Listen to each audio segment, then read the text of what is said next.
morning, everybody. Welcome to Truth and Transparency. Happy Monday.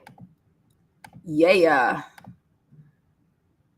Oh, microphone check this out. Hide that. All right. Well, let's start off with a bang this morning. Today is day 5 of the Karen Reed case. Karen Reed trial watchers couldn't pick a better place to hang out than with you, beautiful people. Let's see here. I pulled out all of my old stuff from last year. I believe that we're going to be hearing from Jen McCabe this week. All right, situated. Boom. Monday. Perfect. Okay. What is this? Oh, God, it's just an affidavit. Cheers, everybody. Wake up. Cheers. We're going to be hearing from Arca today in the voir dire. It should be interesting to see how Bev wants to handle her day. What else? Oh, yeah. What is this piece of document here? Well, over the weekend, there was a bombshell that was lit by none other than Aiden Kearney. So, obviously, Aiden Kearney is facing a bunch of felonies for witness intimidation in the Karen Reed case. Is he guilty? Absolutely not. Are these people absolutely off their rocker? They are. What I went through is this lovely affidavit by a redacted name who filed it under the Aiden Kearney case docket number. And what an affidavit is when you're going to swear under oath to the penalty of potentially perjury if you lie. So affidavits are really, a big deal. They're supposed to be.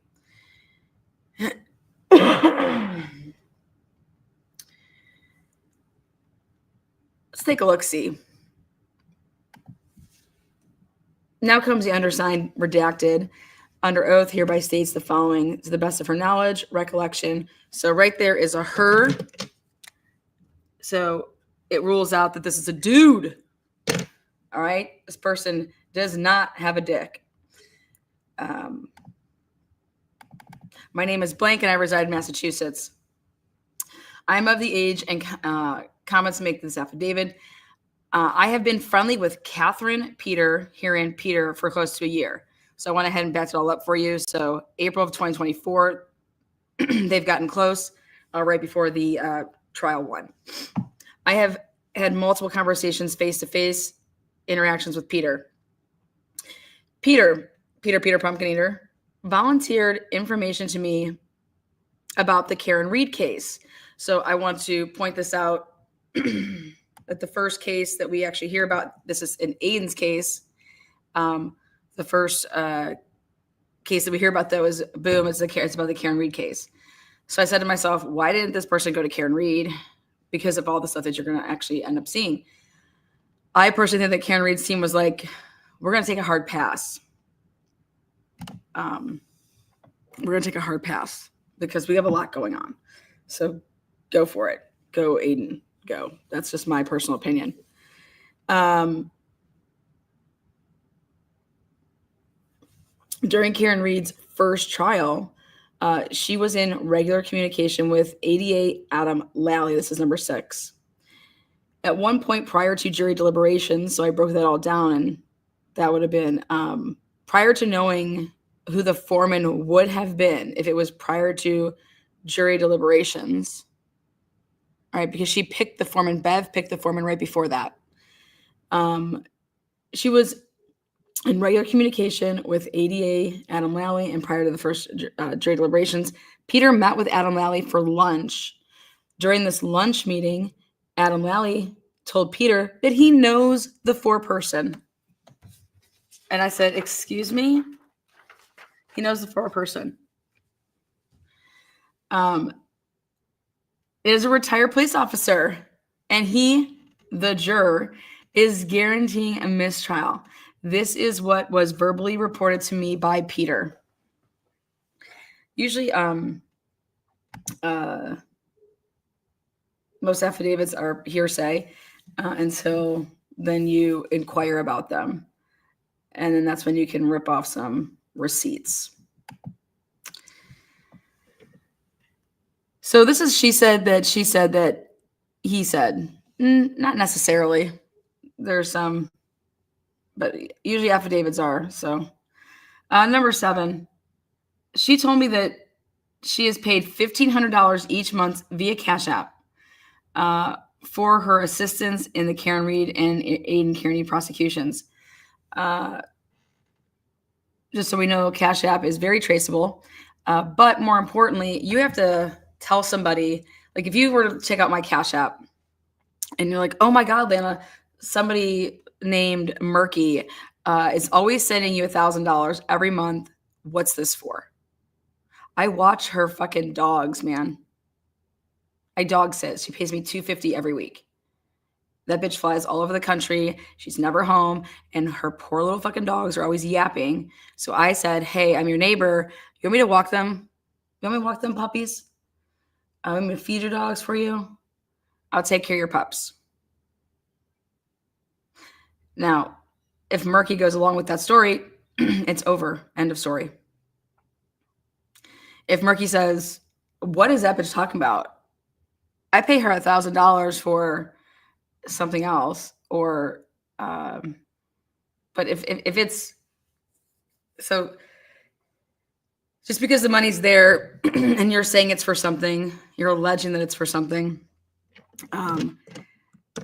it doesn't necessarily make it true. And for example, when I had trolls trying to come over into my world, okay, I would tell people purposeful lies to then see if that shit would get out. I would know who I said that to, okay? And then I would cut them off, never talk to them again. So keep that in mind. I just cannot believe that Kate Peter would ever get involved with somebody right before trial, not know them, and just tell them all of this whack shit that if she was doing, right? Why you would ever tell somebody that you just met any of this shit. That's where my hesitation comes in. Who signed the affidavit? The same person whose name is redacted.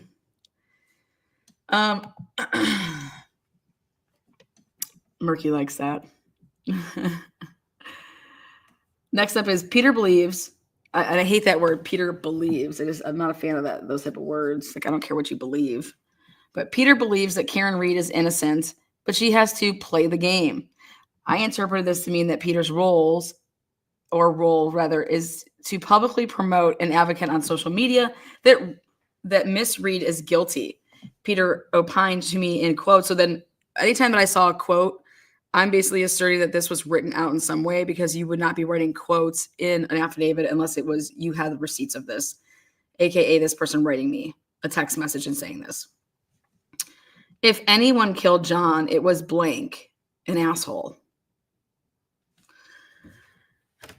Very weird. Again, in quotes, playing the game.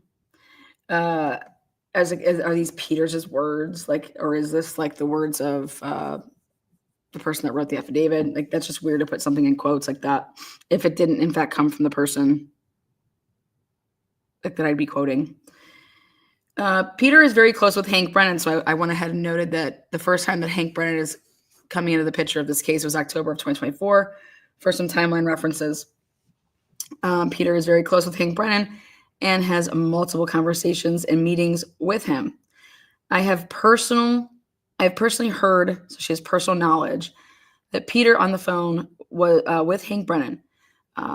Then when she says that she was present for something, she heard his voice. To me, that would mean that she probably did not hear his voice until he started speaking out in the Karen Reed case, right? That's how she was able to, this person, know what Hank Brennan's voice sounded like, so that when Peter would be on the phone with Hank, she would then be able to, oh yeah, that's Hank Brennan's voice. So, again, Peter is very close with Hank Brennan. And again, in quotes, is very close with Hank. I think that Peter sent this in a text message. And so that's why it's in quotes. And then filling in the gap with the whole Brennan. And has multiple conversations, meetings with him. I have personally heard Peter on the phone with Hank Brennan.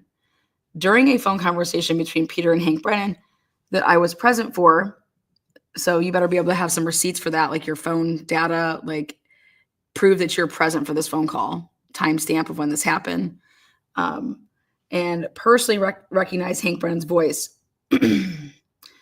Peter told me that her quote unquote people leaked it to the media in reference to the federal investigation being over. That had to be something as recently as 30 days ago, because that's when that was like big coming out, maybe a little bit more. I would say right before jury, like picking the jurors, that was being talked about. The federal investigation was a couple weeks before that. So just kind of giving you like a reference point, like this person was still clearly close to Kate Peters enough to like we're just talking about like a month ago. Like I said, maybe a little bit longer.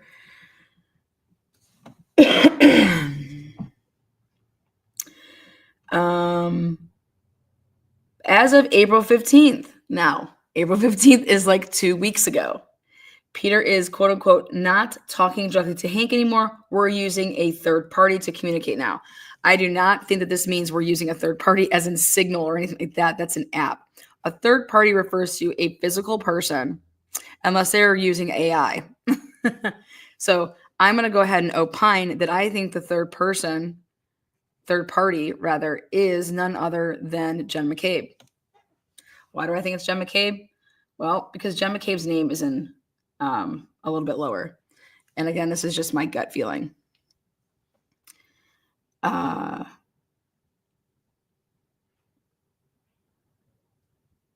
So as of April 15th, Peter is not talking directly to Hank anymore.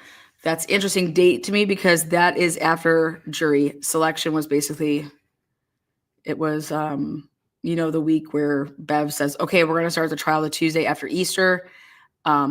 That week, and then they said, okay, it was like in the middle of the week that everybody was picked. And so, boom, we're not going to talk anymore, the jury.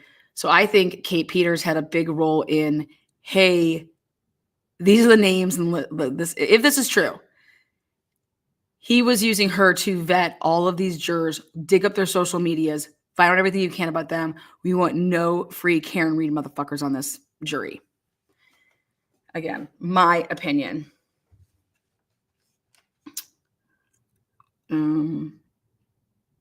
Peter said that she is untouchable because of everything she is doing to assist the prosecution, and that, quote unquote, no matter what violations I'm charged with, good old Meatball is going to keep me out of jail. Absolutely wild. But again, these are in quotes. That means that that's in like text messages. Next, number 13. Peter asked me to, quote unquote, go stalk Karen Reed in Seaport. She used the term stalk. Are you fucking kidding me? Again, it's in quotes. That would be Peter. Kate Peters, Krusty Panties, whatever they call her. Karen stays at the Omni Hotel, which is accurate, or used to. She stated to me that we can take photos to sell to the Daily Mail and that she has done that before. Yuri says, yes, untouchable in every way. Ew, do not go down them panties. Now, Peter informed me that Jennifer McCabe, possibly the third-party person, bought her brand new sectional. It's like Price is Right. As compensation for assistance. Now, you're going to have to prove that. People can just be generous.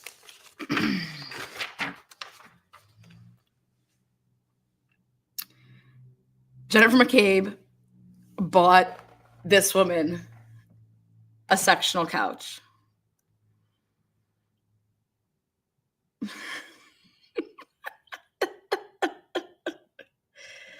I think it's great. I wonder what color it is. You know? I bet you it's I'm going to go with microfiber gray, dark gray. Shitty pillows and cushions that are like sewn in. Like, I hate those type of sectionals. So, bought her a sectional. Like, what the hell is going on? Karen Reed case is just on fire. We have excited utterance entering chat. Woo! Oh my God. Now, Yannetti and the team over there at Karen Reed, they recently put in, hey, we want any and all information that has to do with people not wanting to testify in trial too. Well, number 15, Peter was told by Jennifer McCabe that Jennifer McCabe informed Michael Morrissey that she is, quote unquote, again, this is in quotes, not testifying unless Turtle Boy is in jail. So here's the first really, like, okay, we finally get to talk about Turtle Boy. There we go. Again, it's in quotes. They have to have text messages about that. Meatball informed Jennifer McCabe he would then have to subpoena her. And Jennifer McCabe then told Michael Morrissey that, in quotes, then we won't say what you want us to say. Okay. I call absolute fucking bullshit on this. This number 15, I think that this person here, whoever this is, got played as a fool.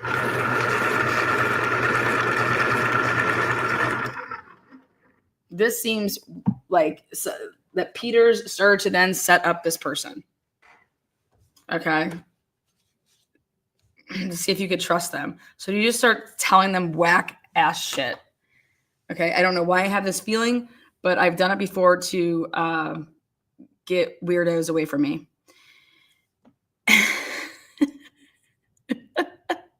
Now the cushions are crusty. Yes. Yes. Okay, hold on one second. Again, good morning, everybody.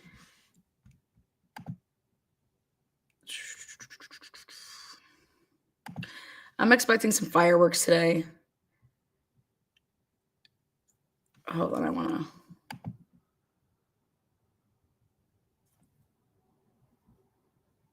we're going to check in live outside of Dedham here. And then I do want to do something really quick, though.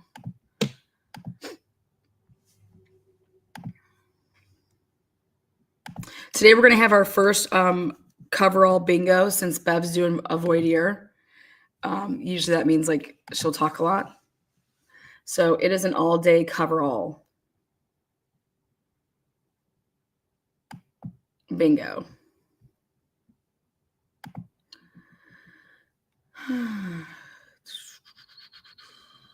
Okay. Back at it. Lana, can you give an overview of who Turtle Boy is playing? Turtle Boy isn't playing anybody. I'm saying that I believe Kate Krusty Panties here could have been potentially playing this person who filled out this affidavit. Okay.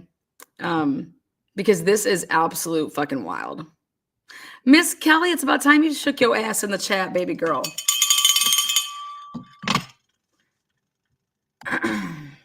What I mean by that is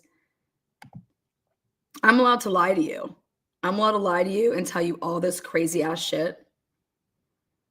Doesn't make it true. Then I can make you go ahead and look like an absolute fucking fool because you go around spreading these lies that I tell you. I then weed out, see, I told you that was a rat bitch and she wasn't my friend and she was just trying to get information out of me or set me up and fall back hoe. Because now you look like an absolute fool. I would like everybody to know that LeBron James is down 1-3 and go Timberwolves. How about them Cavs?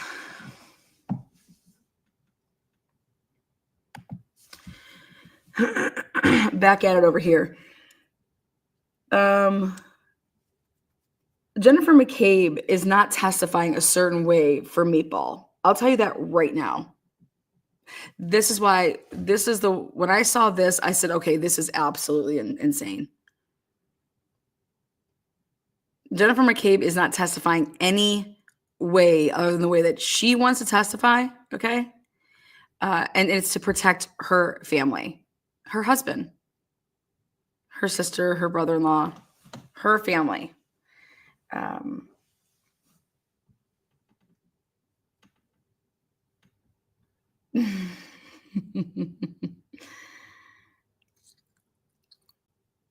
Here it says, Peter got rid of her phone the day after Aiden Kearney announced on his live show that he was looking to get personal communications from Meatball, who's the DA, Michael Morrissey.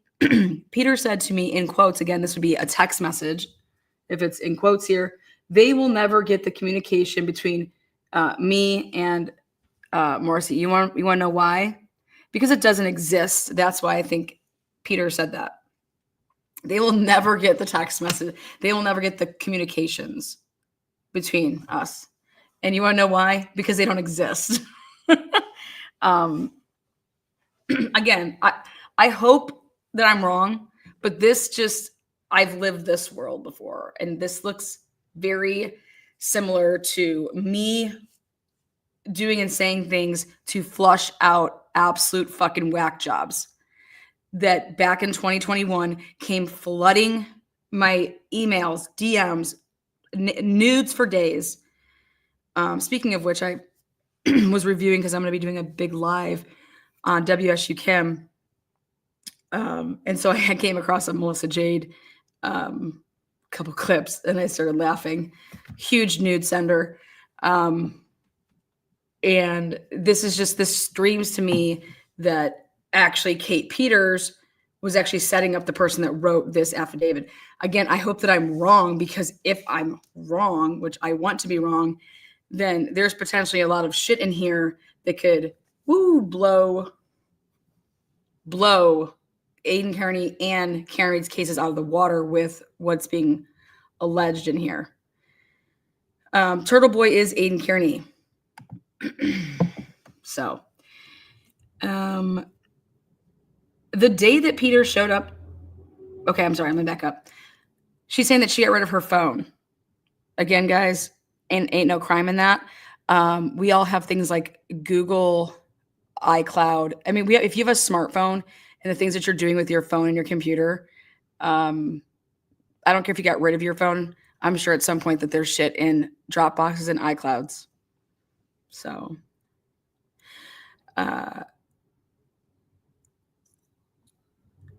if I wasn't covering the Karen Reed case on a day-to-day basis, I wouldn't even have mentioned this affidavit for the record, because I want no part in it. This just, right now, I think of Canton as high school. We're watching a high school. Think about this. Think of if we took all the people in the Karen Reed case and we made them 16, 17, 18, and 19. That would make way more sense, wouldn't it? Wouldn't this case make way more sense if every single person was 16, 17, 18, and 19? That's what it is. And it's a complete mockery of our justice system. And we're literally watching housewives of Canton at a trial and people acting like they're in high school. So if I was to make a movie from this case, I would make it as that this all happened like prom night or homecoming of people's juniors and senior years of high school, and it would be a bestseller.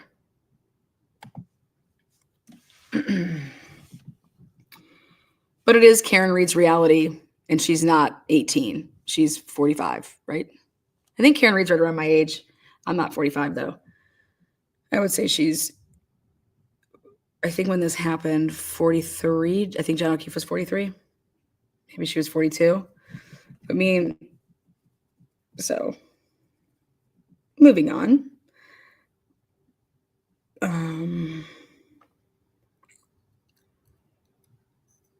The day that Peter showed up to the protest in the Karen Reed trial, guess what? I was there. That's the day that I was there that week, was when this food stamp 5, 6, 7, however many hoes there were, come marching up. And they're like all of a sudden there for, the John O'Keefe blue shirts, but they really weren't. They were there to just cause problems. with the Karen Reed supporters. I witnessed it. I was like, wow, this is such trash. Like, Canton, I thought you were supposed to be classy. Norfolk County, no, dude, this is like straight Jerry Springer trash. And I got to witness it. So that's what they're referring to. So now it kind of goes out of chronological order, which I hate. Like this, but so the day that Peter showed up to protest at the Karen Reed trial, Peter informed me. So like, and I'm not, because I'm just big on like, why wouldn't this be way earlier? This should be, I guess they wanted to get out all the good stuff, but inform me that Jennifer McCabe paid me to show up and support. And again, I said, how was that? Was it cash? It's hard to prove what the money is for. On March 16th, 2025, and this is when I then considered before I read the top, which you should always read everything. I was like, is this a dude that wrote this? And I realized that no, it's a girl because the affidavit says it's a girl. Because I saw this part. On March 16th, 2025, which is literally a month ago, maybe 6 weeks, Peter told me that she went to meet with Meatball and Jen McCabe at an undisclosed location in Braintree. Well, that's funny because I believe that's where the O'Keefe family lives. When Peter returned home, she had a manila envelope in her hands. Now, this tells me that she physically saw this. Like she was like waiting for her at her house or something. Like, hey, meet me back at my house. I'm leaving here now. Meet me at my house. And so that girl got there before, Peter did. And when she got out of her car, whatever, she had this manila envelope. All right. Just the way that it's written, it tells me that this person was physically there to see this. Okay.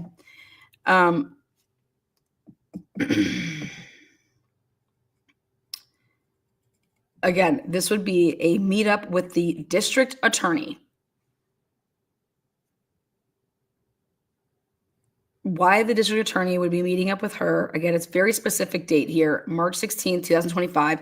You're going to be able to have this person who wrote the affidavit. You're going to be able to tell her locations where she was at, what time. And did this person take pictures? Did she have like a dash cam on her car? It seems to me that this person may have went undercover to befriend Kate Peters and make Kate Peters think that she's her friend. I don't know. And if that truly did happen, I think that this person that wrote this affidavit is then, I'm old school. Like, really, just go become a narc. I just,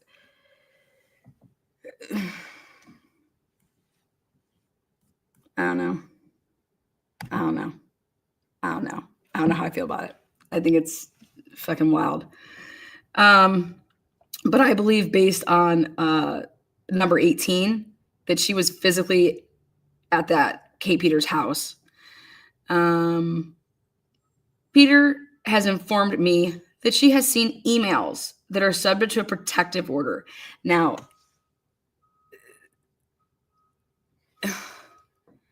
what a protective order means is that nobody can have these. Like, that's why there's hardly any discovery out there in Trial 2.0, because everything is under a protective order. I want Carrie Roberts's phone data. That's all I want. I will get it one day. But all I want is Carrie Roberts' phone data. I get Carrie Roberts' phone data, and I will tell you if that hoe, if and when, had John O'Keefe's cell phone. I believe that if she had it for, I don't believe that she had it, but if she did have it, she would have it for, like, we're talking a pass off. And the reason I say that is because John O'Keefe registered in a 10-minute period 496 steps. That was from 6:04 a.m. to 6:11 a.m., during of which Carrie Roberts was performing CPR. Carrie Roberts, then people were trying to tell me that, oh, it's because the phone was underneath John. There is no way that Carrie Roberts was pumping in the way that she would have been pumping John to have gotten 496 steps in, nor do I believe that I believe that somebody was running all over with his phone. And that's, again, my personal opinion, that somebody was running with it to get it back over to possibly the location. But it's interesting the time that it starts to begin to move, because it begins to move literally right when they hit John's body. Okay. And Jennifer McCabe does not take enough steps during that time. It's like it was passed off. Anyways, I just don't think it has anything to do with CPR. And then all the times from 6:11 on show me that it wasn't Carrie Roberts, because Carrie Roberts did not go up a flight of stairs at 6:47 a.m.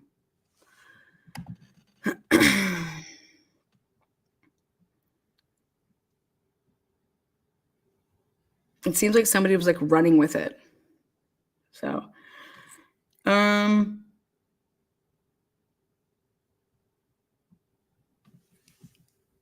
number 19.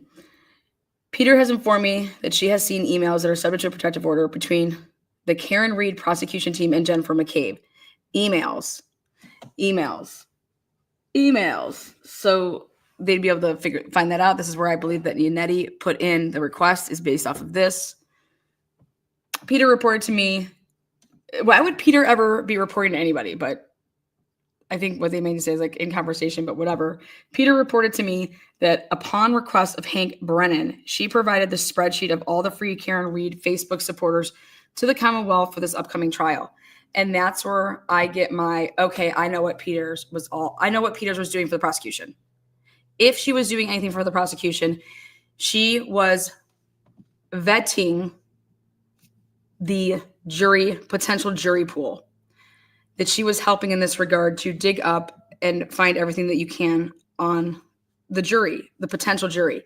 But those names were impounded. So if Kate Peters was given any of those names, how Brennan could have done it is give me a list of all the Karen Reed supporters and all the Facebook groups. And then he just went through, and because he doesn't have time to do that. So he can do that.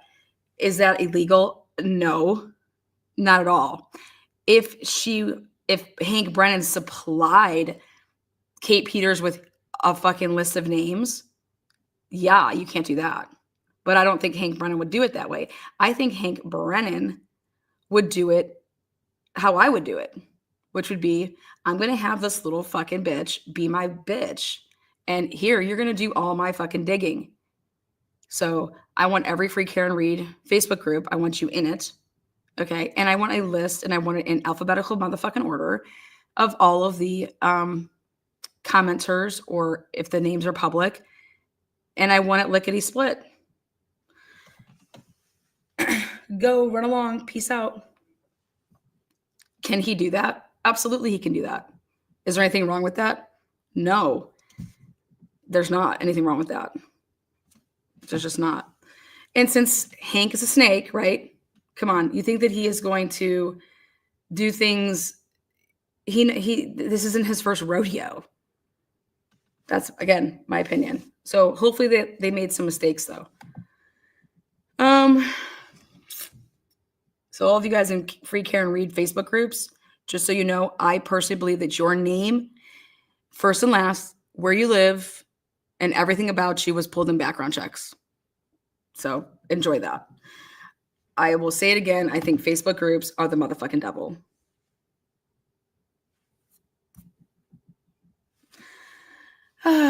So are group chats.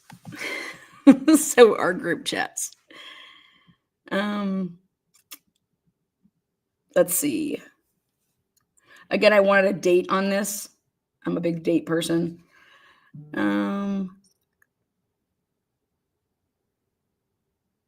I looked at a couple of the Free Karen Reed stuff, and you have to be approved to be a member. And then after that, it's more like it's public, but you have to be approved to be in. Peter told me that Hank is providing information to the federal authorities regarding Karen Reed and Aiden Kearney because he wants them in jail for the trial. And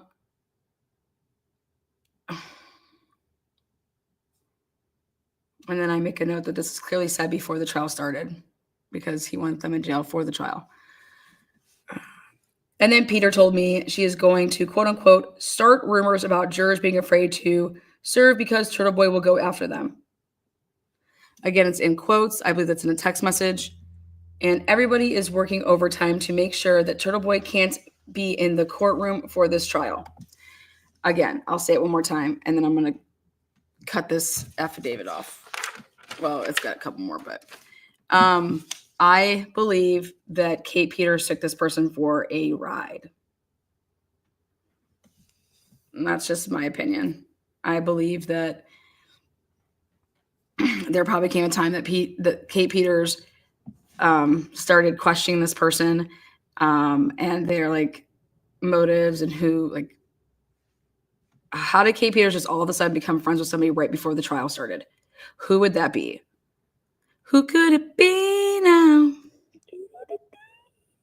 And I don't give a fuck who, and therefore I bet you I can find out, but I don't want to put it. I won't put any time into that. Peter admitted to me that she created the image of Karen Reed and Alan Jackson embracing that was then given back to the Daily Mail. Boom. So was it fake? Yes, the Daily Mail got fake fucking AI'd shit. Did Daily Mail do it? No. These bitches did, or this bitch. I love that came out because Alan Jackson and his wife shouldn't have fucking problems because of some hoe. Period. In early January 2025, Peter and I were discussing the Lindsay fake victim case against Aiden Kearney. I mentioned something about fake victim being pregnant at the time, and Peter interrupted me saying, in quotes, Lindsay was never pregnant. So here the quotes are used. It's not a text message, and it's a physically, a verbal, hey, I'm going to stop you right there. That bitch was never pregnant. Very self-serving here for Karen Reed and Aiden Kearney to have this affidavit drop, but it dropped underneath Aiden Kearney's case number. I believe Karen Reed's team was like, thanks for the info. We'll keep it in our back pocket, but we're not filing this. And then Turtle Boy's team filed it. That's my take.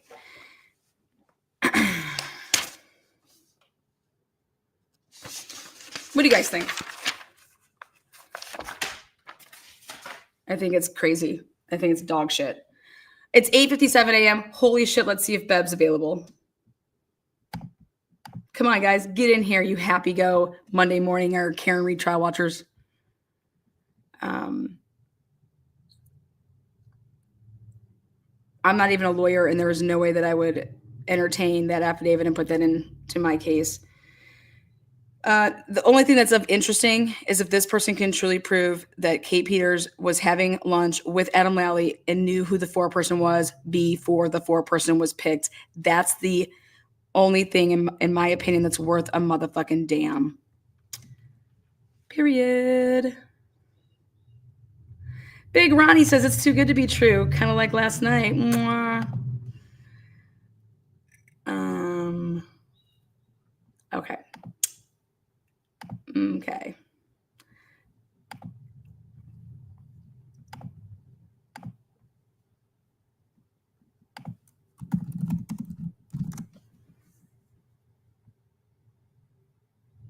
We'll give Court TV a run today for their money.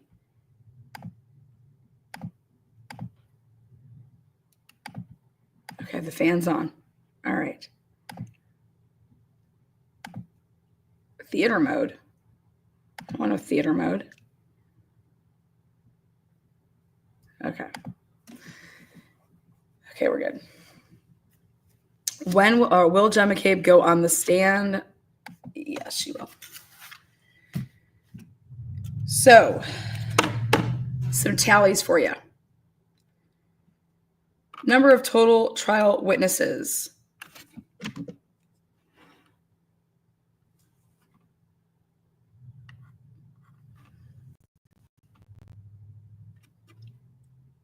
Well, technically, it's 9, I believe, because Nick. So we ended with Jason Becker.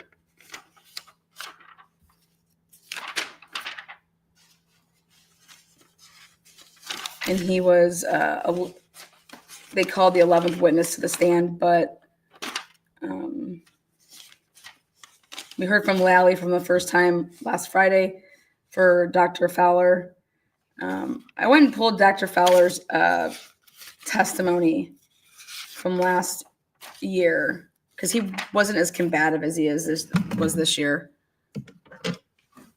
So I pulled his shit. I'm expecting Flamati this week, Seraph, Mulvaney, Good, and Jen McCabe.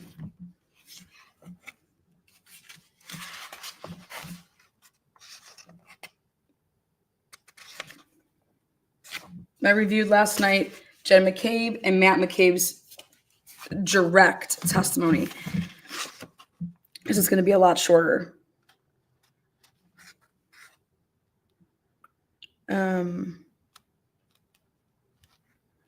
The week before the murder or the accident, the death of John O'Keefe, Karen and John run into the McCabes and Alberts at Hillside. And, and nobody died, that week before. But as I was going through some stuff, I wanted to remind us of some of Jen's and Matt's most memorable moments. And I believe that Carrie Roberts is going to be recalled during the defense's case in chief. They didn't talk to her at all about the cell phone. That's going to be coming up in the defense's case in chief. There's no way they're not going to talk about John's cell phone. Not fucking possible. They have to combat that because that came out in Brennan's opening statements. Now,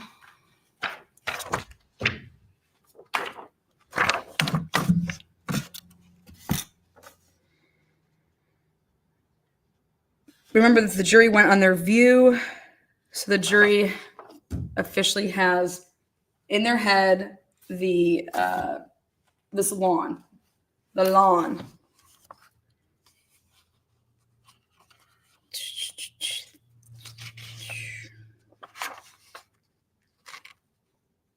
6:53. Here she is.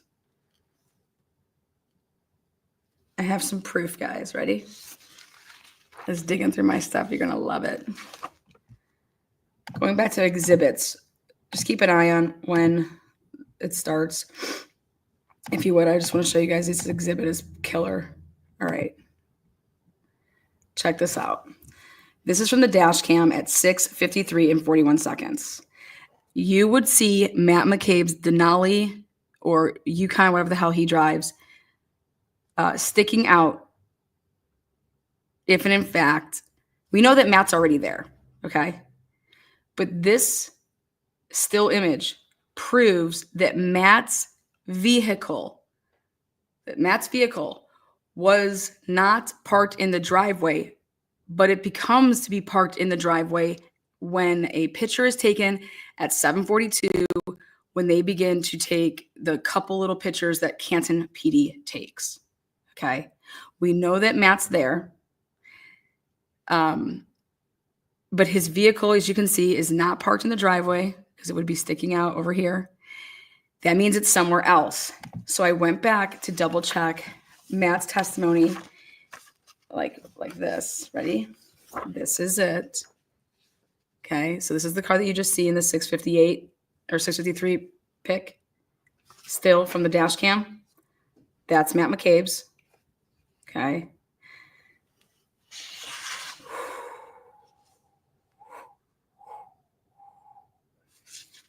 And Matt McCabe in his testimony says that he talks to Carrie Roberts. And Carrie Roberts says, I'm going to go pick up John's parents. And remember, Matt McCabe says, oh, do you want me to come with you? Remember that? All right. Remember that? When was that conversation? You know that there was no conversation on direct about Carrie Roberts saying that she talked to Matt McCabe. But Matt McCabe says it during his direct testimony in last year's proceeding.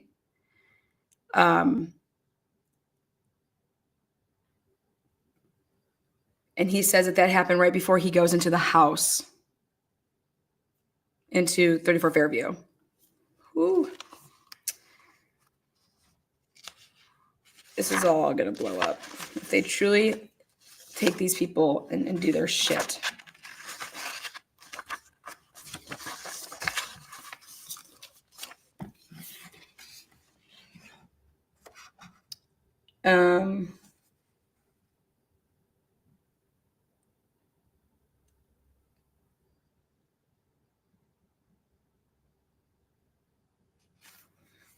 During Jen McCabe's direct testimony in last year, she says she remembers that the ridges were on the glass that Karen, when she came into the bar, Karen came right in and that there were ridges on the glass that she brought in.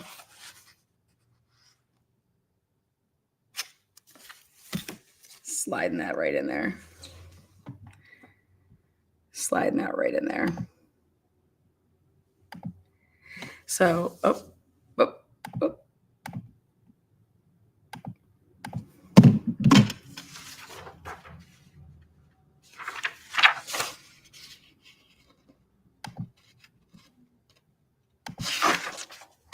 Now, if we go back to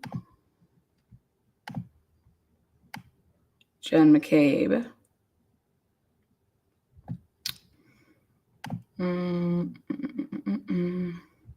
6:17 and 50 seconds, she gets into the cop car. She's sitting in the cop car with Karen until 6:26 and 20 seconds. But during that time frame, her phone is somehow miraculously beginning to move without Jen moving at 6:19 and 7 seconds. 6:26, 28 seconds. Her phone moves, takes 28 steps, and as you can see here, her watch does not move. She passes off her ever-loving phone 40 some seconds after she's in the cop car. And this would be the time frame that Carrie Roberts testified that she saw Jen. She didn't hear her, Karen say, Google whatever, but she then squeezes in there, Carrie Roberts' testimony in trial 2. She squeezes in, but I saw her with her phone. They watched my channel. No doubt about it. Carrie Roberts had to get that in because of this information that I've unleashed, which is basically showing that Karen did not have her phone. And there's only, in my opinion, 2 possible people that she could have passed this phone off to. Carrie Roberts or Matt McCabe. And why the fuck would she give her phone to Carrie Roberts? Hey, Carrie. Oh, here, you take my phone. Google how long to die in the cold. Wouldn't that just be a fucking plot twist that Jen made fucking Carrie Roberts text that shit? No, because Carrie Roberts, during the grand jury, she said house. She said how long, and then she stopped herself. And that's when, what were you about to say there? I don't recall. What were you about to say there? I don't recall. They're all fucking lying sack of shits. That's what they are. But no, Matt McCabe had it. Sick people over there in Norfolk County. Go back to the number 1 fan.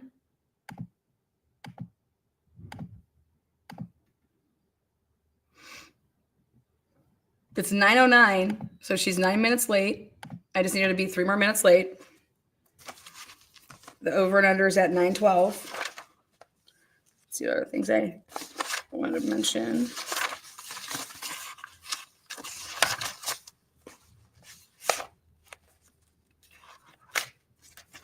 Oh, yeah. Okay.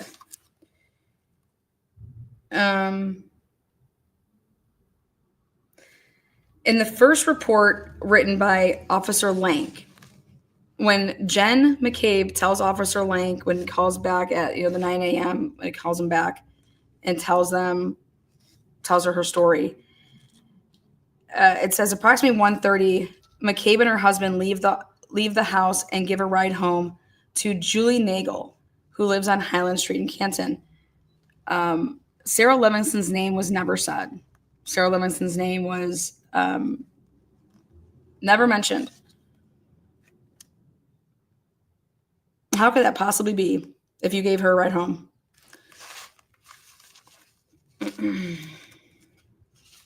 At approximately 5 a.m., Roberts picked up McCabe and Reed to go looking for O'Keefe. At approximately 5 a.m. What? I'm still looking into that.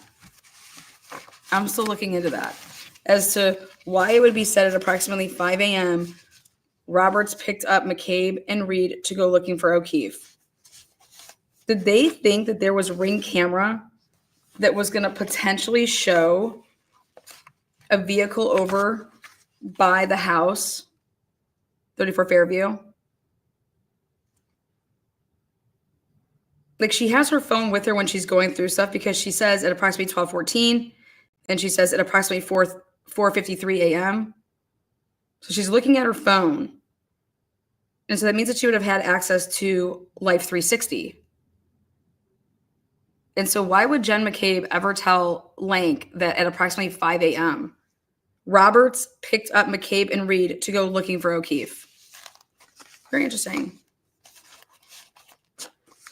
Again, this is in one of the initial reports by Lank.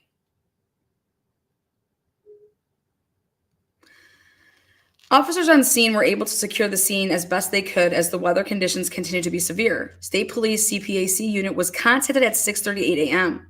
That is very interesting that the Canton audit report would put that at the same time at 6:38 a.m. They're saying that State Police CPAC unit was contacted at 6:38 a.m. Why does Canton audit say that Matt McCabe was on scene at the same time, 6:38 a.m., that CPAC unit was contacted?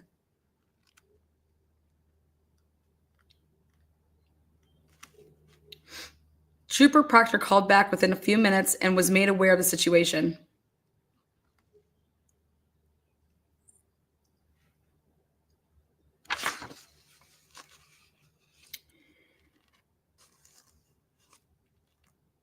At approximately 12 a.m., Jennifer, Matthew, Brian, and Nicole left the bar and went back to Albert's house at 34 Fairview Road. They did not leave together.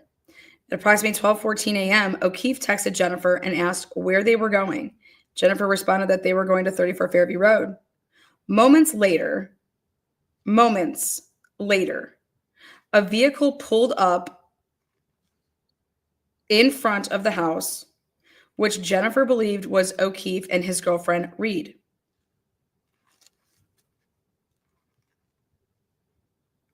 Moments later from 12:14. No mention that there was a 12:18 call. So Karen Reed's looking at her phone. Now, is there a chance at that time that the 12:18 call was deleted? And so therefore it wasn't able to be seen by Sugar Tits? Or was she totally unaware of that call? Because remember, it's only their side of the story. But approximately at 12:14 a.m., O'Keefe texted Jennifer and asked where they were going. Jennifer responded they were going to 34 Fairview Road. Moments later, a vehicle pulled up in front of the house, which Jennifer believed was O'Keefe and his girlfriend. Oh, here we go. I believe that Jennifer McCabe was in the SUV.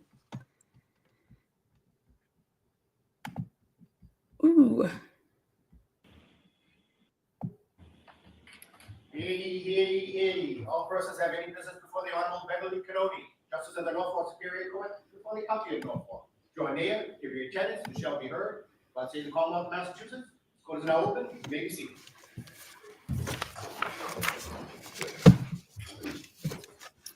All right. Good morning, counsel. Good morning, Ms. Reed. Good morning, jurors. Morning. I do have to ask you those same 3 questions. Were you all, 4 actually, I guess. Were you all able to follow the instructions and refrain from discussing this case with anyone since we were last here on Friday? Yes. Everyone said yes and nodded affirmatively. Were you also able to follow the instructions and refrain from doing any independent research or investigation? No. Everyone said yes and nodded affirmatively. Did anyone happen to see, hear, or read anything about this case since we left on Friday? And were you all careful? Everyone said no or shook their heads. Were you all careful with your social media this weekend? Yes. Thank you very much. All right, Mr. Brennan. Good morning, Your Honor. Good morning. Muffle call Ian Whiffen. Okay. Ian Whiffen, what a fucking bomb drop right there. Holy shit. Just come on up. If I'm not calling this right, I'm not, like, totally different trial here, guys. Every witness that he is calling literally testified as like the 30th, 40th, 45th, 60th witnesses for the Commonwealth last time. Hank Brennan is taking out the minutia, and it is strictly about Karen Reed.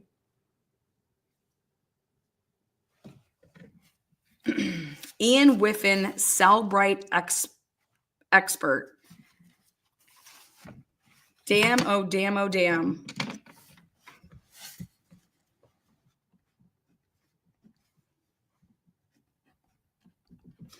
Get a big whiff. Wow. Witness number, Ian Whiffen.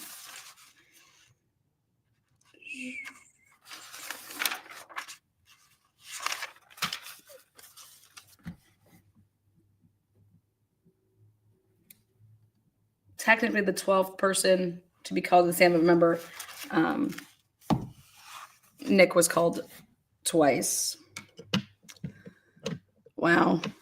Wow. Wow.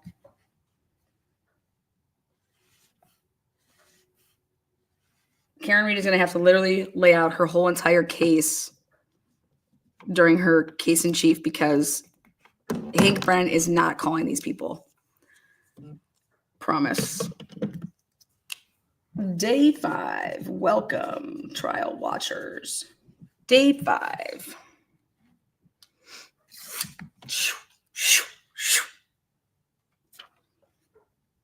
God, it's so great to be able to just wake up and not have choppy internet. Get a big whiff. Ian Whiffen. Wow.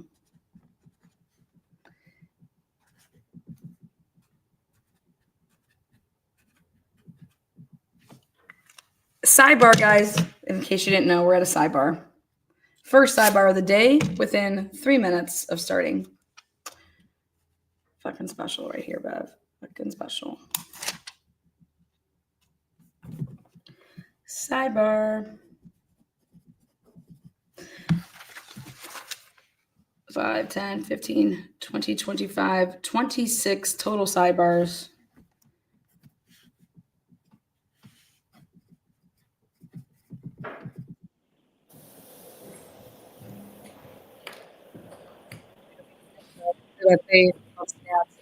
Commonwealth calls Ian Whiffen. Ian Whiffen. Oh my God, that's actually not a bad idea. Lana saying bingo card. Please face that clerk and raise your right hand. Look at Brennan. You swear to affirm the evidence you give to the court and jury in the case down here should be the truth, the whole truth, and nothing but the truth. So help me God, baby.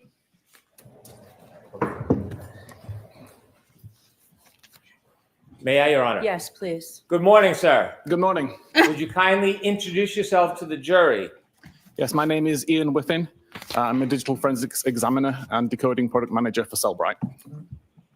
You just mentioned Cellbrite. Is that where you work? It is, yes. And you're a forensic examiner. I Here am. he is. Can you tell us a little bit about Cellbrite, where you work? Yes, Cellbrite provides digital forensic solutions to customers globally for access and decoding of digital artifacts from devices. Where would you find a digital system, is that resigned to a phone or is it all systems?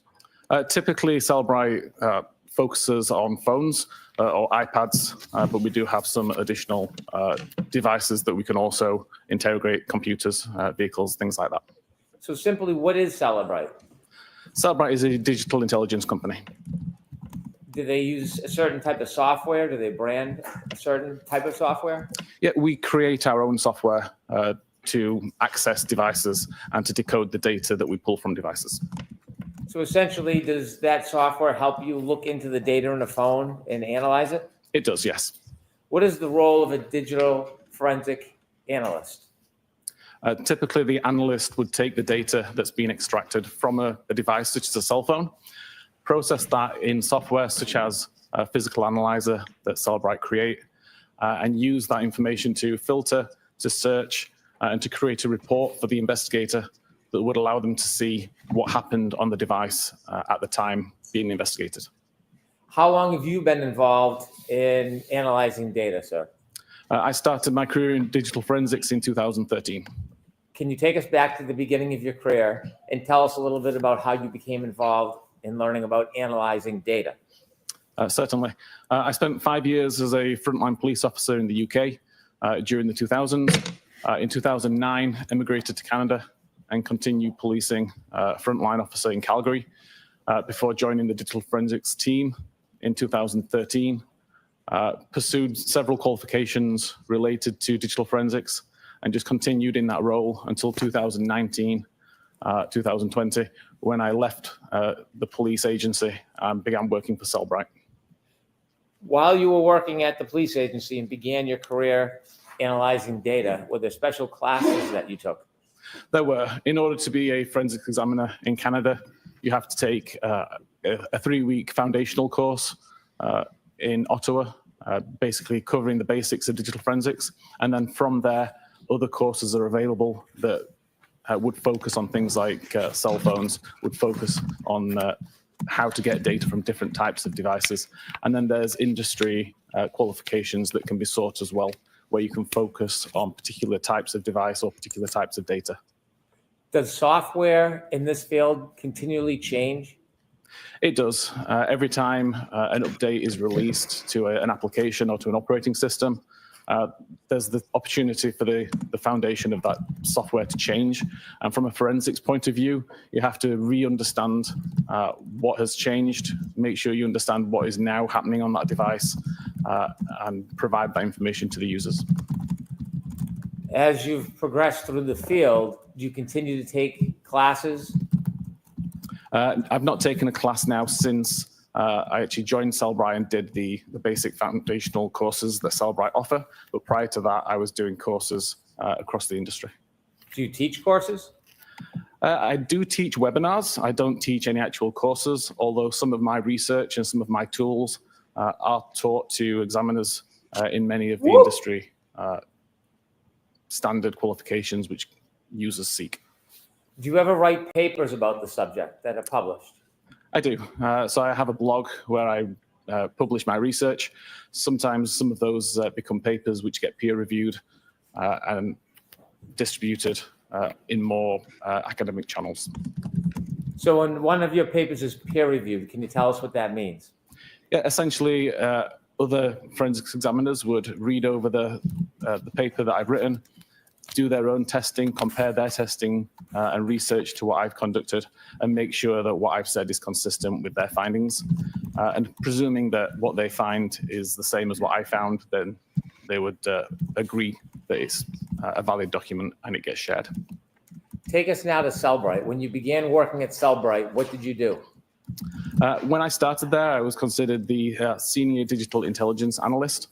My role was to help the developers of the software understand the role of a digital forensics examiner, what an examiner needs from the tool, what an examiner wants to do with the tool, and how they want to use it. And then since then, I've progressed to the decoding product manager, where I can manage the backlog of software applications that we support, decide how we should support those applications, and how that information should look to the users. Do you do research? I do still do research, yes. It's not my primary function within Cellbrite. but it's something that I've continued to do throughout my career. Have you ever done any programming? Yes, again, I'm not an official programmer with Cellbrite, but I do program as well. And I have several tools which I've written myself for the last few years, since around 2015. Tools that I wrote to do the things that the vendor tools didn't do, and to offer examiners things that the vendor tools didn't offer. And I continue to maintain those tools as a learning opportunity for myself, and also because other examiners can make use of these same features. Mr. Whiffen, have you ever testified in courts regarding forensic examination of data? I have, yes. And can you share a little bit about that? I've been qualified as an expert in Canada, Australia, the UK, in total around 20 times. I want you to take us now to the Cellbrite software. We talked a little bit about it. I don't want to go into too much detail, but can you help us explain how software works like Cellbrite software? Yes, so fundamentally, when we've got data from a device, it's a series of files, a series of databases, property lists, all manner of different structured data. The software that we create knows where these files exist, knows how to read these files and what the data inside them means, and provides a clear view for the user to view that data. As an example, if you were to look at the SMS database on a device, all you would see is a long list of messages that don't really have an easy way to interpret or to read them. Our software takes that information, converts it into a conversational view so that as a user, you can read the data, you can see who sent what message, what time it was sent. We can do decoding and decryption of various different types of security to give the user as much information as possible. Is there other software available in addition to Cellbrite? There's multiple vendor supplied tools and multiple tools available that are maintained by users in the community, like myself. Does a forensic examiner, should they rely simply on the software program, or is there more to do other than the program itself? The software program is great at finding the data and displaying the data, but I always maintain it's the role of the examiner to actually understand what that data means and provide context and validation for what that data means, making sure that the end user of the report, whether that's the investigator, a judge, or a jury, can understand what that data actually means rather than just taking it at face value from the software. Does the software create a report that you can look at that manages or arranges some of the data that you can see? It does. It just creates a list of all of the results that the examiner wants to include in the report. So the software can produce a report, but the examiner goes beyond the report and looks into the data itself? The examiner can and should go beyond what the program provides. Let's turn now to your involvement in this case. Can you share with us when you first became aware of the data in this case and how that came about? Yes, it was actually one of the public relations managers at Cellbrite who reached out to me or to my team because he'd heard about this case and about the confusion regarding a timestamp and requested if we could look into it and find out what the confusion was and how we could respond to it. At that point, I contacted the investigators to get more details. Did you learn that a consumer had called about a question relative to a report produced by the software? Yes, there was both the troopers who had requested information about this particular artifact and also a private forensics examiner, Richard Green. And when Richard Green reached out to your company, what specifically was the question or issue? He reached out to the tech support team, asking basically, there's a timestamp that doesn't make sense. I need to understand what this timestamp means. What is a timestamp? Essentially, it is the time which is attributed to an artifact. So it should intentionally be when something happened on that device, we would show a timestamp associated to it. Can you tell us what an artifact is? An artifact would be any piece of data that we pull from that device. So it could be a text message, it could be a location point, it could be a photograph. So if I had photographs on my phone, would each photograph be considered an artifact? It would, yes. Would the date and time I took the photograph be considered an artifact? I'd consider that a property of the artifact. And if I had a phone call or a text message, those would be considered artifacts? Yes. When I look at my phone and I see a call log or a name, does that tell me all the information about that call? When you look on the phone itself, Yes. no, there's usually a lot more information in the background of the phone that's available to the forensics examiner, which the user wouldn't necessarily see on the device. And so when you're looking at an artifact, a phone call, a text message, whatever it may be, and you see it on a report, if you want to know more detail, where it came from, when it was developed, when it started, is that what a forensic examiner would do, to look into the data to try to identify that other information? Yes, you can see what other information is available. You can see if there's any information that's been deleted that can be recovered. And you can validate the information that's there and make sure that the timestamps are being interpreted correctly and that they mean what you think they mean. You told us you got a call from a consumer or a forensic examiner, Richard Green, about a timestamp. What type of timestamp? For what type of artifact was this timestamp? It was related to an internet query. And so there was an internet query on a phone that had a timestamp, and this gentleman, Mr. Green, had a question about it. He did. He wanted to know how accurate the timestamp was in relation to when the internet query was made. Did you look into the question, the query that was made? In response to Richard Green at that time, I didn't. I wasn't aware that Richard Green had made this request until several months later. But it was an almost identical question that had been asked by the troopers here. And that's the question that I was able to look into and to answer. And can you share with us, what was the issue? What was the question? What was that the you were date actually of looking into? this? The question was related to a timestamp of 2:27:40 a.m. And an internet query that appeared to have occurred at that time. There was no other information on the device that suggested that that internet query had occurred at that time. So we wanted to know how relevant is that timestamp to when the query happened. So I was able to take test devices, recreate test data to find out exactly what this timestamp meant, and discovered that it was actually the timestamp that the tab within the browser was brought into focus and had no relevance to when the actual web query had been made. So after you looked into the issue and came to a determination or opinion, did you reach back out to Mr. Green? Eventually, yes, I did. After I provided information to the troopers, I wrote a blog that covered this information because there was another examiner in Europe who had a very similar question, and I realized that this is a relatively common point of confusion. And then eventually I reached out to Richard Green, offering to speak to him about this issue and clear up any confusion, but never received a response. So to summarize, there was an inquiry about a phone that made a Google or a internet search. And the question is, what time was that search made? Correct. And relative to that inquiry, there was a timestamp on some of the data that said 2:27 a.m. Correct. Sustained. Yes, Alessi. So at some point, did you have an opportunity to forensically examine a telephone that was attributed to a person by the name of Jennifer McCabe? I did have the opportunity to look at the data that was extracted from that device. I never saw the device itself. And putting that That's aside very for a second, important. secondly, were you asked to look at any other phone to examine data in this case, aside from the phone attributed to Jennifer McCabe? Yes, I was also sent the extraction of data from John O'Keefe's phone. Did you look through the data and analyze some of the data in John O'Keefe's phone? I did, yes. So I want to walk through both your analysis of Jennifer McCabe's phone, but also of John O'Keefe's phone.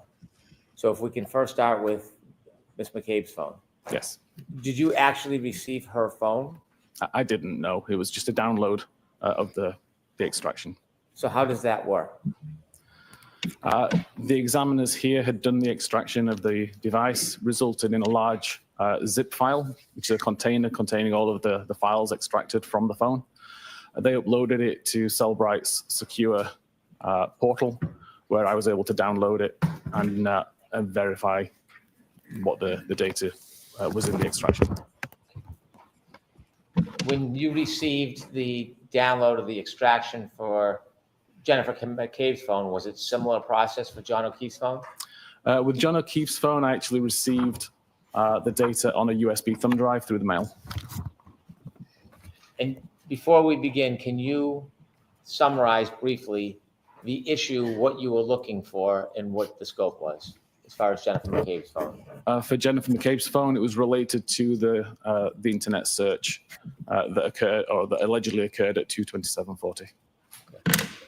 And as part of your effort and analysis, did you put together a PowerPoint that would help educate us on how a timestamp works and what happened in this case regarding a search? I did, yes. And have you seen that PowerPoint recently? I did, yes. May I approach, Your Honor? Yes.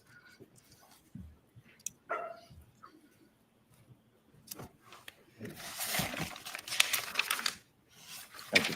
I'm handing you a binder that should take a look in. Do you know or do you recognize what's in that binder? Yes, this is the PowerPoint presentation I created related to Jen's phone. And with that presentation, do you have it downloaded on your computer? I do, yes. I'd like to introduce you to the next exhibit, please. No objection, Your Honor. All right, thank you. Woo! Give me a binder. Yeah, binders Well, and brains, before baby. permission, I'd ask Mr. Whiffen to be able to use his computer to walk us through the PowerPoint and explain it to the jury. No objection, Your Honor. Yes, thank you, Mr. Whiffen.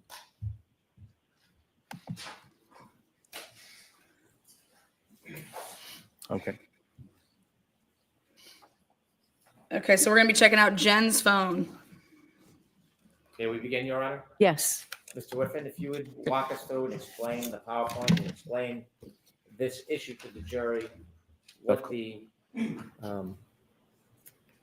question was and how you resolved it. Of course. Okay.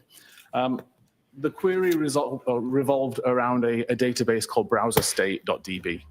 Browserstate stores information about Safari internet browser and about the tabs that the user has either had open or has open. Fundamentally, in this presentation, I wanted to include information from iOS 14 and earlier. iOS 14 is not the version of iOS that was on Jen McCabe's phone, but iOS 14 has an easier way to understand how this database works. And then I can move on to iOS 15, which was the device or was the version installed on Jen McCabe's phone. And hopefully by that point, it will be clearer how this information is being populated on the device. Could you tell us what iOS means? iOS is Apple's proprietary operating system available on iPhones. Thank you.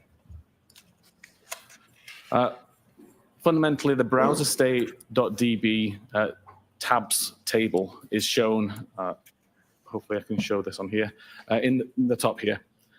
The real database has many more fields, but these are the fields which are important for the demonstration to just see the row ID, the timestamp that's recorded, the URL or the web address, and the title of the page.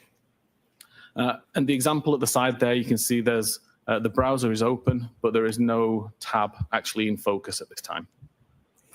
Can I take us just a little bit back so we can put this in context? Yes. When you are doing internet searches on your phone and you hit Safari or Google or whatever search engine you're going to use, does it create a tab? It doesn't create a tab just by opening the application, but there may be tabs already open in the background when you start the application, and then you can tell it to create further tabs. So if I have a phone, can I have a number of different tabs on my phone at the same time if I've searched for different things throughout the day? Correct. You can have hundreds of tabs open. Do tabs stay open forever or can you close them? They stay open until you close them. So if you look at your phone and you have a number of different tabs, and say, for example, I start with one tab, I'm looking for the local football score. Can I reuse that same tab for some other search, or do I have to use a new tab to start a new search? You could use that tab for as long as you wanted, or create a new tab to do additional searches while maintaining the original tab in its current state. And so what you're trying to demonstrate to the jury is identifying a time on one of these tabs where a particular search was made. Objection, Your Honor.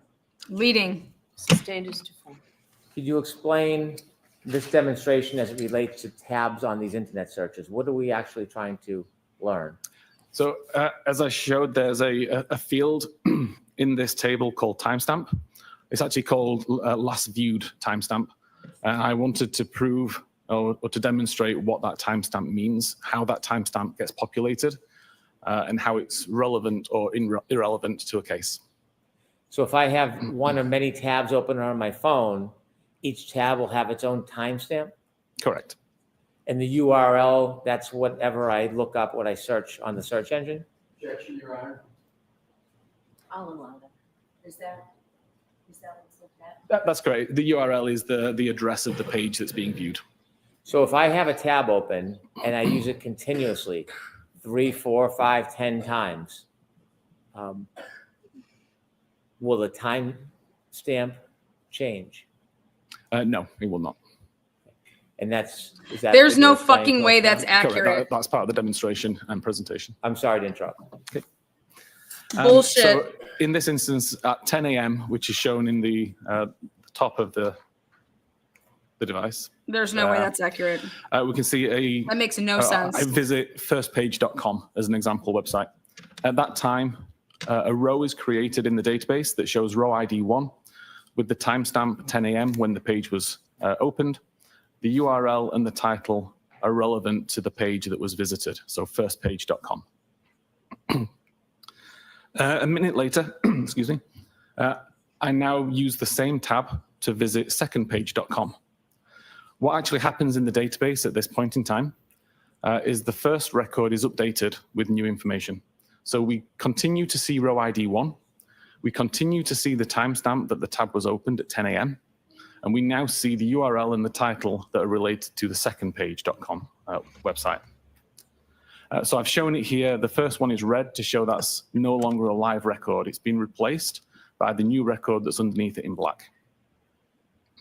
A minute later again, I can visit thirdpage.com. And at that point, the record's updated a further time. So we still see that it's row ID 1 because no new rows are being created. We're just simply updating the existing rows. So we still have row ID 1. We still have 10 a.m. as the timestamp. And we have the URL and the title that show thirdpage.com instead.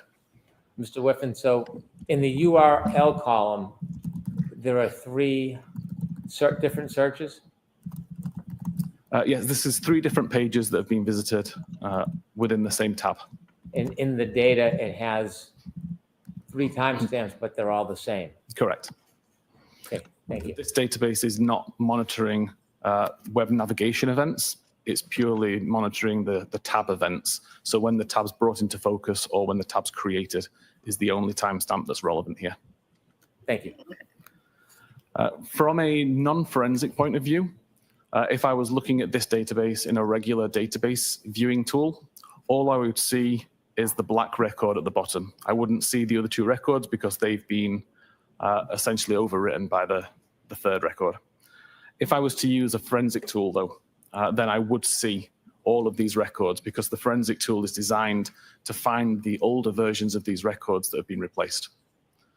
So again, from a forensic point of view, I would see all of these records. I would see all the different URLs, and I would see the same timestamp and the same row ID for all of them. This fundamentally changed in iOS 15. And I've tested this on multiple versions of iOS 15, 16, 17, and 18, including iOS 15.2.1, which is the same version of iOS installed on Jen McCabe's phone. In this case, the data is not written to the database immediately. So I've tried to show here that we have some in-memory variables, so essentially a short-term memory that the device knows exist, but aren't written to the database yet, so they're not written long-term. So in this case, if at 10 a.m. I go to firstpage.com, we see that the in-memory variable for timestamp URL and title are updated to show a 10 a.m. timestamp and the firstpage.com information. But you can see at the bottom, I still have the browser state tabs table, and nothing has been written to that database at this time. So can I ask you a question about this browser state DB? What does that mean? What does that tell us? The browser state.db is just the name of the database that Apple are using to monitor the tab activity on the device. Will a cell phone have a number of different databases it will send information to, or is it all one database? There are hundreds or thousands of databases, depending on what applications are installed on the device. Each database typically targets a different application or a different feature. Can information from a URL or a Google search or a Safari search, can it leave data on different databases, or does it always go to one database? It can leave on different databases, for sure. Thank you. So again, to continue this example, if I now go to secondpage.com a minute later, we can see that now the in-memory variable is updated. So the timestamp still remains 10 a.m., the same as it did previously on iOS 14, but the URL and the title are updated to reflect the current web page that's being viewed. Again, nothing has been written to the browser state database. I can go to thirdpage.com. Again, we see the in-memory variables for the URL and the title are updated, but the timestamp still remains the time that this tab was brought into focus or created, not the time that the navigational event occurred. Still, nothing's been written to the browser state database. And it's not until you actually close the tab that the information gets removed from the in-memory variables and written into the database. And at that point, the information written to the database is whatever was in the in-memory variable. So right now, all we have is a single record in the database that shows the 10 a.m. timestamp. That's when the tab was opened. And we have the thirdpage.com URL and title information, which is the most recent web page visited in that tab. It wouldn't matter whether I was looking at this data using a regular database tool or a forensic database tool. The only record that I will see is this particular record.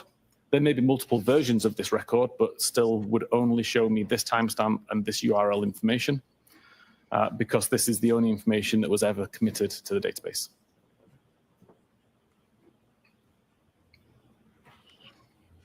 Okay, moving on from that, there was multiple databases or multiple data sources on Jen McCabe's phone that could be used to see what actually happened on the device at this time of day that was of interest.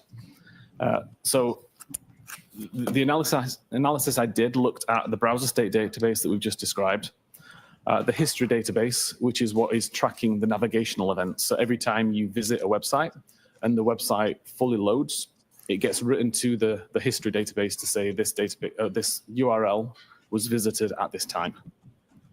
And that's the information that as a user you can see.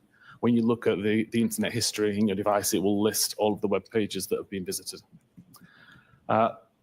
com.applemobilesafari.plist is a property list file, so essentially a list of values and information, keys and values that would describe various settings on the device typically, but it also stores information such as the last searches that were conducted using the Safari search feature. And then finally here we've got knowledgec.db, which is a massive database at the heart of iOS that stores lots of types of information. It can tell you what web page was actually on the screen at any given time. It can tell you when the backlight came on, when the backlight went off, when the device was locked or unlocked, the battery level, lots of different types of information, but useful here for the web pages that were being viewed. So using the combination of all those sources, I could see that at 2:27:29 a.m., Safari was opened from the application library on the device. At 2:27:29 a.m., when Safari opened, there was already numerous tabs open in the background. The browser would show in the foreground whatever browser tab was opened when Safari was previously minimized. In this case, we can see, looking at knowledgec.db, that the web page that was being viewed was related to Hockomock Sports, Friday's schedule scoreboard. At around 2:27:30, that tab would have been closed. Now, we don't actually have a time that the tab was closed, but based on other activity, this timestamp can be inferred. But essentially, when this tab was closed, a record is created in the browser state database that shows the timestamp 1:59:44 a.m. That would have been the tab at the time that the tab took focus, and then the Hockomock Sports Friday schedule scoreboard URL. Wait a second. Hold on. At 2:27:31, there was a browser switch occurred, and the last visited timestamp that's held in memory would have taken the time that this occurred, so 2:27:31. This URL was PayPal. There was no navigational event listed in history, so this wasn't a page that was visited from a bookmark or from typing in a URL. It was whatever was currently shown in that tab when the tab was brought into focus. And we know that this exact URL was last visited at 7:40 a.m. on the 28th of January. This is evidenced in browser state and in knowledge C. Knowledge C is good. Around a second later, that tab gets closed, and that record gets written to the database with a time of 2:27:31, because that's the time the tab was brought back into focus. It gets written with the URL and the title information related to PayPal. At 2:27:33, another tab is brought into focus from the background. This one related to Eastern Bank. Again, the last visited timestamp would be updated because this tab has now been brought into focus, causing the timestamp to change.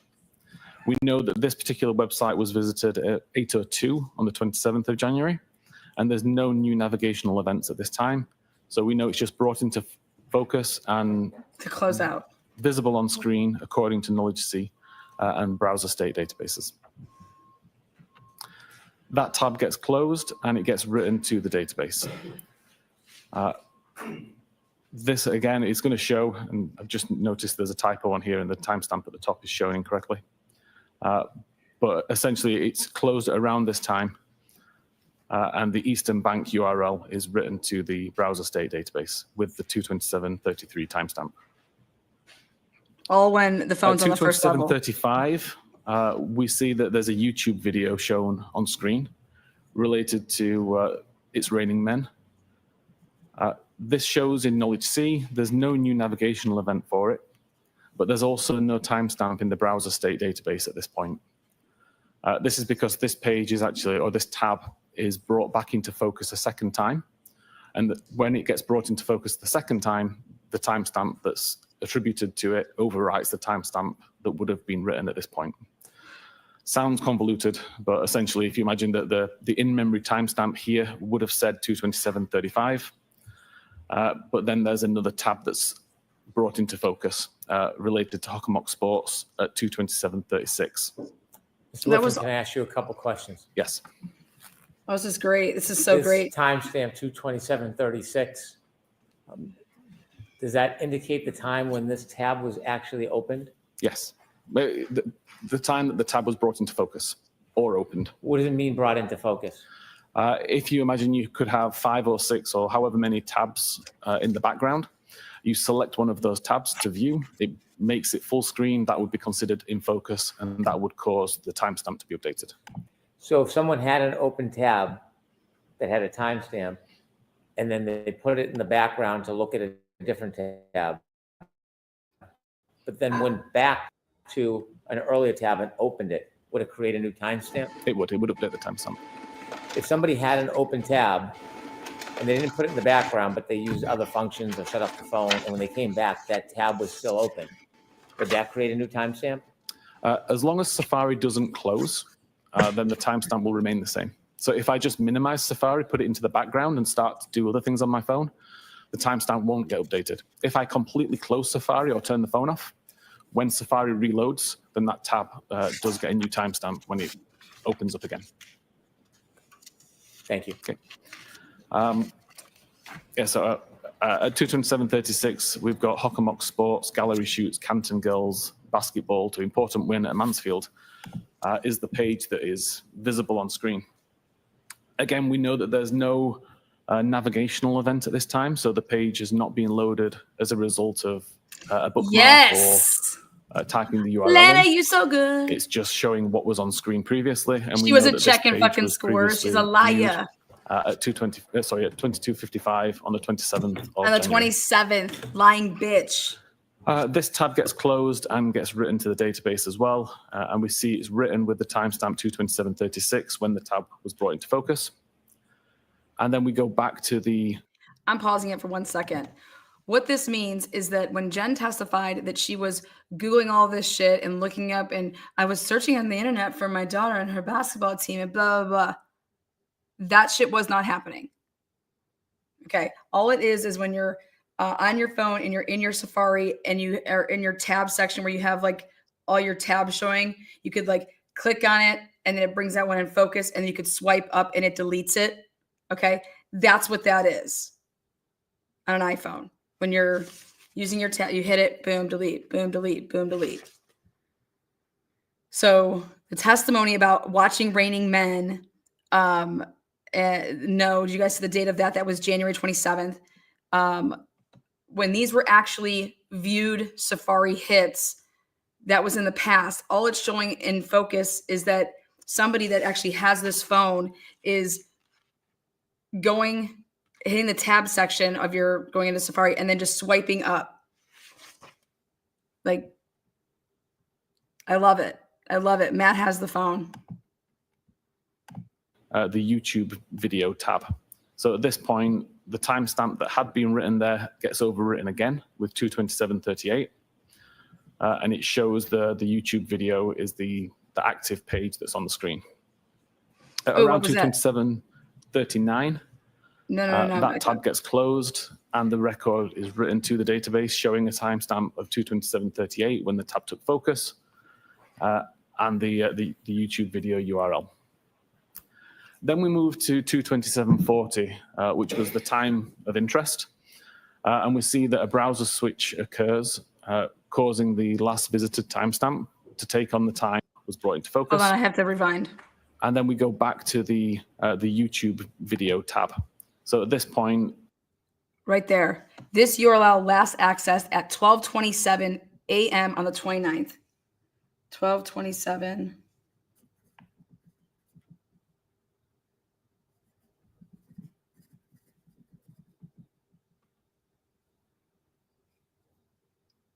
YouTube video. That's the Raining Men. At 12:29, that's when John calls. Okay, sorry, but it's important. Okay. The timestamp that had been written there gets overwritten again with 2:27:38. And it shows the YouTube video is the active page that's on the screen.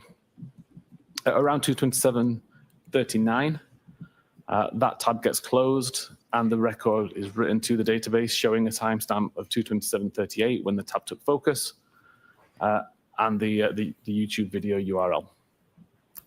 Then we move to 2:27:40, which was the time of interest. And we see that a browser switch occurs, causing the last visited timestamp to take on the time of 2:27:40. This is the tab that was ultimately used to search Hoss long to die in cold, which is the query that started all of the confusion. At this point in time, there is no navigational events recorded anywhere. All we see is that the web page that was brought into view is ozonebasketball.com/teams. Yes. This web page was last visited at 14 minutes after midnight on the 26th of January. Yes. We know that this is on screen because it tells us that in Knowledge C, and we know that the time is 2:27:40 based on Knowledge C timestamps and based on the browser state database timestamp. At 2:27:42, there is a web navigation event. Whether this is loaded from a bookmark or whether it's typed in, I can't say, but a web navigation event occurs using the same tab that's just been loaded. And now the user is loading the web page hockermocksports.com/standings. This is logged in the history database that shows what web page is visited when. And it also shows in the Knowledge C database to show what web page is on screen at this time. Mr. Whiffen, in the slide before 2:27:40, You mentioned that was the tab in question. Yes. Do the following pages that you show us in the PowerPoint follow that one specific tab? Yes. Thank you. So at 2:27:47, there's another web navigation event as the web page hockomocksports.com/schedules is loaded. Again, this is evidenced in the history database to show that a navigation event occurred and completed, and in Knowledge C to show that this is the web page that was viewable on screen. It was just on the screen. At 2:27:53, there's a further web navigation event where when now now loading the page hockomocksports.com/schedules/girls hockey. Again, this is evidenced in the history database and the Knowledge C database to show what page loaded and what page is visible on screen. So not basketball, but hockey. At 2:27:58, there's a further navigational event for girls hockey Franklin 21-22. Again, this is logged as a navigational event in the history database and shown on screen according to the Knowledge C database. So I understand these are all subsequent searches on the same open tab. Correct. Are these Sustained as to form. all subsequent searches on the same single open tab? There is no tab switch event listed. We see the tab switch event occur at 2:27:40, and then we see lots of navigational events occur. Thank you. At 2:28:06, Safari is minimized, so it's removed from focus so that something else could be viewed, or the phone is locked. Is removed from focus different than closing? Correct. If you remove it from focus, it's essentially going into the background, but it's still open. It's in its current state, just in the background, versus if you close it completely and have to reload it later on. So Like in swiping this particular up. state, the timestamp doesn't get changed. The timestamp remains 2:27:40 as it was earlier. Safari is then not used again until 6:23:37, when it's opened from the background using the icon in the app library. At this point, when it loads up, the same page that was open when Safari was minimized is shown. So we still see hockomocksports.com/schedules/girls hockey/Franklin/2021-2022. There's no navigational event at this point, so we know that it wasn't completely reloaded. It's just showing what was on screen previously. Show and it's the evidenced in the screen. Knowledge C database. At 6:23:49, there's a cache file created. The cache file is related to how long to digest food. Now, these particular cache files show up as suggestions in Safari.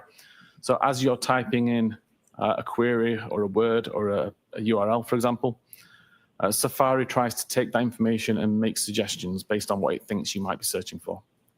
So if, for example, you were to type in how long to die with the word spelled just DI, Safari can mistake that for how long to digest food, and it could present this information. And up until about 12 months ago, this is the information that was provided by Safari.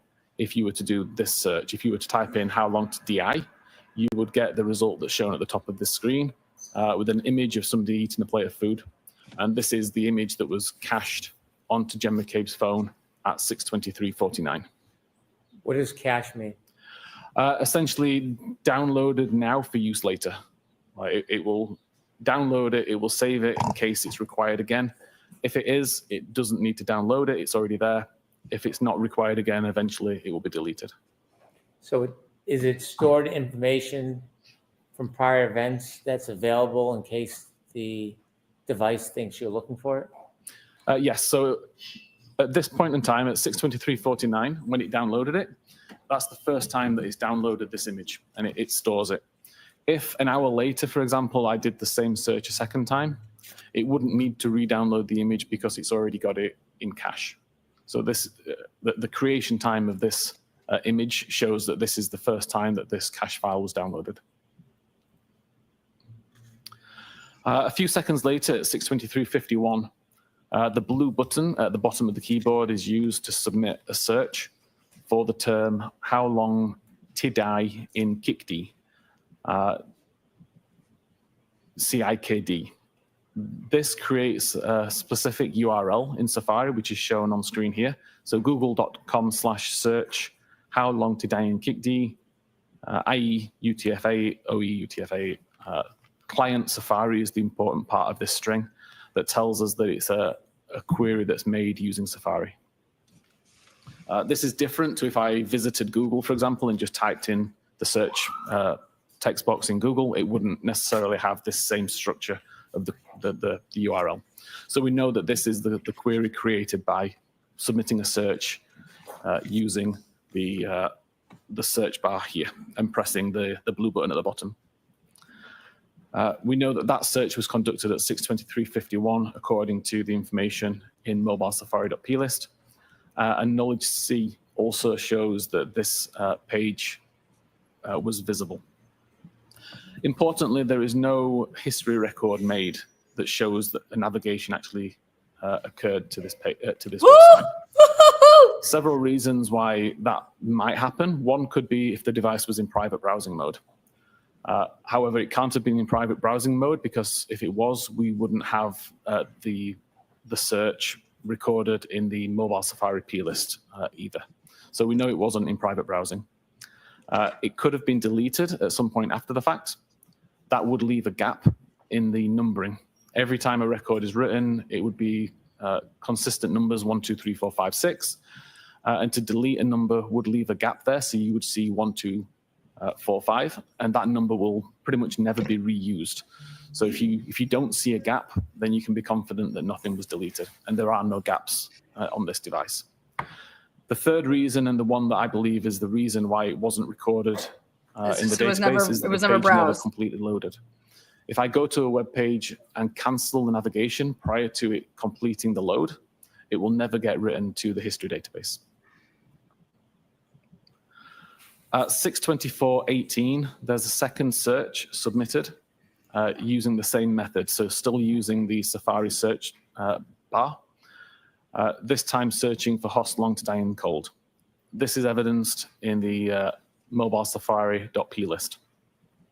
Again, there is no record made in the history database that to me suggests that the page never successfully loaded. At 6:24:24, Safari is minimized again. It gets reopened at 10:33:33 a.m. Again, loaded from the app library and brought into focus. And at that point, the previous page is shown to the user. That previous page is related to the search "Host long to die in cold." This is evidence in knowledge C to show that this is the page that's visible on screen, but there is still no history event that shows that the page completely loaded.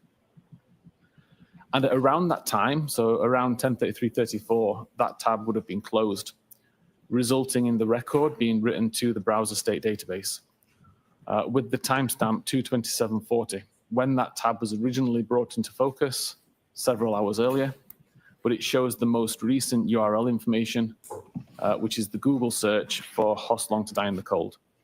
It doesn't have any of the other URL information that was visited during that time period. It doesn't have the previous Google search for "How long to die in the Kikdi," because all it records is the most recent URL that's visited alongside the original time that the tab took focus. Importantly here, there is no title information. The title information is included within the page itself. So if you do a Google search, the title of the page that showed up would show Google search, and then it would show the query that you typed in to search for. The fact that this doesn't have a title also suggests that the page never loaded.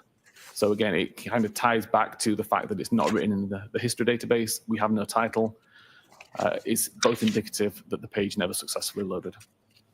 Mr. Whiffen, when a tab is ultimately closed, does the URL always have the last search, or could it show an earlier search?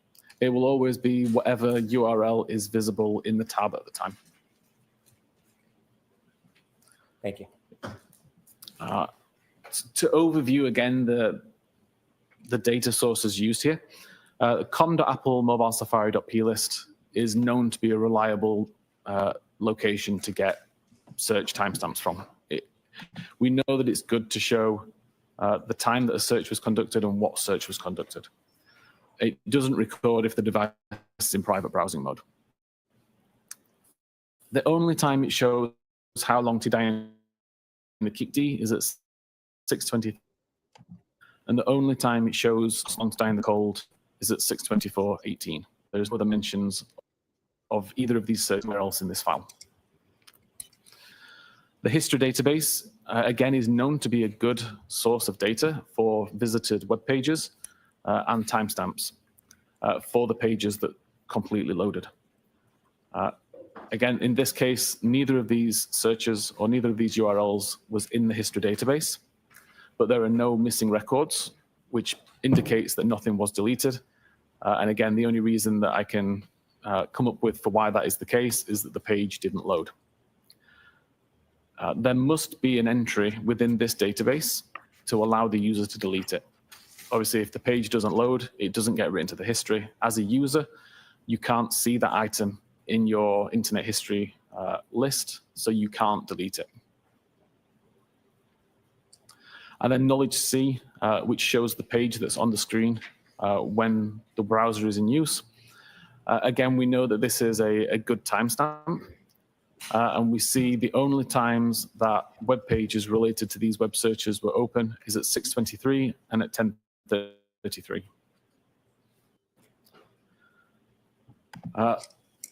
There were multiple deleted records in the browser state database. It wasn't just the record for How Long to Die in the Cold. When you say there's multiple deleted records, can you go into a database and see what URL searches have been deleted from the actual item? Yeah, so from a forensic examiner point of view and using forensic software, I can look at the database and see the records that have been deleted and recovered. There does become a time when you're unable to recover any more records and they're now just purely deleted and unable to get back. But at this point, I was able to recover a good number of records. And these were the 5 that I thought it was important to focus on for here. You can see that 3 of them occur at 2:27. So at 2:27:36, 2:27:38, 2:27:40. And these are the web pages that we've just seen in the presentation. So Hockamock Sports, the YouTube video, How Long to Die in the Cold. And then 2 additional pages for cantonma.org and Ozone Basketball. The way that we're able to recover these records forensically is because of how databases work. What I've tried to display here is that when you first create a record, in this case, creating record 4025, a new page is created in the database. A page is simply a block of binary data that's organized in a way that can be understood by the database as a page of data, much like it would be a ledger with a list of records. So it creates frame 181 with page 2752 and the record 4025. What is a little bit different from if you were doing this manually is when you want to add a new record, or when you want to delete a record, or when you want to update a record, it has to create an entirely new page or an entirely new version of that page. So in this case, we see that frame 194 is also page 2752. It duplicates the record 4025 and adds the record 4026. From the database's point of view at this time, frame 181 is now dead. Like, it won't be used for anything. And a regular database tool would only refer to the most recent version of that page, so frame 194. Forensically, I can look back at all of these different versions of the page and I can start to see differences. Not so important in this case when all that's happening is that you're adding information, but when you start to delete or edit records, being able to go backwards and see these previous pages, you can see the records that have been changed or deleted. So as we're moving along all of these pages, each of these refer to a time when a new record was added. every time a new record is added, a new frame is created, it duplicates the page from before, and it adds the new record. I've highlighted record 4028 in green across these 3 frames because this is the host long to dying cold record that is of interest. Moving forward again, we continue to see records being added, but particularly here at frame 430, record 4029 is deleted.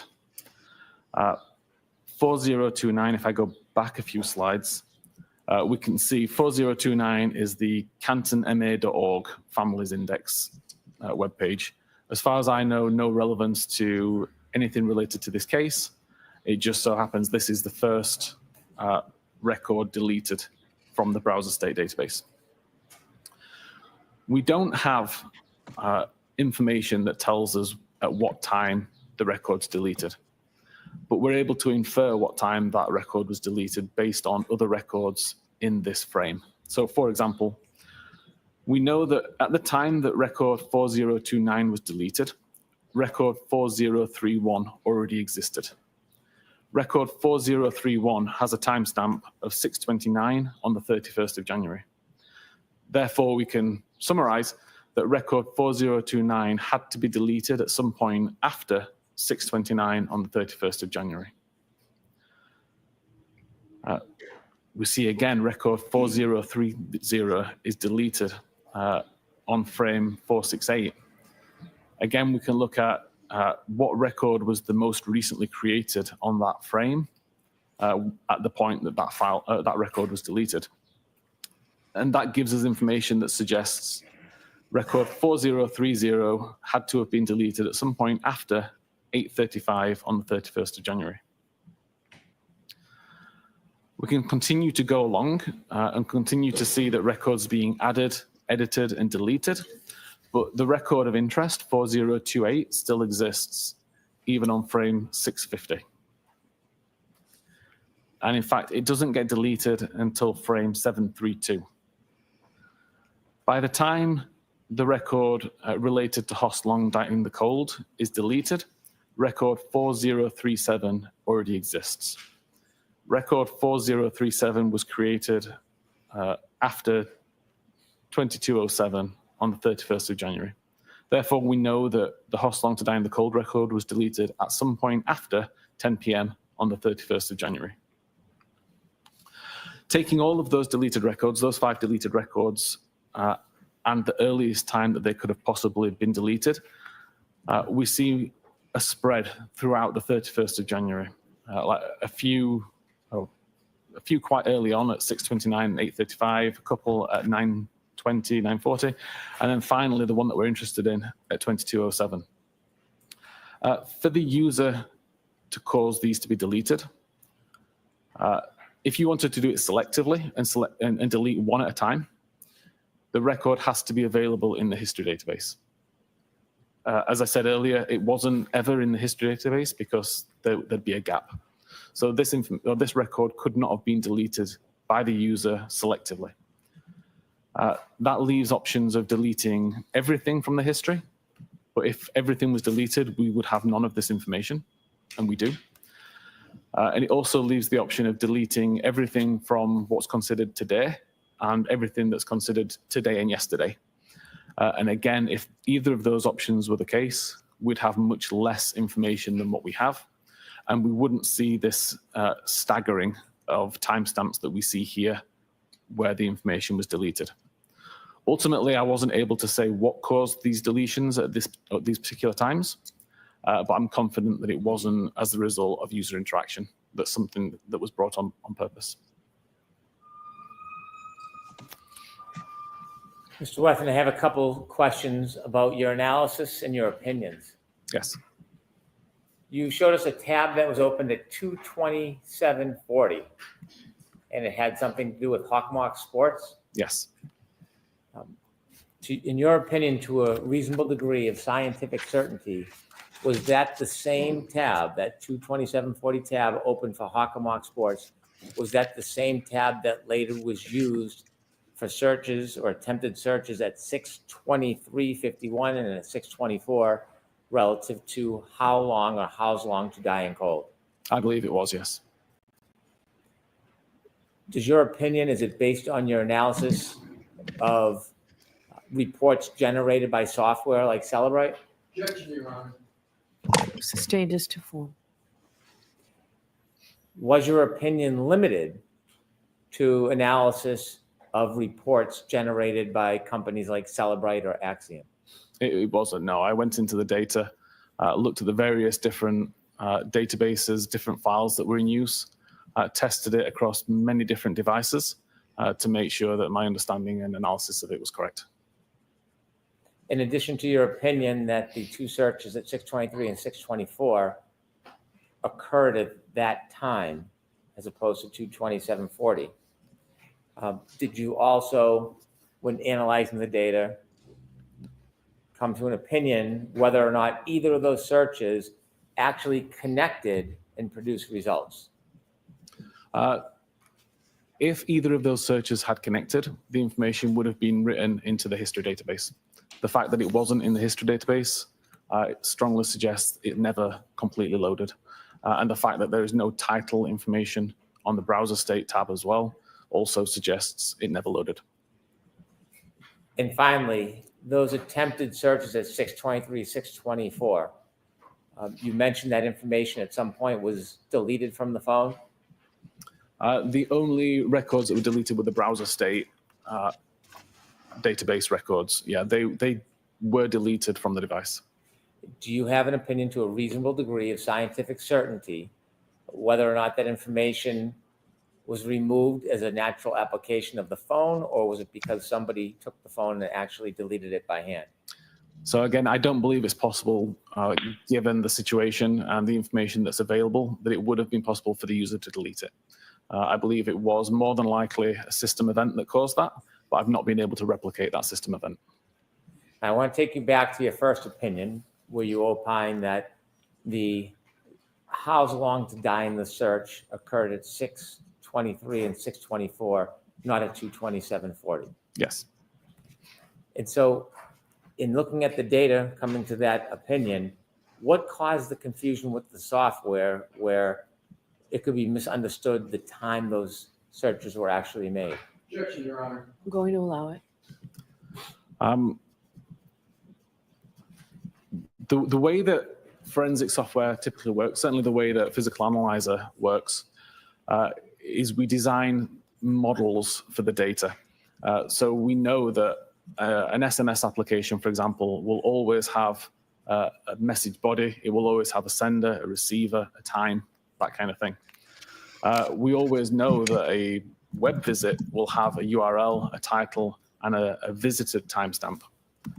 In this particular case, in the database, the timestamp is called last visited timestamp, which is indicative, you would think, of the time that the web page was visited. So when that information was being modeled within the software, the timestamp that was within the database was used, and it was called last visited timestamp. Since the investigation that I did into this case, I requested that the forensic research team at Cellbrite revisit this data and confirm if there's confusion around it. Were my findings correct ultimately? There are times that that information can be correct. If, for example, you create a brand new tab, visit a website, and then close the tab immediately, then that timestamp would be indicative of the time that the URL was visited. But if you were to create a tab, use it for 3 hours, and then close it, the timestamp would not be indicative. Also, if you were to bring an old tab into focus that you'd used several days earlier and then close that tab, again, you're going to get bad timestamp information. So ultimately, from Cellbrite's point of view, we removed the timestamp from that data to avoid confusion in the future. You shared with us that the URL for the 623 and 624 attempted searches ultimately was removed from the device. Yes. Would it be fair or accurate to say there were over 4,000 deleted files from the phone, or there was 4,000 deletions from the phone? There were many. Sustained. Okay. as to form. Would it be accurate to say that the only deletion from that phone was that 623, 624 search? No, there were thousands of records deleted ultimately for various reasons that I can follow. That would be an inaccurate assertion? To say that that's the only record that was deleted is inaccurate, yes. Okay, thank you. I'm now going to turn to a second phone that you looked at. All right, this should be good. He's never talked about John's phone. Woo, here we You told go. us that you looked at two phones. The second one was a phone that was or is attributed to John O'Keefe. Correct. When you looked at the phone for John O'Keefe, were you looking at things different than we looked at on the phone attributed to Jen McCabe? I wasn't as interested in internet data. I was more interested in location and health and anything else that could be useful. Yes. Before we show any presentation, I want to get a little understanding of what you looked for and what you found. Were you looking for what's called location data? I was, yes. Was there a period of time that was important that you were looking for relative to location data? Typically after midnight and before 6 a.m. Is that on January 29, 2022? It is, yes, sorry. How does a phone, like an iPhone, store location data? Multiple ways that it can be stored. Primarily, there's a database called Cahce.SQLite. And every time an application requests location data from the device, a feature called location services on iOS tries to calculate the device's location using a combination of technologies, GPS, Wi-Fi, cell tower, and Bluetooth. Calculates the device's location and stores that into the database as a latitude, longitude, altitude, timestamp, accuracy radius, information like that. Are there different types of location data that are captured and stored on a device like an iPhone? Can you define different types, please? I'm sorry? If you could define what you mean by different types. The different sources of data that are generated that then captured on an iPhone. Yes, so the application can specify how accurate it wants the data to be. So for example, if you're using a navigational application, you'd want high accuracy data. So the application would request high accuracy data from location services. Location services would then try to use GPS primarily to get location information. Versus if you were using a weather app, for example, where you don't really need to know precise information, you just need to know the approximate town maybe that the user's at. So a weather application would ask for low accuracy information, and the device may be able to calculate the location based on cell tower information, for example. Both can be stored in the database with the accuracy information that's available. Would a application that is devoted to navigation in your programming experience typically have stronger data, location data information than a more general application like a weather app? Yes, for sure. And Apple actually specify in their documentation, when they specify the various different accuracy levels, they have one for navigational purposes for map applications. How do you define accuracy level from the different data that's being stored in a phone? How do you mean, sorry? Is there high level, middle, low? Yes, the information is typically provided with a range of meters. So you'll have a latitude, longitude coordinate and a number of meters that you have to draw around that locational point. And the device is somewhere within that circle. It could be as accurate as 2 or 5 meters. It could be as inaccurate as several miles, depending on the technology that was used to get the data. Are you familiar with an application called Waze? I am, yes. Tell us what Waze is. Waze is a navigational tool. So you can plot a route and it will try to direct you the best way, avoiding toll roads, avoiding accidents, that kind of thing. What is the level of accuracy in location information that is generated by using Waze? That would be the highest level of accuracy. So it would aim to get GPS quality information of around 5 meter accurate. So why doesn't a programmer in every application just use the highest level location data for every application? Getting GPS data is not always possible. If you're in a building, in a basement, for example, you may not get that.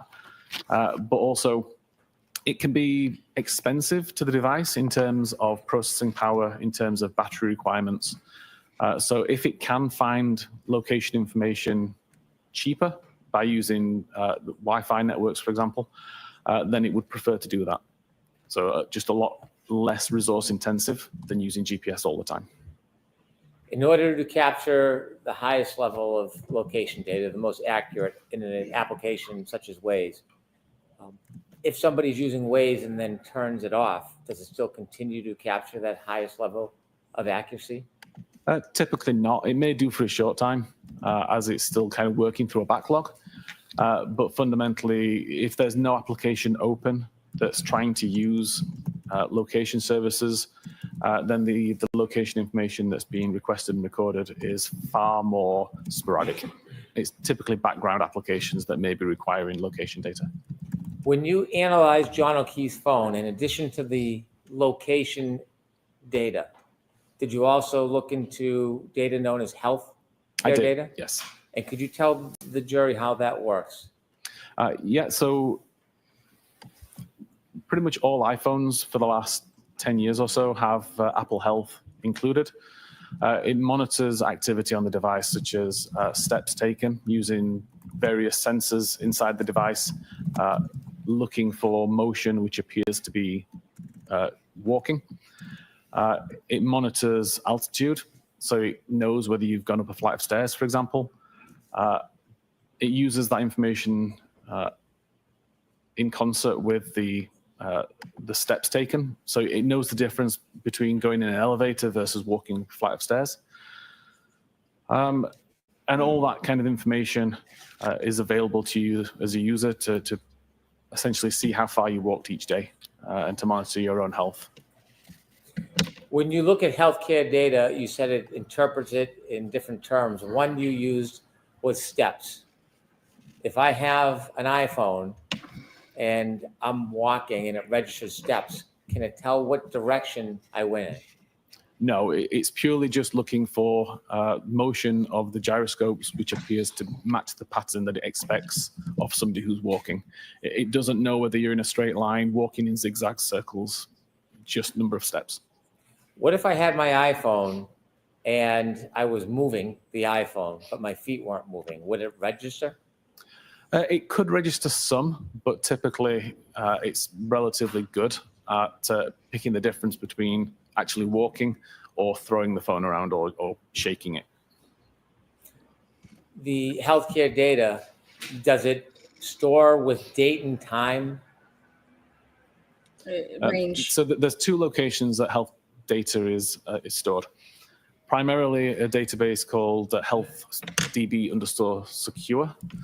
And that aggregates the information into periods of time. So you may have a 10-minute period where it says 100 steps were taken. It could be that the 100 steps were taken in the first 2 minutes, and then virtually nothing was done for 8 minutes there. But there's another database called Cahce encrypted C, which is more granular. It's where the information is written originally prior to it being aggregated and moved into the bigger health database. You also mentioned that the healthcare data has a term known as steps. Yeah. If the movement registers as steps, would that necessarily mean that a person was walking up or down steps? No. Sorry, we're talking about steps taken or flights climbed? I'm sorry, flights climbed. A flight climbed, according to Apple, is essentially an incline of 3 meters over 16 steps taken. So it wouldn't really matter whether it was walking up a flight of stairs, walking up a steep inclined hill, on an escalator, something like that. If there is movement that appears to be walking and an incline of 3 meters, then that would be considered a flight climb event. Is there any other ways that the phone could register flights climbed, but the person's not actually walking up or down stairs? So I did test this a few months ago. driving in my vehicle. I was able to, if I just put a phone on my dock as I'm driving around, nothing was recorded. But I found that if I was actually holding the phone while driving at the same time, then the natural suspension of the vehicle plus the movement of my arm would be considered enough to be steps. And if that motion happened while I was driving up a hill, it would also result in a flight climb event. And the testing that I did consistently resulted in, I think it was 9 flights of stairs climbed while I was driving up the same hill multiple times. In your studies, what elevation change would have to be present if you were in a car with a phone and it would register healthcare data as steps? Is there a certain level of elevation that would trigger that? Again, it's just a 3-meter incline is required. Did you say 3 meter? 3 meter. That's not a lot. The healthcare data, in addition to being able to give a range of time of movement and defining generally terms, whether it's steps or stairs, is there any other information about healthcare data that is important in your analysis of this case? Sorry, can you just repeat that, please? Sure. I'm trying to think. The healthcare data you shared tells us there's movement, Yes. and it may come in the term steps. You also shared that the healthcare data can show elevation. That can come in the term flights. Yes. Is there any other information about the healthcare data you looked at? Did you look at it across a wide range in this case? No, it was just the steps and the flight climb that I was interested in. What is the time period you looked at the healthcare data for in this case? Between midnight and 6 a.m. or 6:30 a.m. That's midnight on January On January 29, 29th. 2022 till about 6 a.m.? Yes. And before we get to any presentations, did you see movement on that phone relative to healthcare data at different points through the night? I did, yes. Did you identify those different times in your report? I did. You created a PowerPoint for Mr. O'Keefe's phone. Are those time points and movements, are they indicated in the PowerPoint as well? They are, yes. So you had, with Mr. O'Keefe's phone, you looked at location data, you looked at healthcare data. Is there any other data you found important in your analysis to try to track the movements or non-movements of the phone of John O'Keefe on January 29, 2022? Yes, I've also looked at battery temperature information and at a feature called Doppler, which is monitoring for Face ID. Tell us a little bit about the battery temperature. Is it the battery temperature of the phone or part of the phone? There's a battery temperature sensor built inside the phone within the battery, and it's essentially always checking for battery overheats or battery cool downs to the point where performance will be affected and the device needs to power off to save itself being damaged. So that temperature information isn't recording ambient temperature. It's not interested in the temperature in the room, for example. It's purely interested in the battery temperature. But it is affected by ambient temperature. And I, again, did lots of testing by putting the phone into controlled temperature environments, so inside a freezer for a set amount of time, to monitor how the battery temperature would decrease over time, given the environment it was in. Bringing it back into a warm environment and testing how long it takes to increase. Putting the device outside. I live in Calgary, where it's pretty cold in winter. So putting it outside, it was like 40 Fahrenheit, I think it calculates to. And the temperature of the environment had a big impact on the battery temperature that was recorded by the device. Were you able to track the changes in battery temperature for Mr. O'Keefe's cell phone over the course of the evening from after 12 on January 29, 2022 through after 7, 8 in the morning? Yes, there wasn't a massive number of records, but there were records that I've included in my report. Now, this is all new. Areas, This is all when new. a person uses an iPhone and presses the buttons, or they hold it and they try to open it by recognizing their face, what is that process called? The Face ID would be the process for the unlocking.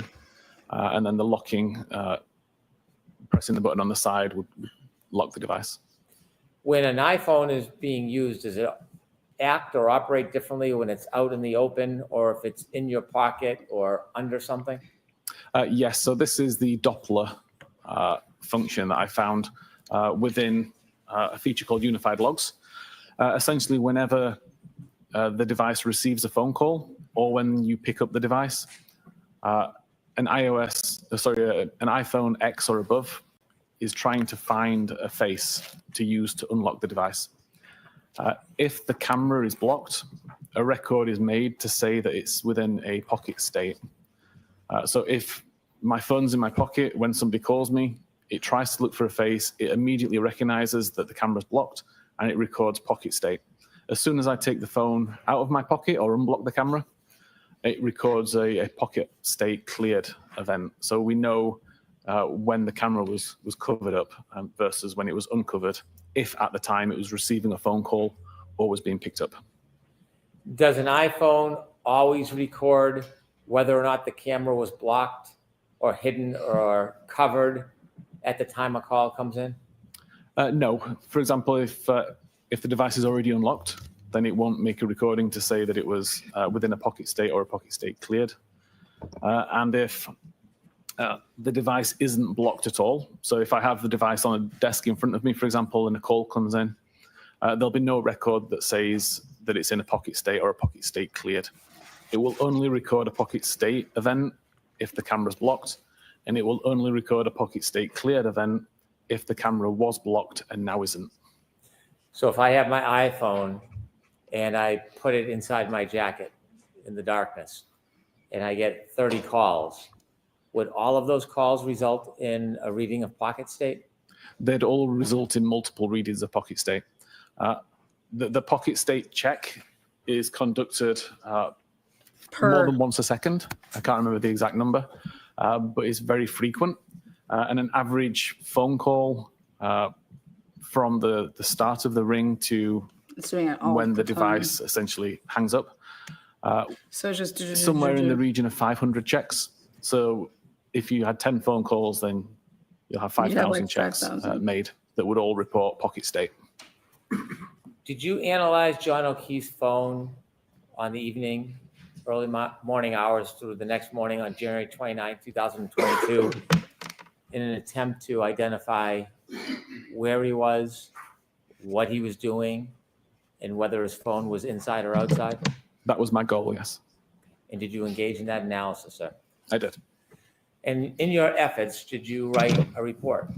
I did. Did you write multiple reports on these separate issues? I did. And those reports are provided to everybody? Yes. In addition to the reports that you generated from your study, did you present or did you prepare a PowerPoint? I did. Does the PowerPoint outline some of those points? It does. At the end of the PowerPoint, do you go through a timeline accumulating many of these pieces of evidence together that show them in a chronological sequence? I do. And does that help capture the movement or non-movement of John O'Keefe's phone through that night? I believe it does. All right, come May I on. approach? Yes. Here we go. This is the big daddy. Let's see what they've uncovered. This is new. He's never done this I'm showing you a before. binder, sir. Could you look at it? Let me know. if you Give me like that binder, baby. Yes, this is the presentation that I created regarding John's phone. It's all about the it. binders. Would all be some of the subject areas we just spoke about? It does. I'd move to introduce this as an exhibit, please. No objection, Your Honor. Thank you.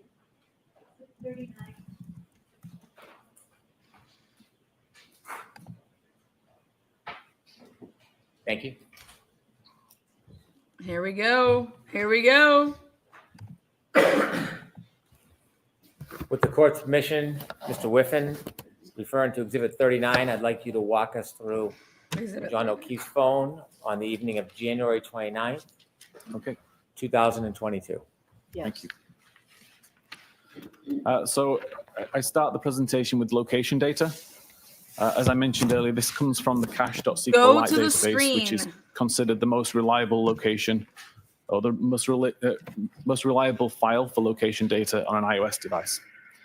Stores information whenever location information is requested. That could be through user interaction with the device using something like Waze. It could be background activity, just depending on what applications the user has open, what settings the user has chosen. It's constantly trying to find its location and recording it in this database, partly for the purposes of identifying frequent locations. At 12 minutes and 5 seconds after midnight, the device shows multiple location points at Washington Street around Forge Pond. What I've tried to show here, there's a kind of a gold dot in the middle, which would show the actual latitude, longitude information. And then the circle around it is what's considered the accuracy radius. The smaller the accuracy radius, obviously the more accurate the information is believed to be according to the device. But ultimately, if the device is anywhere within that circle, then iOS would consider it correct. It considers it an accurate record. Mr. Whiffen, why are there multiple circles of location data for one point where Mr. O'Keefe's cell phone was? So this wasn't a single point in time. This was multiple records at around 12 minutes and 5 seconds. No application was actually in use at this time requesting location information, but the device, for whatever reason, recorded multiple records with various degrees of accuracy. Typically, you would see accuracy start quite low and get better over time, which you may have seen on your own device when you open up the map application, and it may show your device close to where you are, but not perfectly where you are, and then wait a few seconds, and that information gets refined. Essentially, this is the same thing. So low accuracy would be a wider circle and higher accuracy would be a smaller circle? Correct. At this point, Mr. O'Keefe is not utilizing Waze on his phone, Correct. but location data is still being stored randomly on the phone from It's 'cause multiple he's- different sources. It is, Yes. yeah. Depends on the device itself. In the It top depends on left-hand corner, what it apps says you have on your phone. 12:05. That's the time that this snapshot, Yes. and In then this below case, approximate. and below it's obviously the date. Yes. Okay, could you take us ahead, please? There were multiple records between that last time and what's shown on screen now at 19 minutes and 33 seconds. But all of the records were sporadic and low accuracy with values of 1,000 meters or more. But around this time, around 19 minutes and 33 seconds after midnight, is when Waze was actually brought on screen. Waze starts to ask for high accuracy data, so we see the accuracy immediately start to improve. So again, we see relatively low accuracy data to begin, and then over the next few seconds, it begins to refine itself until it gets down to a 5-meter accuracy records as the device continues up here. We'll highlight that there's a cluster of records here as the device came to either a slow or a stop momentarily. Multiple records were created, and then the device continued driving up Denham Street. Mr. Whiffen, below the time, 12/19/33, in the date, talks about the average accuracy, Yes, and that's in meters? that's in meters. So again, the records that are shown at the bottom here are around 55 meters. The records shown at the top are around 5 meters.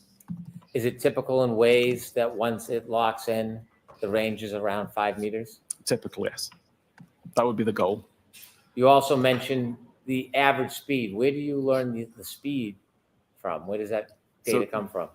The database, the Cahce SQLite database also calculates the average speed between two data points, and also the bearing or the direction of travel between those 2 points. So the average speed that's shown here on the left is approximately the average of all of the records that are shown on this map at the time. And each of these map points has a directional arrow that points in the direction that the database recorded the device was traveling in. When you look at this information generated because of the usage of Waze, and you can see both the accuracy and the speed, with the Waze information at its most accurate, can you actually tell whether the vehicle is moving or whether it stops? Yes, based on the speed and the the location and the timestamps, you can determine whether the device is moving or stopped. Thank you.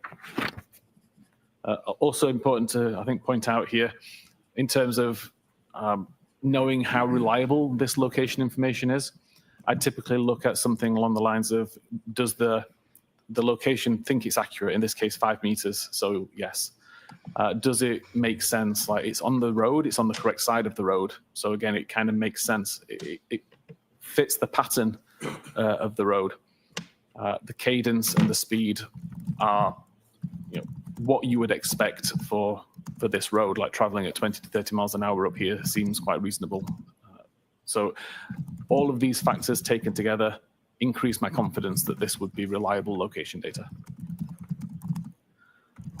Moving to the next slide, between 20 minutes and 19 seconds and 21 minutes and 58 seconds after midnight, the device starts on the left side, on the right side at Dedham Street, drives up and turns left onto Maplecroft Road. Again, we see that all of these location points match the pattern of the road layout. They all have a consistent cadence, a consistent speed, traveling at between 10 and 20 miles an hour. And we see a cluster of records here, which is around a stop sign. So again, it indicates how reliable the data is, because the location, the location data that's recorded recognize the vehicle slow, come to a stop, and then continue. So Karen's not the drunk stop and sign. she's stopping at the stop sign. Maplecroft Road in Canton? Yes. That's really good for Karen right there. At the end of Maplecroft Road, the device turned left onto Oakdale Road and continued heading down there. Between the hours of 21 minutes and 59 seconds and 22 minutes and 53 seconds, the device continues down Oakdale Road. Again, all of these location points show with 5 meter accuracy. They show a consistent cadence, consistent pattern to the road. And again, we see a cluster where we see the device come to a slow or a stop for a stop sign. The device ultimately turns right onto Cedar Crest Avenue, I believe, and continue down there between 22 minutes and 54 seconds and 23 minutes and 57 seconds. Again, as I've said before, all of these points, 5 meter accurate, they all conform to the road. The cadence is good. And again, we see a cluster on approach to a stop sign. The device shows that it overshot Fairview Road and continued turning up Cedar Crest, but came to a stop somewhere between 50 and 51. And at 23 minutes and 58 seconds, the device appears to have turned around, so potentially a 3-point turn, in order to head back down Cedar Crest Road and turn right onto Fairview Road. Again, accuracy 5 meters, good cadence, good conformity to the road. All appears to be reliable and make sense, traveling at an average of 20 miles an hour. 20 miles an hour. And that Great, road great coming for down at the Karen. bottom of the screen where John O'Keefe's phone travels, that's Fairview Road? This is Fairview Road here, yes. The next few slides replay that same data, but instead of showing multiple points on one graph or on one map, it's going to show one location point per slide. Look at where the car 24 is. minutes and 20 seconds, we see the device is already on Fairview Road. It's off on the other Accuracy side. of 5 meters, traveling at 14.8 meters and heading south. 24 minutes and 21 seconds is now at 16.2 meters, but it's still highly accurate information. 24 minutes and 22 seconds, traveling at 18.3 miles an hour. 24 minutes and 23 seconds, traveling at 16.9. 24 minutes and 24 seconds after midnight, traveling at 16.9. 24 minutes and 25 seconds, traveling at 16.6. 24 minutes and 26 seconds, traveling at 17. 24 minutes, 27 seconds, traveling at 15.9 miles an hour. And at 24 minutes, 28 seconds, traveling at 14.5 miles an hour, at which point it's approximately outside number 34, around the driveway area. 24 minutes and 29 seconds, traveling at 12.1 miles an hour. 24 minutes and 30 seconds, traveling at 11.5. 24 minutes and 31 seconds, traveling at 10.4. 24 minutes and 32 seconds, traveling at 8.9. 24 minutes and 33 seconds, traveling at 7. 24 minutes, 34 seconds, traveling at 5.2. And 24 minutes and 35 seconds, traveling at 3.5. 24 minutes and 36 seconds, traveling at 3.2 miles an hour. And at 24 minutes and 37 seconds, traveling at 1.4 miles an hour. Finally, the device comes to a complete stop at 24 minutes and 38 seconds. I'll say from the testing that I've done related to the speed, it may not be 100% accurate, but it's a very good indicator of the speed in general. So if it says it was traveling at 10 miles an hour, it would have been traveling at somewhere between 9.5 and 10.5 on average. Mr. Whiffen, you just showed us the travel of Mr. O'Keefe's cell phone around 12:24 to 12:24:38 on January 29, 2022, and you said at 12:24:38 it came to a complete stop. Yes. Before that complete stop, was the car continuously moving at some speed? Yes, this is the first record that shows 0 miles per hour or 0 meters per second. Prior to this, there was always a record that showed some level of speed. If you look at number 34 on that chalk, if you can highlight it, please.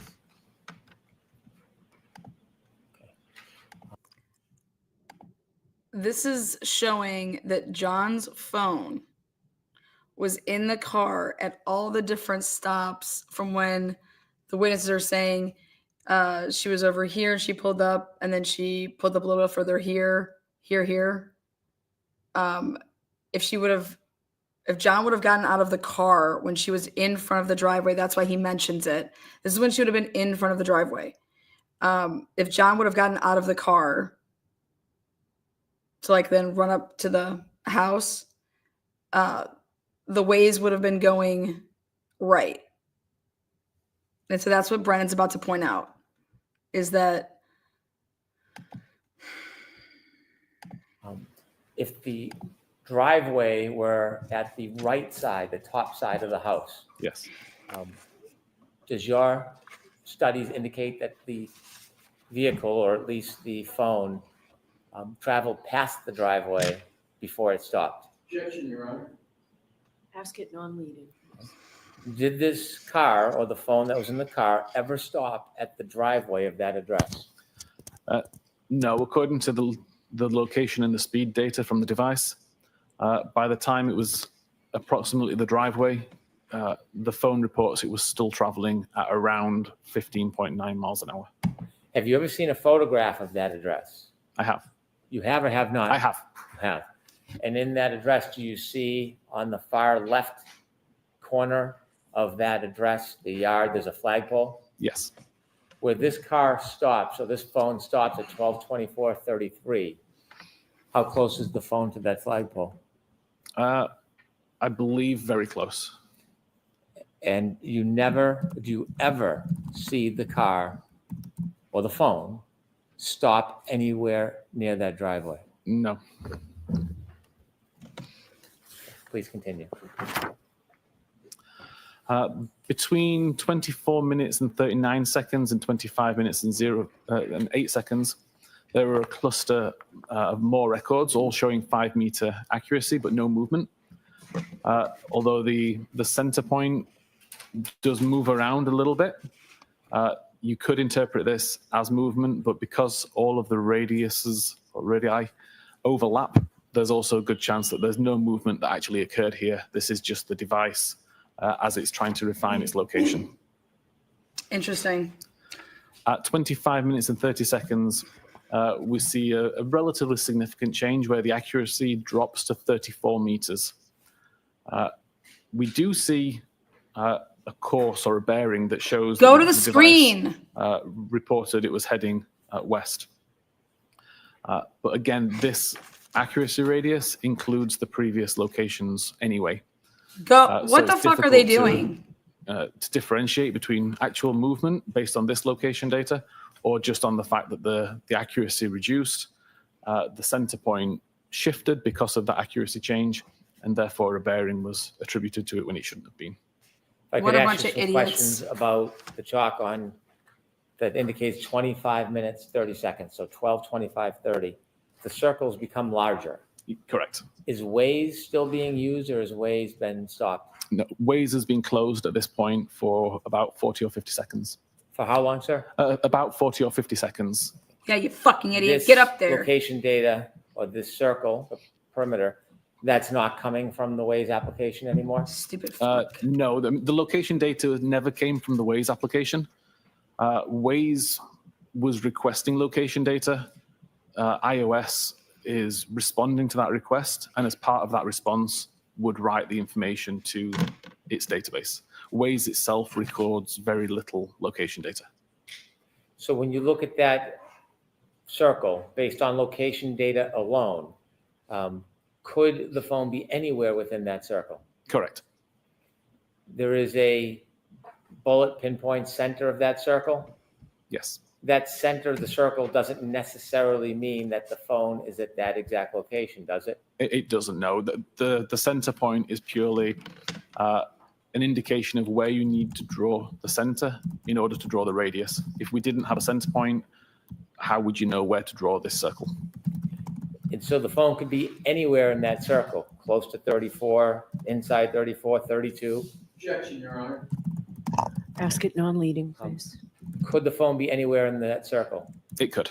Could it be at the center point? It could. Could it be still in the car? It could. Continue, please.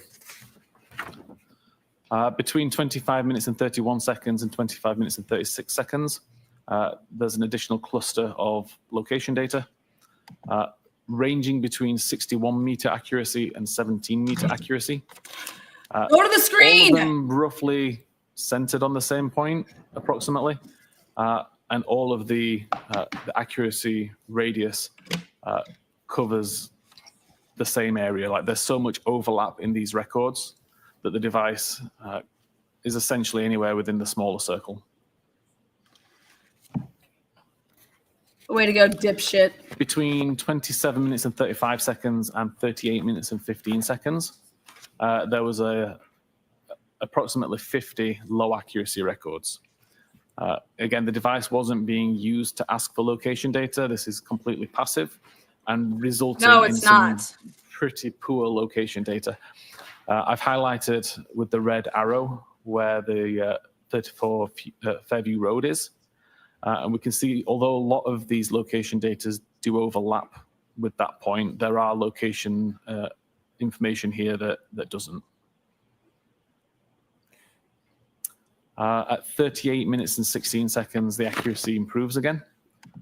Is now 18 meters accurate, but continues to show approximately the same location that we saw 10 or 15 minutes earlier, around the flagpole area. 38 minutes and 17 seconds, same general area, slightly higher accuracy information down to 14 meters. 38 minutes and 18 seconds, accuracy increased to 12 meters, shifted slightly. Now the flagpole area is essentially at the lower side of this circle. Obviously the top side of the circle now includes a part of 34 Fairview. If the location information is indicated by the circle and the circle has shifted, does that mean Holy shit. Breaking news from my brain. During the time period of 12:25 to 12:35, Jennifer McCabe's phone, aka her phone, her watch, most importantly her watch, 12:25 to 12:35, she does not make a physical fucking move. She makes one step, like I said, to make it seem like she got out of a vehicle, was about to get out of a vehicle, then puts her foot back in the vehicle. Then from 12:25 to 12:35, her watch, she does not move. 12:25 to 12:35 is when John's shit goes haywire with like, he just blows up with like, oh my God, this is horrible data. Okay, horrible data. So at the same time that Jen is sitting still in a vehicle, in my opinion, John, boom, 12:25 to 12:35. I say that they leave and they come back wherever, like woo, woo. Oh balls, oh balls. Necessarily, the phone has moved. Not necessarily.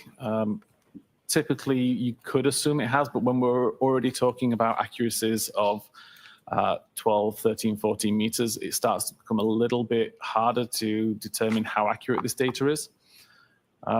So at this point in time, it could be anywhere within this circle, and the movement of the center point could just be the result of... Jen's data just appears at 34 Fairview. It's like when she gets into her SUV, I don't know what happens when Jen's like in her SUV, but it just like, it's like when she was at Waterfall, boom, you have the location. And then as soon as you got to 34 Fairview and like you were there, then it talked about your location there. But between Waterfall Bar and 34 Fairview, Green never mentioned a location and said that it was actually the Wi-Fi was shit. Oh, daddy. Oh, daddy. refinement of the device or environmental conditions that suddenly change. If the weather changes, it could cause the device to slightly miscalculate or to calculate differently. Would a snowstorm or a blizzard potentially impact Fuck all. precision of location information that's not precise like Waze? It definitely has the potential to, yes. How about a phone being covered? Could that affect it? That could also affect it, yes. If somebody was lying on a phone, could that affect it? That could affect it. Could being in a building affect it? It could. Thank you. No more further questions. Done that one at 38 minutes and 20 seconds. Again, refining information more. We've got an 8-meter accurate radius, still focusing primarily on the front yard towards the left side. And then accuracy of 7 meters at 38 minutes and 21 seconds, again, showing that same general area. Between 40 minutes and 22 seconds and 59 minutes and 29 seconds, accuracy fairly drops off again, and we see some fairly wild records that don't cover the area at all. But we also see some more accurate records showing, again, where the red arrow points at Fairview Road. Holy shit! Those records are highlighted here, just between 40 minutes and 22 seconds and 59 minutes, 29 seconds, only showing records of 25-meter accuracy or better. And again, it's kind of focusing on that flagpole area. Between 1 a.m. and 2 a.m., only looking at location information, which is 25 meters accurate or better. Again, it kind of focuses around the front yard area, although some of these accuracies are still rather large and could put the device inside 34 on the opposite side of the street, towards 32. Between 2 a.m. and 3 a.m., fairly similar story. Again, most of these points are centered around that same location at the front yard. Similarly, between 3 and 4 a.m., between 4 and 5, between 5 and 6. And in fact, if I take all of the location data between 25 minutes after midnight until 6 a.m., only looking at the records that report 10-meter accuracy or better, then typically they all focus around that same location at the front of the yard. And when were those 10 nearish meters? to where the flagpole can be found. I'd like to ask you some questions about this photograph. There's a Oh, red this is circle great. with a bunch of red dots in the middle. Yes. Would those red dots indicate the center of some location that was captured at a particular point over that night? Yes. So each of those center dots is the center of a 10-meter accurate or better location record. I chose to not show the accuracy radius circle on this image just purely because it makes it hard to see when you've got all these intersecting lines. But ultimately, if you were to draw a 10-meter radius around all of these points, they would all fall within the large red circle that's shown. So this photograph was meant to take readings from the most accurate of the data throughout the night? Correct. Your Honor. Objection. Objection. Ask it again. Strike that shit. Strike that. That's bullshit. Was this circle, did it include low frequency data? Put the timestamps on No, that. This circle only includes 10-meter accuracy or better. The fact that the center dots are in different spots, is that inconsistent with a phone being in the same place, not moving that entire night? It could indicate movement. It could indicate refinement. Is it impossible to tell? It's impossible to tell at this level of detail anyway. Are all of these dots, given the range, 10 meters or under, are all these dots and all these readings of the high frequency data that you compiled for that night, are they all consistent with Mr. O'Keefe's phone being near the flagpole and not moving that night? Objection, Your Honor. Objection. Misleading. I think that's a reasonable assumption. What? All right, Okay. this might be a good spot. Are you ready to move on to the next area, or you have any more questions about Now would this? be a fine time, Your Honor. All right, folks, why don't we take our morning break, 15, 20 minutes? We can see that. All right, sweet. So since I was they're on their break, let's see where we at. Okay. Okay. All right. Dude, wow, this is new info and this fucking is laying up with Lana's fucking shit. Holy ballsack. Okay. Alessi has to hammer between 12:40 and 22 seconds to 12:59. It goes back out. Why would it do that? Where it's getting, he's like, he hurry up and gets right over it. There's that 12:25 to 12:35. Again, that horrible, when he says like, yeah, it's giving horrible reading right here. Again, that would be 12:25. Holy shit, to 12:35. All right. And then 12:40 and 22 seconds to 12:59. Oh my God. Now let me show you Jen McCabe's fucking shit. Oh my God, this is beautiful. This is beautiful if they go my route. That's, I mean, in my route's right. I know that it is. All right. We're going to show you guys Jen McCabe's bullshit. Fucking A. Keep an eye on when we come back. Okay. Let me bring in my, boom. Okay.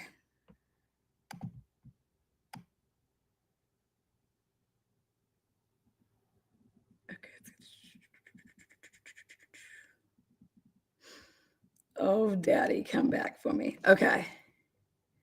12:25. The watch stops moving. 12:25. Now I want you guys to see this. Her phone never leaves that motherfucking car until 12:41, or at least attempts to, which it does. 12:19, 12:41, like I said, phone in the McCabe's SUV. 12:19 and 32 seconds, because that's the gap range of when the steps started to leave from Waterfall Bar, and then that's just when it ends. But that's why you have to go off of her watch over here. So she's at Waterfall Bar, she's walking around, then gets to her card. She stops walking for 3 seconds, and she's walking between this time, 57 steps. So that's when she's getting this. You see that? That's when she's racking up. See, then she at 12:18 and 50 seconds, they arrive at 34 Fairview. She gets out of the SUV, goes inside to say happy birthday to her nephew, Brian Jr. possibly uses the restroom, right? But during this time frame of 12:18 and 50 seconds to 12:19 and 46 seconds, right? Then this is why I think that she motherfucking pees, because from 12:19 and 46 seconds when she puts her ass on a toilet seat to 12:20 and 37 seconds, she isn't moving. So she's taking a piss, which is normal to do after you just came from a night drinking. You go, oh my God, Brian, happy birthday. I got to pee so bad. Run to the bathroom, pee. Okay, boom. 12:20 is when Higgins, so her phone over here is still in her car because her husband finished out the phone call. Higgins texts at 12:20. She then begins to walk again, 12:20 and 37 seconds to 12:21 and 28 seconds. She walks outside, gets in her SUV. Okay. Then she's sitting in her SUV from 12:21 and 28 seconds to 12:23, and she's about to take a step out. At the same time, that's when John O'Keefe is arriving at the house. Okay, 12:23, if you paid attention to Ian Whiffen. So she's about to get out. She opens up the door, or at least just to say, hey, we're in here. And that's where I believe that John goes into that car because, hey, we're right here. We waited for you. We're going to go somewhere to either pick somebody up, drop somebody off, whatever they're doing. And this is what Karen, A, she just doesn't remember. B, she doesn't see. I saw John walk up to the house, whatever. I'm telling you, he gets into the vehicle. Then again, before they're about to leave, she opens up the door, does something for you see 4 steps only. Phone's never moved again. Then she does not move from 12:25 to 12:35. That is when the motherfucking Wi-Fi or John's shit goes haywire for that 10 minutes. And they're in the SUV. They leave in that fucking SUV. No doubt about it. Maybe they even grab his ass and throw his ass in if you want to say that he got his ass beat, and took him somewhere else. Higgins could be in the car as well. But that's when his shit's going haywire that Ian Whiffen just testified to. Then, back over here. Then at 12:35,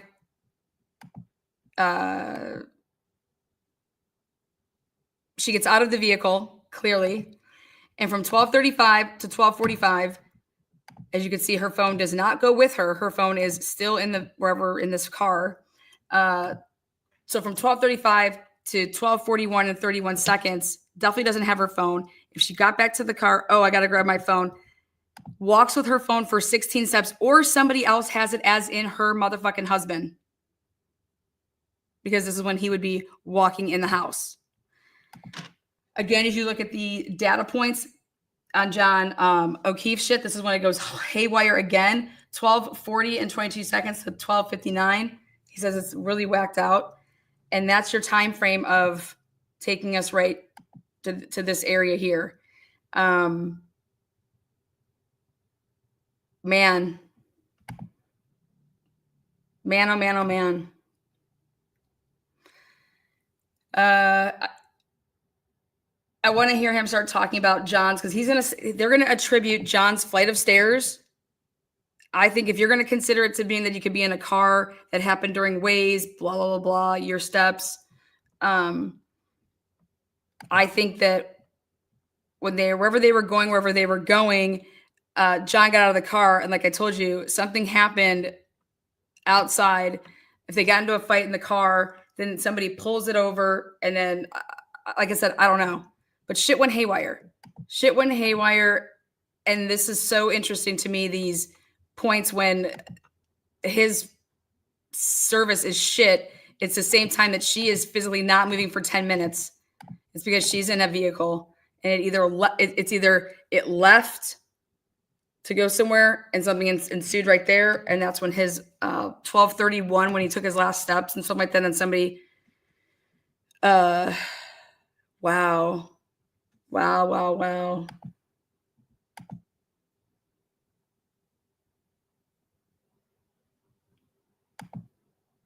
Also, when John got out of the car to go get into the SUV, he could have technically dropped his phone when he went to go put it in his back pocket because he was so drunk.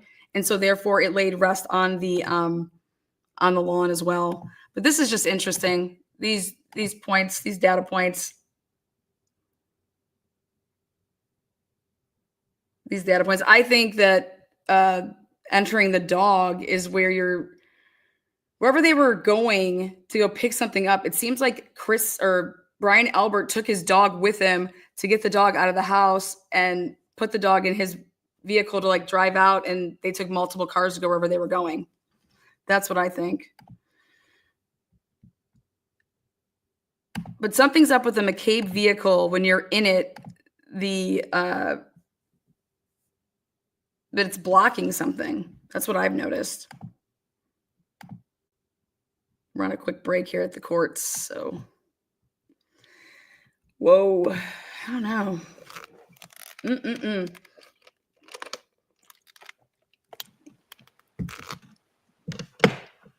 Woo!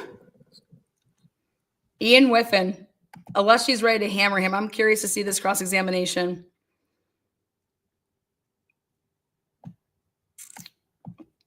Very curious to see this cross-examination. By the way, though, that 10-meter crap, unless she's going to go over that to say, we're going to break down the times that those are at. How could the phone be coming in and out, in and out, in and out? Now, people want to say that, he was taken down to the basement. He went to that house. You guys, the only reason I'm not on board with that is because Jen's phone, nor her watch, nor does John's phone after it registers 3 flights of stairs. That means it would have to go, his phone would have went downstairs, then up. That's 1, because it doesn't register when you go down with Apple. So down, up, down, up, down, up, down, up. And you have to do all of that. Like somebody would have just been running with his phone up and down the stairs. That doesn't make any sense to me.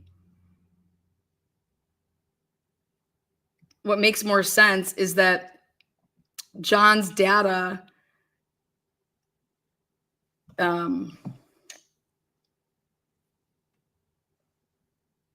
is all screwed up because once he would have gotten in someone's car, then also your phone, how it would just sit there on the in an SUV and your phone's in there, then it's not tracking you anymore. And if it then, when they pulled back in with the SUV in the driveway, that's where it sat then.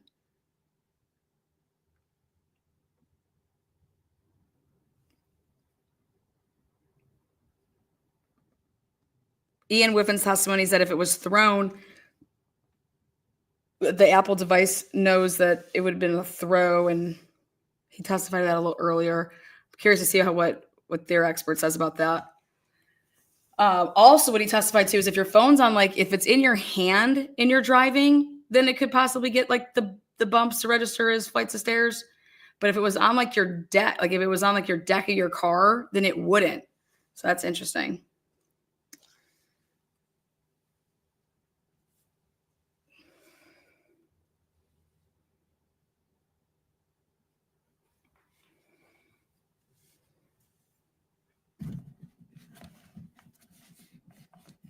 Brennan is completely tacking this in a this is nothing like trial 1.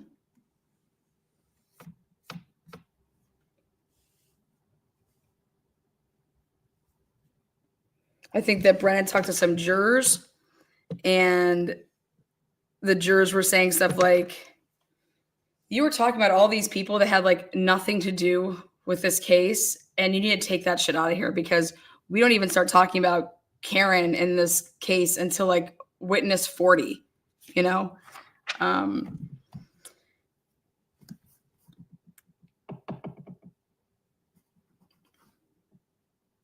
Brennan is going to make Alan Jackson try to introduce shit all on his own in an attempt to make it seem like he's just a crazy conspiracy theorist.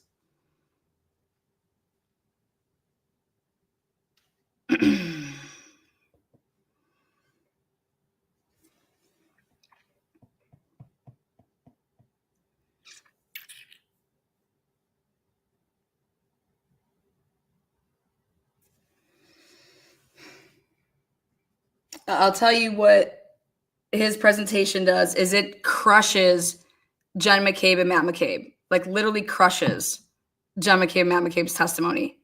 And I think that they went ahead and are going to be fine with that. What I mean by that is Jen McCabe and Matt McCabe were clearly not in the house when they saw the SUV pull up. They saw the SUV pull up when they were in their SUV. So you have to ask yourself, why did they put themselves in the house to say when all of this happened? That means that they're moving away from what? The vehicle. The vehicles. They're moving away from the vehicles, and we're going to be saying that we're in the house when we saw this happen, about the car pulling up.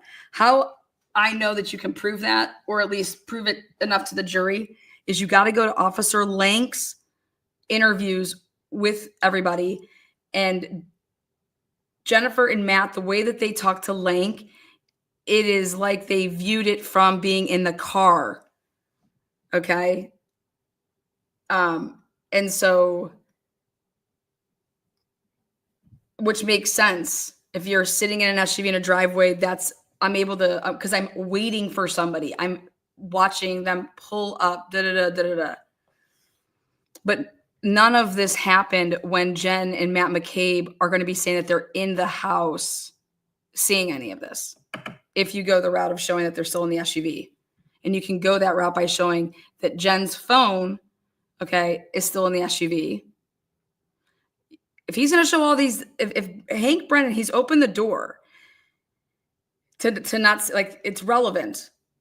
Show Jen McCabe's watch data here and show her phone. And if you arrive and you are on your phone talking to John's phone call with him ends after you start walking with your watch. When you get into that driveway, the phone call's still going. So that means you walked away from your car while it was on Bluetooth. Okay. That means that you weren't having the conversation. Matt was. When you go inside, because you have to pee and you're going to say hi to your nephew. And I think this is why John originally asked, where to? Where to? Because I have a hard time believing that, like, why wouldn't John say, what's Albert's address? What's Brian's address? When he's saying, like, where to? Like, what? It's like, oh, here, just come over to my brother's and we'll all drive together over to where they were going to go.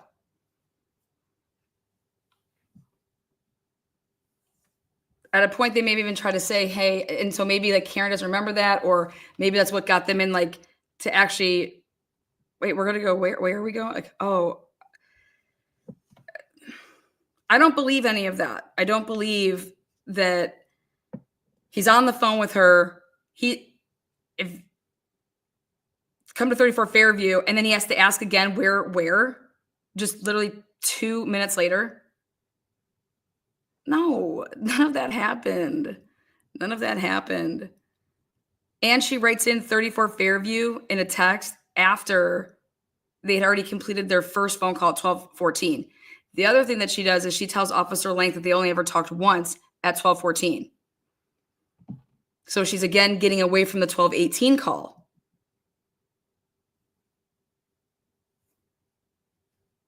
So the 12. And then you have Higgins texting at 12:20 saying, because what I believe is when Higgins comes out of the house to kind of walk over to the SUV of the McCabes, Matt McCabe has still John on Bluetooth, and he's saying, oh, John's like lost or something. And then Higgins grabs his phone out and texts him, where are you at? However, whatever wording he uses, but that was a 12:20 text.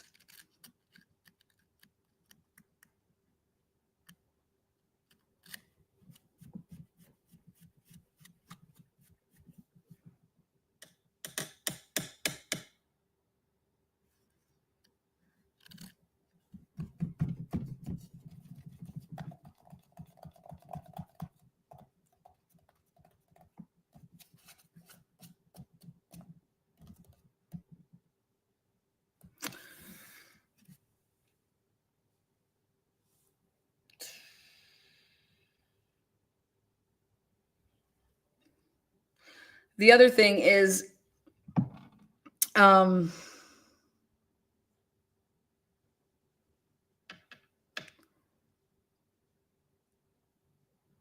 when Jen starts texting, because remember they have that 12:29 call, but she says it was a butt dial and that she actually really never talked to him at 12:29. Okay, that was just a butt dial.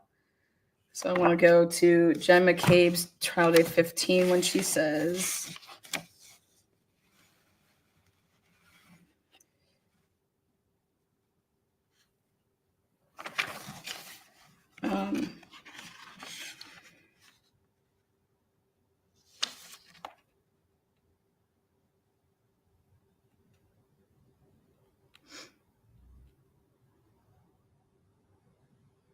so at 12:29, that phone call based off of Ian Whiffen's shit, where does that fall in where the phone would have been?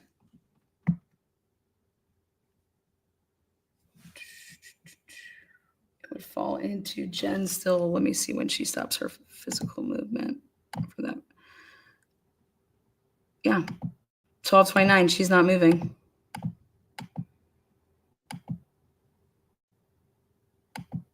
Which is okay. So if John and what's her name, Jen, have a phone call at 12:29, that's also indicative of that John getting into a different SUV than her being in hers, and then them following. Like I said, if Brian grabbed his dog, they have Higgins. They're jumping in, whether it's the Jeep or his Ford Edge. John's getting in that car with the fucking dog of Chloe. Okay. And Chloe attacks John in the back seat type of thing. What the fuck, get your dog off me? Your fucking dog's going nuts. I don't fucking. And then that starts everything. Plus, that could have been. But the 12:29 phone call from John and Jen that's actually answered, but she says it was a butt dial. If you're in the same vehicle, why would you wouldn't be calling that person?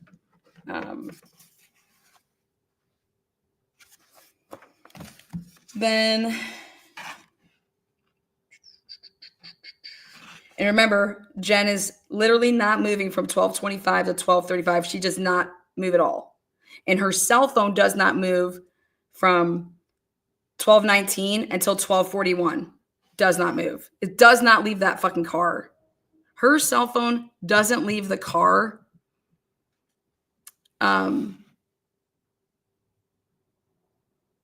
Until 12:41. If it still even leaves. She could have just grabbed it, been outside the car at 12:41, looking at it, whatever, puts it back in the car. But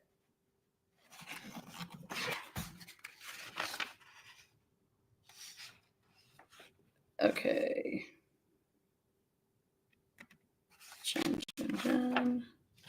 Jen. 12:14, 12:18, 12:21, or 12:29. 12:41.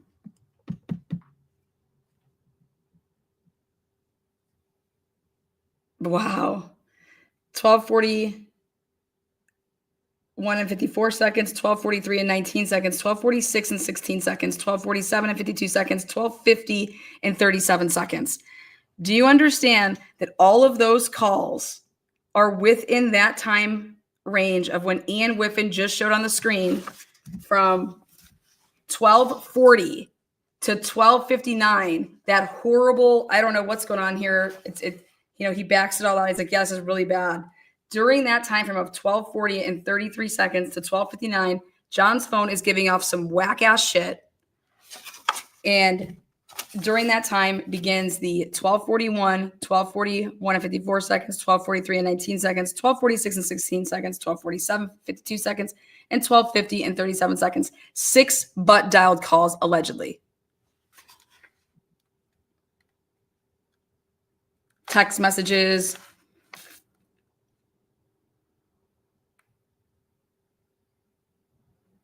According to her phone deletions as well.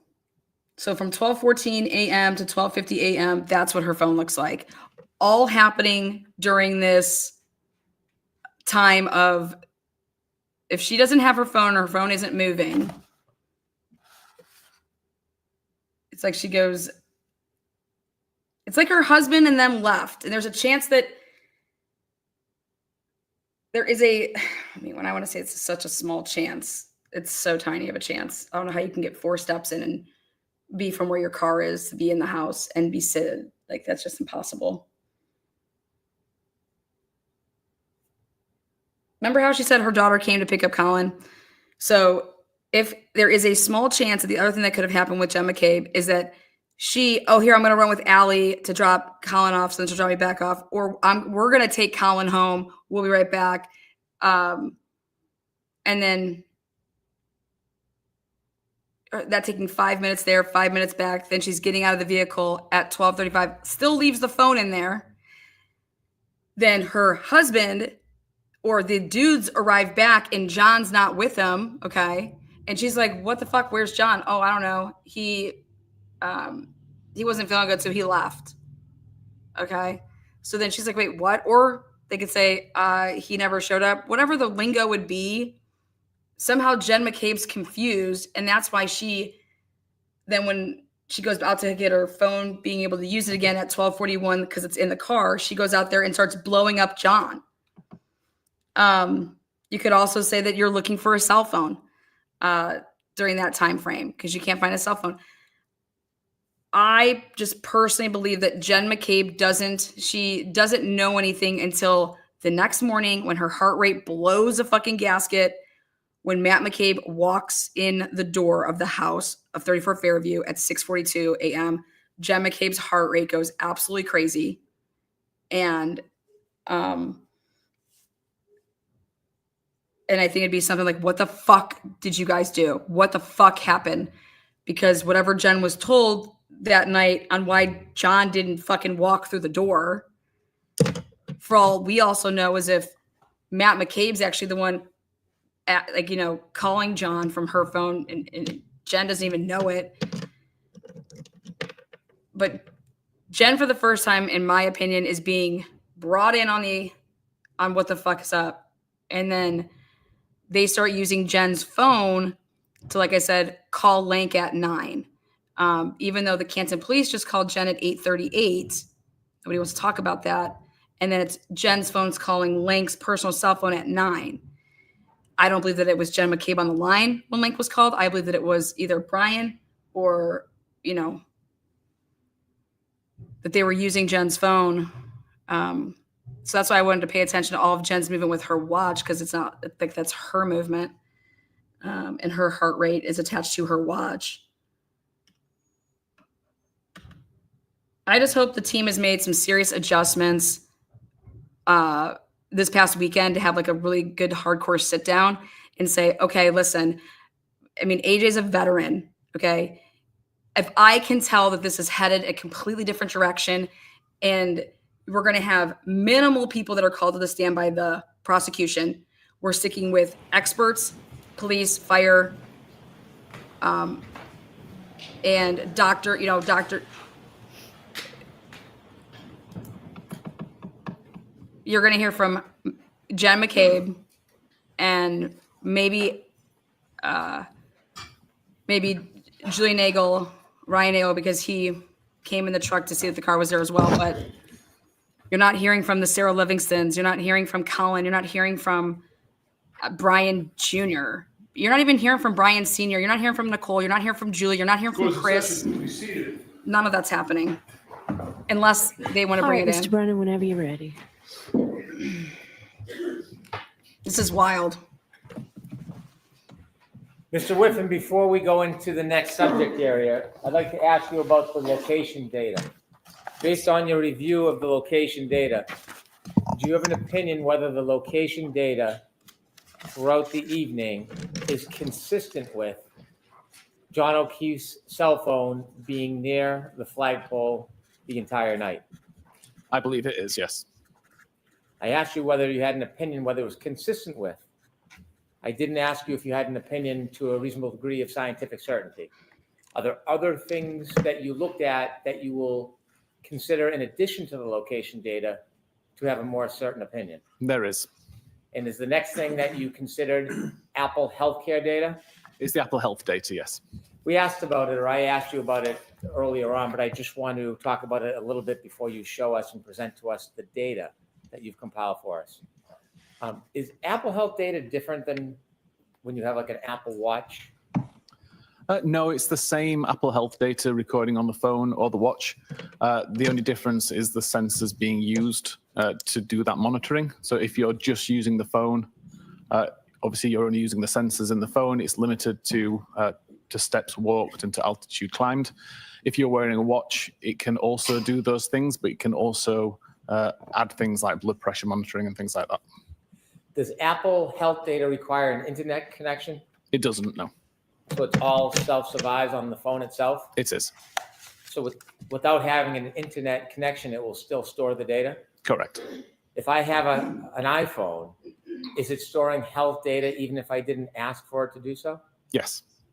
Unless you actively turn the feature off, it will by default try to track movement. Is it something that is hidden that I wouldn't see unless I look for it?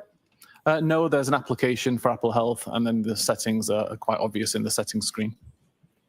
Apple Health data tracks movement of the phone? Correct.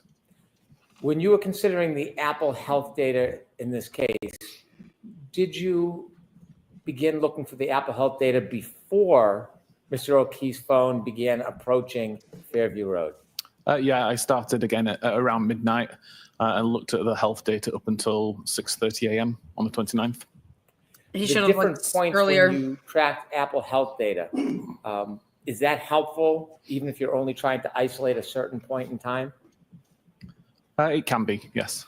Does it help determine whether or not it was working properly? If it was, It can determine whether it's working properly. It can determine an average kind of walking speed, for example, of a person, the average gait that the person may walk with, if that was important. if a person has an iPhone and they're moving and it registers Apple Health data, and then they stop moving, and the healthcare data doesn't register because there's no movement, would the Apple Health data resume movement even if somebody else picks up the phone? It would. The phone itself doesn't care who's carrying it. It just looks for movement. So it doesn't identify the owner in order to register movement? Correct. Objection, Your Honor. Does it identify the owner in order to register Better movement? question. It doesn't, no. See, he's Could you leading. turn to the next part of the data analysis that you did? Yes. Okay, go to the screen. So the Come on. two sources that I got the Apple Health data from were a database called healthdb_secure.sqlite. This, as I said earlier, is the typical database that's used to store long-term information about the health activity that's been recorded. So this database can have years worth of steps taken, flights climbed, and any other kind of health data that's been recorded.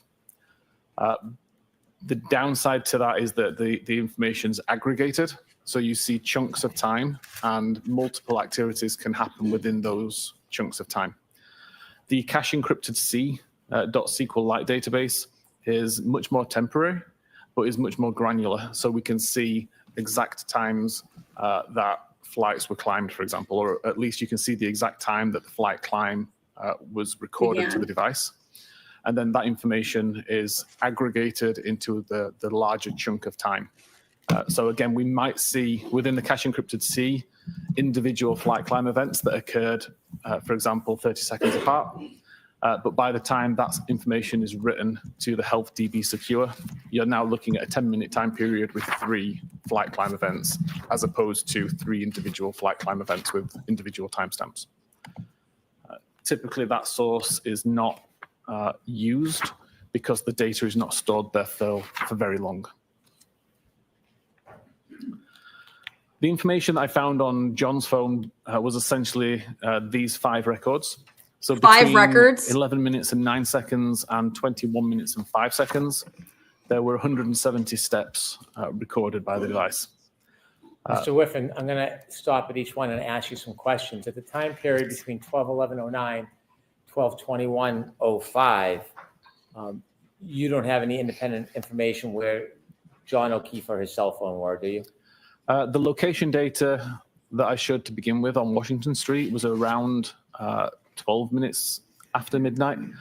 So the presumption is that's where the location was at that time. And then 21 minutes and 5 seconds, the device had already started using Waze. It was already driving along Denham Street or had turned onto Maplecroft. What time did you say that Waze was initiated? It was approximately 19 minutes and 30 seconds-ish. Thank you. Again, we see at 21 minutes and 10 seconds until 24 minutes and 22 seconds, there are 80 steps recorded. And again, if you compare this to the location data, we know that the device was in a vehicle at this time. Between 22 minutes and 14 seconds and 24 minutes and 37 seconds, we have 3 flight climb events that are aggregated into that time period. Seriously, the device and was again, in a car? the location data shows that the device was traveling in a vehicle at that time. Mr. Whiffen, you had showed us a slide of 2437 on January 29, 2022 in your PowerPoint presentation, noting at that time, 12/24/37, the phone in the car was still traveling at 1.4 miles per hour. Correct. This is about a second before it came to a stop.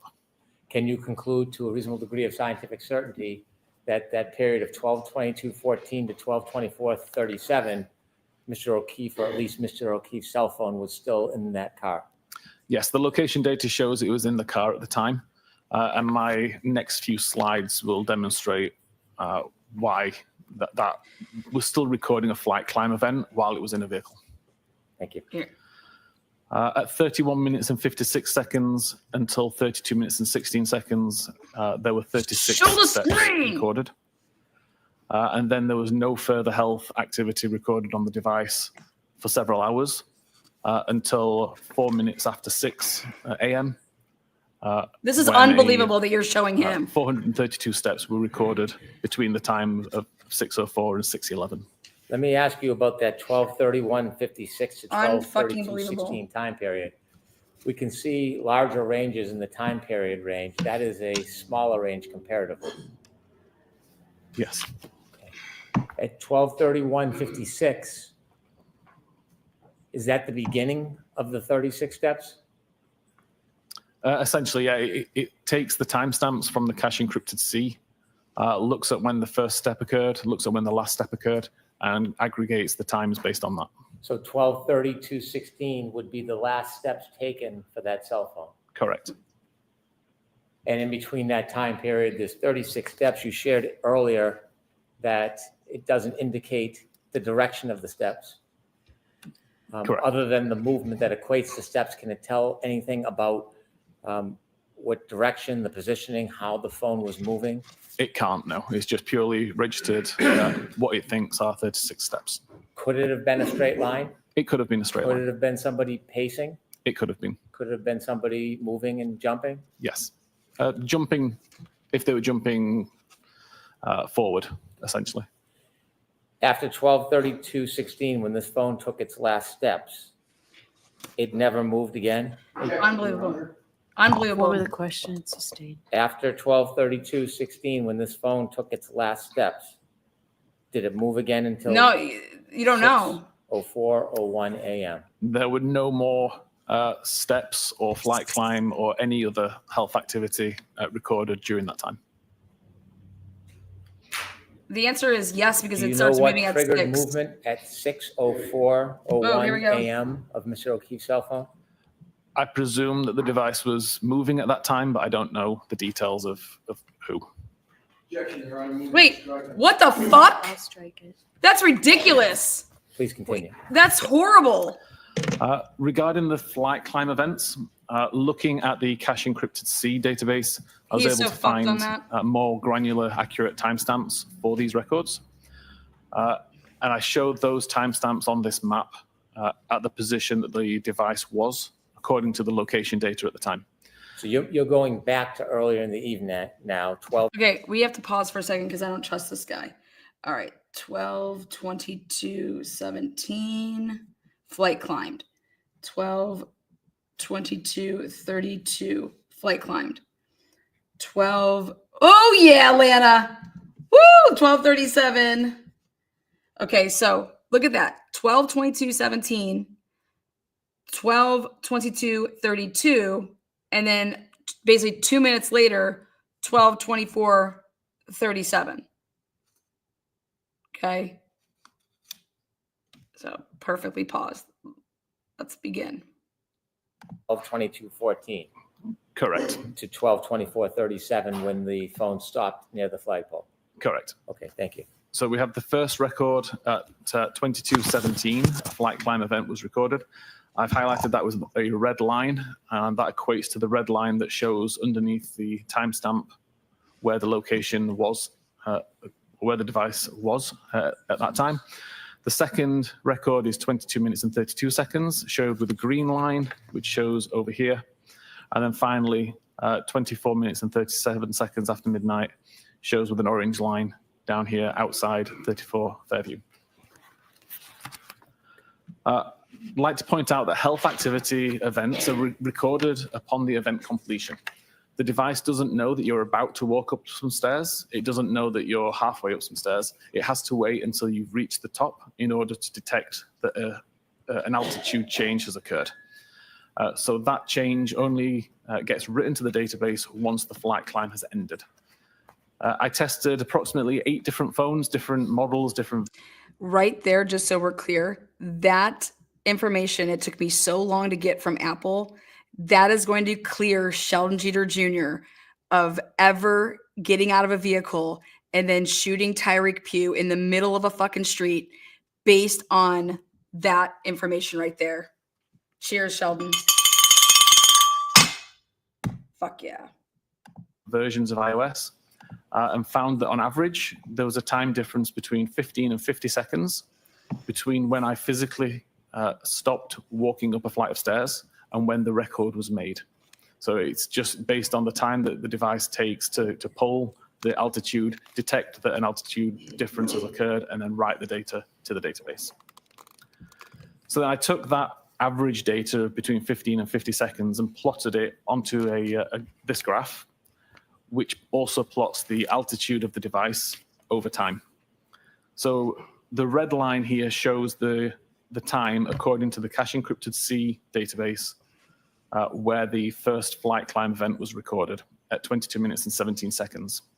Working back 15 seconds from that to say that with the gap that I know exists between the flight climb ending and when the record's recorded, the flight climb event is presumed to have occurred within this red gradient area.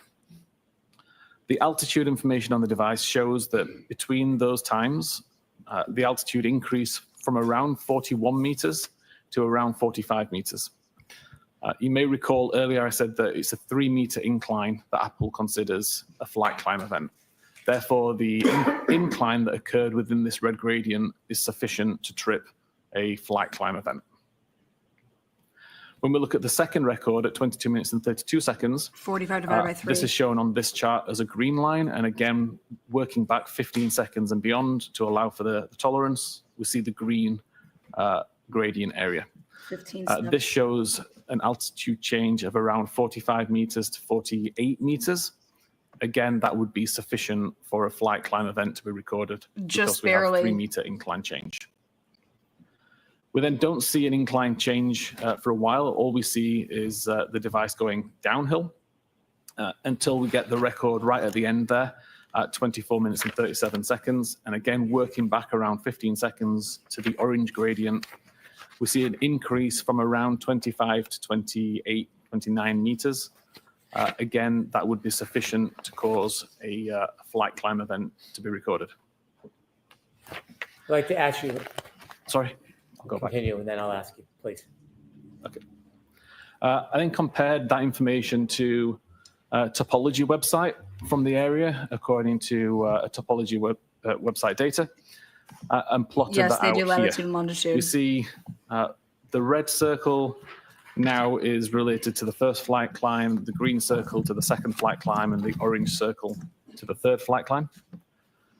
The gradients that we see here are the same gradients that were shown on the previous graph. So the presumption is that within this red gradient is where the flight climb event occurred. Within the green gradient here is where the second flight climb event occurred. And within the orange gradient here is where the third flight climb event occurred. The white circles show the altitude of that particular location according to the topology website. So again, we see that for the red gradient, there's an increase from 43 to 47 meters.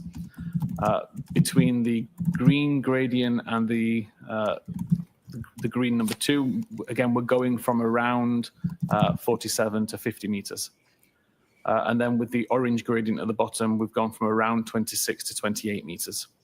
So fairly consistent with the data that was recorded on the device in terms of altitude information. And I would suggest is the reason that these flight climb events occurred. Okay, I have Mr. something to Whitman, there's say. 3 different times. The first is Okay, you see here at 12:24 and 37 seconds, and it's over by where 34 Fairview is.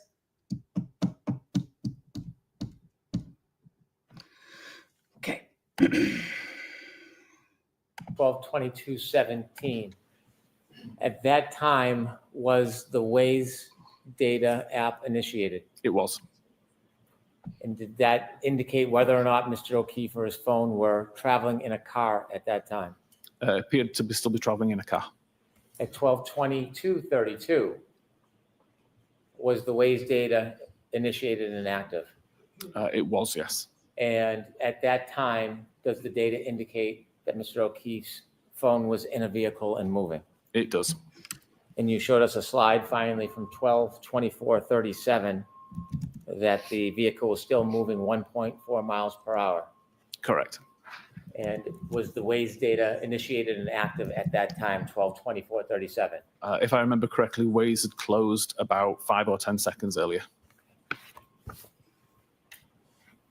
Now, based on your study of the Waze information, the location information, the topography, and the healthcare data, do you have an opinion to a reasonable degree of scientific certainty whether the indication on the healthcare data reflecting flights of stairs, do you have an opinion whether or not that was registered as a result of a person holding a phone, walking upstairs, or for some other reason?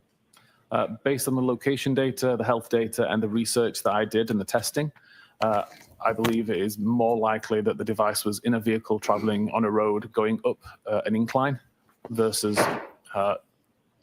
the location data being incorrect and the person being walking up physical stairs. Thank you.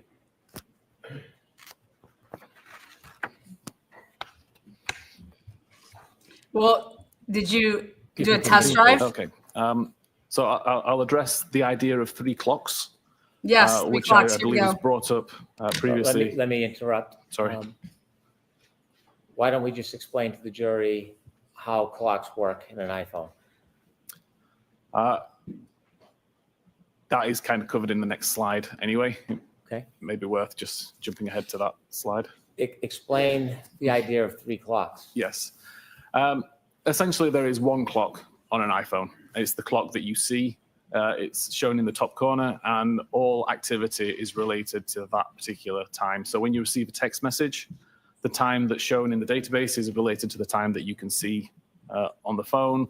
When you do health activity, it's related to the time that you see in the top corner of the phone. Everything is related to that time. The difference is within the current power log databases. It's a subset of files stored on iOS devices. They use what's called a monotonic clock, but it's not a clock that can actually be trusted to see when events occurred.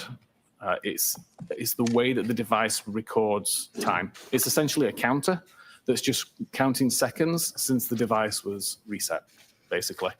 And I'm sure most people can recall a time where you would set a clock on a digital device, come back to it 3 or 4 months later, and the clock's now not quite as accurate as it was when you left it. Time starts to drift.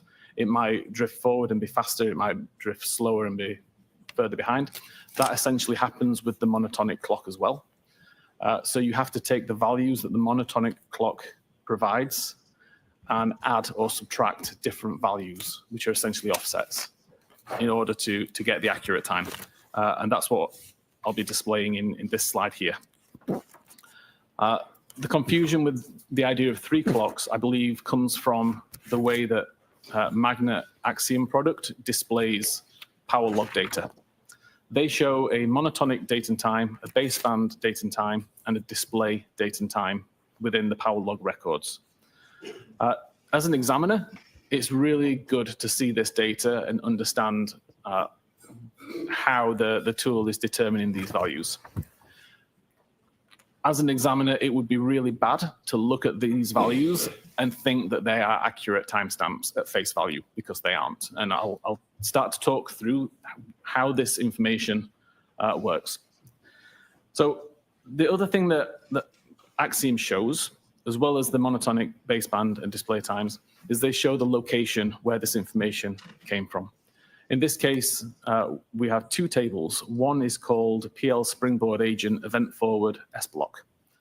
And that is what this table is here. And you can see we've got an ID number, a timestamp, and a value of locked. But we also show a second table that's involved called PL Storage Operator Event Forward Time Offset. And that's this table at the bottom here. So again, we see there's an ID, a timestamp, baseband, kernel, and system values. These values all need to be read together in order to make sense of the data. So for example, if I take the timestamp that's shown here, the 1643 33687 number, if you treat that as number of seconds since the 1st of January 1970, it's what we call a Unix epoch. That will get you the timestamp of 29th of January 2022 at midnight, 21 minutes and 27 seconds, once you account for the UTC -5 offset. And you'll see that that is the same timestamp that Axiom shows here as the monotonic time, 12/21/27. What we need to then do is take that monotonic time and add it to the baseband value that we see in the time offset table. So now we have a value of 1643 3687.14954, and we add minus 183 point whatever this number is here to get this value. If we treat this value as number of seconds since the 1st of January 1970, then we get a time of 18 minutes and 23 seconds past midnight on January 29th, which is also the time that we show here as the baseband time. Finally, we can take the monotonic time and add the minus 181 seconds shown in the system to get this value, which equates to 18 minutes and 25 seconds past midnight on the 29th of January, which is the same as the display time up here. So all this is essentially doing is saying that the counter that is built into the iPhone Wait, what was that time? registered the time of that we see in the top, the monotonic time. This is not necessarily the time that the event happened. You have to offset it. Wait a second. Hold on here. This is going to prove, look at guys, 12, 18, and 25 seconds. What time does Jen get the call from John?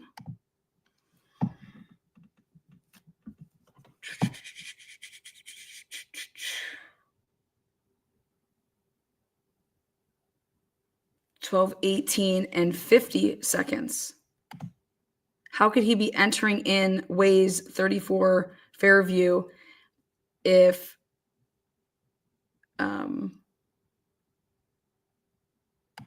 what time was the text message? Okay, hold on. With this value here in order to get the actual time that this happened. My own personal phone, when I was doing this testing, the time difference between the monotonic time and when something actually happened was over 2 weeks. There was a massive difference because my phone has been drifting so far since I originally bought and set up that phone. And again, when I was testing this, I can turn the flashlight on, turn the flashlight off.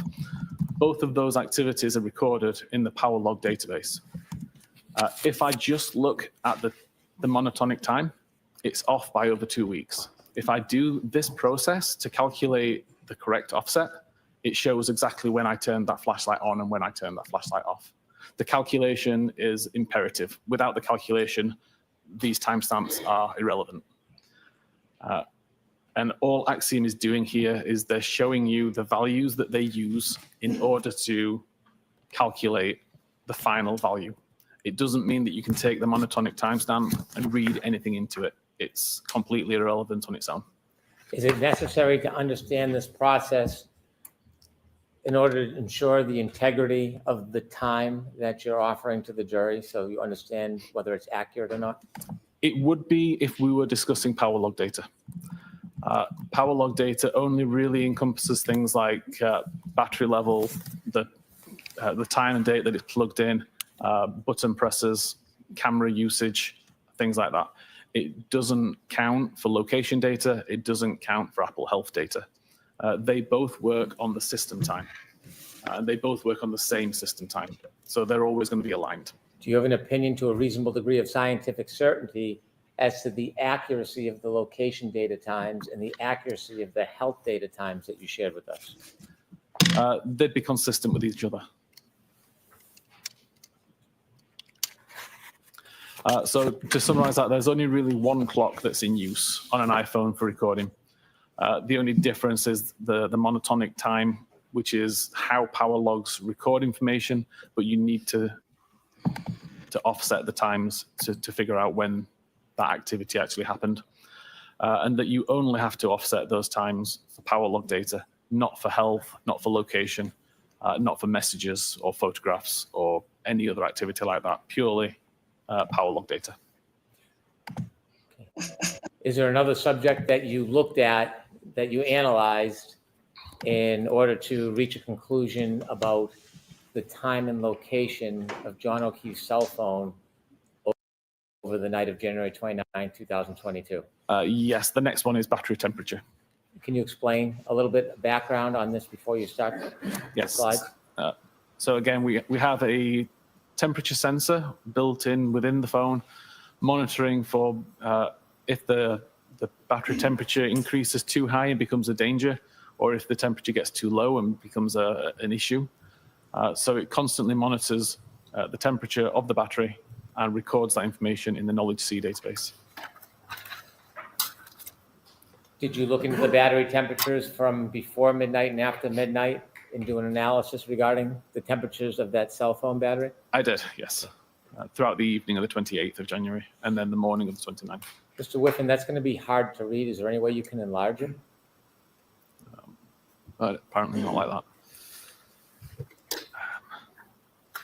There we go. Thank you.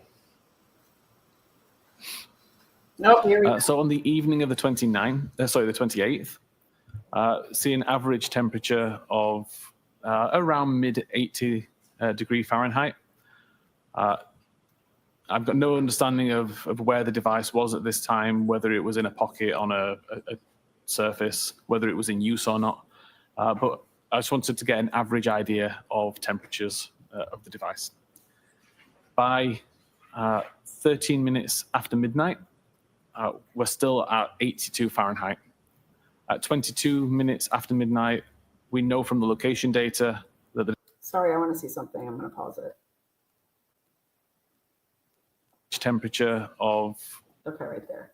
So he went ahead and did on the 28th, he took 8:43, 9:39, 10:18, 10:40, and 11:28, all which is either in McCarthy's or at Waterfall Bar. And 8:43, we have 25C, 28C, 30C, we can see it in the back pocket during, and then 30C, okay. Which is 77, 82, 86, 82, 86. Okay, and that's coming from Knowledge C. Okay, great. And then on the 29th, he takes 12:13. That's in the car of Karen. 12:22, 12:37, 12:45, 12:53, 1:07, 1:36, and then 6:06. And we got 28, 25, C's, 22, C's, 19, 16, 13, 10, and then 6.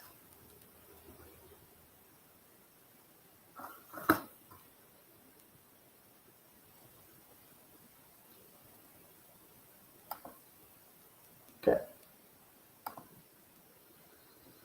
Around mid 80 degree Fahrenheit. I've got no understanding of where the device was at this time, whether it was in a pocket on a surface, whether it was in use or not. But I just wanted to get an average idea of temperatures of the device. By 13 minutes after midnight, we're still at 82 Fahrenheit. At 22 minutes after midnight, we know from the location data that the device was currently in a car, and we see the temperature has dropped to 77 Fahrenheit. Wait, right there. Hold on. Then they go to 6:14, and he wants to say we know it was in a car. Boom. That's when I think so. Why would it decrease then all the way, like go from 6C to like 3C like that? We don't know that it's in a car. What the fuck are you talking about? Why would it make that from 6? You guys see that from 6C to 3C? You see that? What that tells me is that it went from being in a car that was sitting outside, like overnight or whatever, and then it was taken out of a car at 6:06.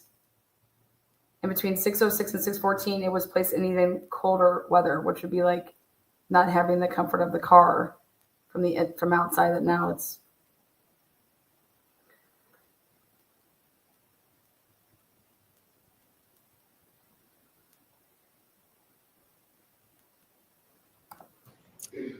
By 37 minutes after midnight, we now know the device is already at Fairview. It's been at Fairview for approximately 12 minutes. And the temperature has continued to drop. It's now 72 Fahrenheit. Mr. Whiffen, if I can interrupt you. At 12:37, when the temperature drops to 72 degrees, is that before or after the healthcare data stops for that evening? That's after. Thank you. 45 minutes past, the temperature's dropped to 66 Fahrenheit. 53 minutes past, it's dropped to 61 Fahrenheit. 7 minutes after 1, it's dropped to 55 Fahrenheit. At 1:36, it's dropped to 50. And then we have a large gap in the data, with the next record being made at 6 minutes after 6 a.m., when the temperature is 43 Fahrenheit. Mr. Whiffen,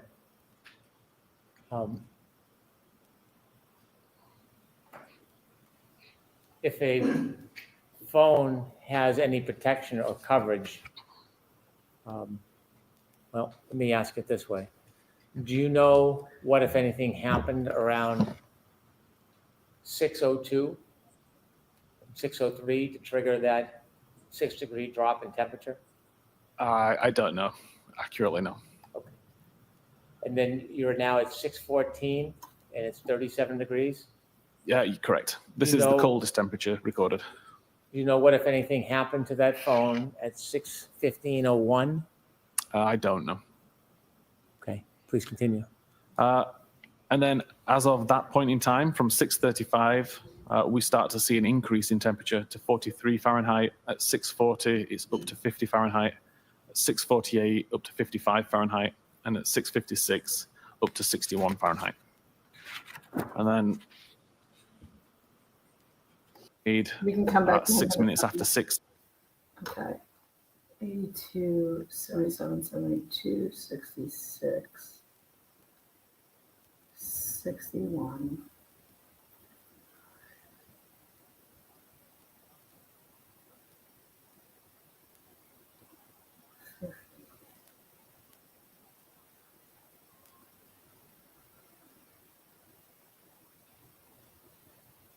Why isn't there any times 136 to 606? That's a really, that we need to know that because that's 136 is when Jennifer McCabe gets into her SUV at 34 Fairview.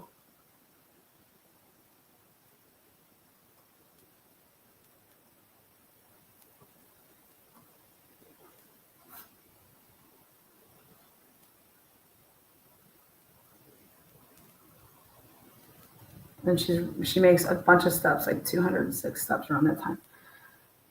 606, so 7 drops 7. If it would have been outside between 136 and 606, it wouldn't have only dropped 7 degrees.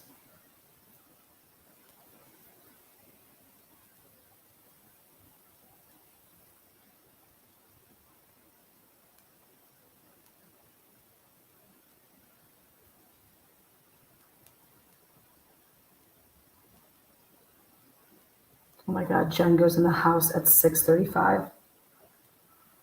43, 50. So does Matt McCabe. Right around there. 50, 55, 61.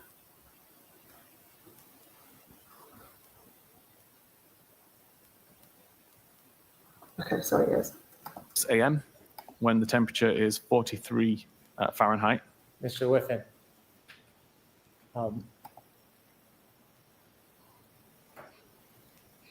If a phone has any protection or coverage, well, let me ask it this way. Do you know what, if anything, happened around 6:02, 6:03 to trigger that 6-degree drop in temperature? I don't know accurately, no. And then you're now at 6:14 and it's 37 degrees? Yeah, you're correct. This is the coldest temperature recorded. Do you know what, if anything, happened to that phone at 6:15:01? I don't know. Okay, please continue.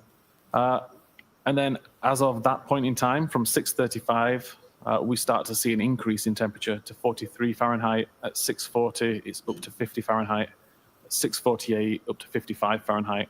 And at 6:56, up to 61 Fahrenheit. And then also plotted this out onto a graph just for visualization. Again, we can see on the evening of the 28th, the temperature is relatively consistent. It starts to drop as we know the phone is traveling in a car. And by the time it arrives at Fairview, we only see it drop until 1:36 a.m. We see a relatively modest drop over the next few hours, but no records recorded.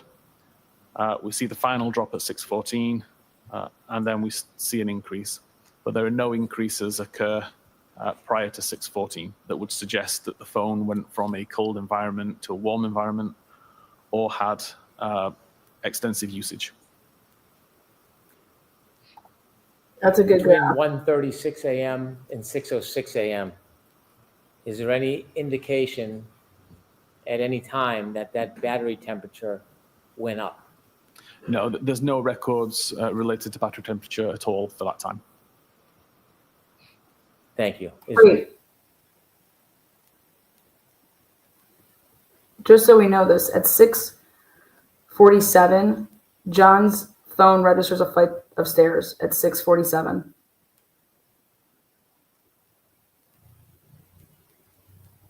Is there another area that you... What did he just say right there? Again, we can see on the evening of the 28th, the temperature is relatively consistent.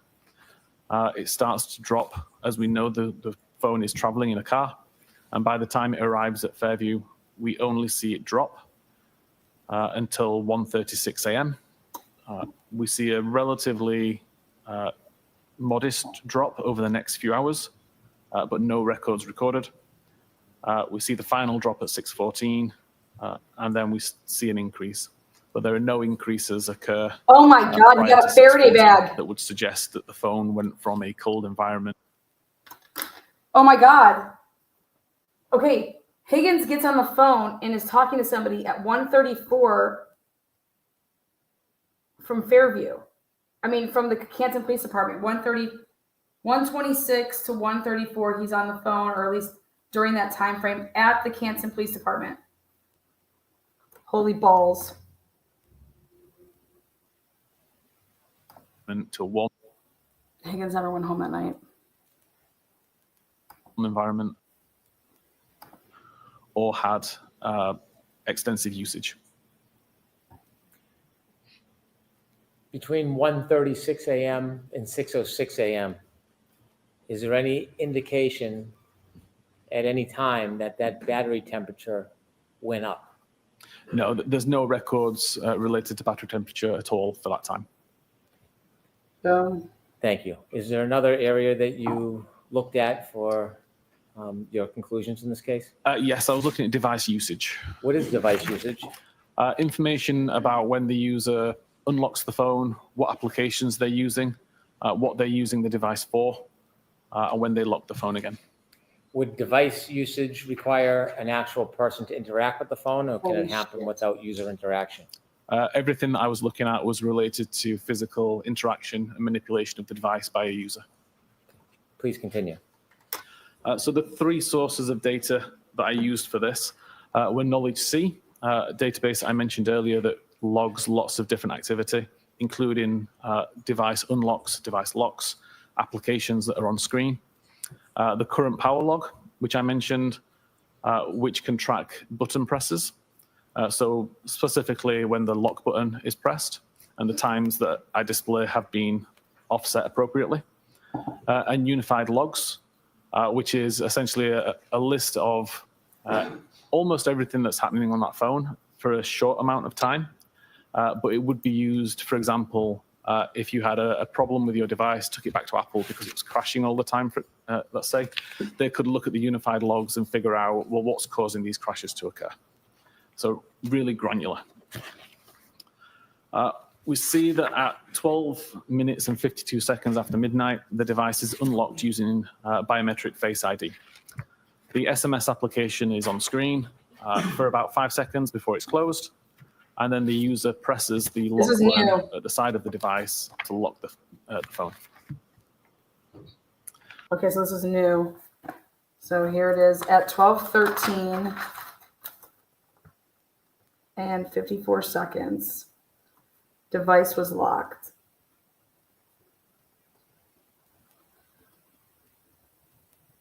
Face ID is the source. Then at 12:13 and 57 seconds, user launched from icon. And then 12:14 and 29 seconds, device locked, so clicking it on the side. And that would be right after getting off the phone with Jen. I want to check out that. Let's see. SMS opened. Okay. At 13 minutes and 54 seconds, biometric Face ID is used again, and the SMS application is opened. And at 14 minutes and 29 seconds, the lock button is pressed again, causing the device to lock. 15 minutes and 46 seconds, the device is unlocked using Face ID.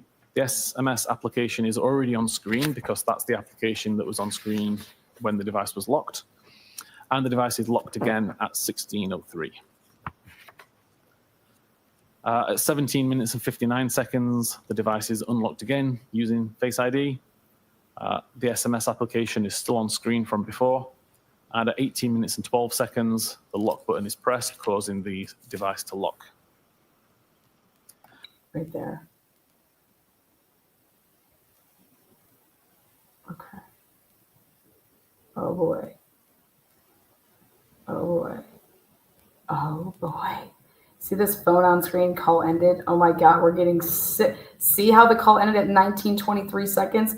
Jen starts walking at 12:18 and 50 seconds. I told you guys 43 seconds. I'm sorry, 33 seconds before the call ended. Fuck you, people. Fuck yeah. At 18 minutes and 25 seconds, the device is unlocked using Face ID. The SMS application is already on screen from the previous usage. And at 18:31, the SMS application is closed. At 18:34, the phone application is opened by the user actively pressing on the phone icon on the home screen. At 18:36, they're now in a call, and this causes a different screen on the phone. And at 19:23, that phone call ends. They're now in a call. At 19:29, the Waze application is opened by the user pressing on the icon on the home screen.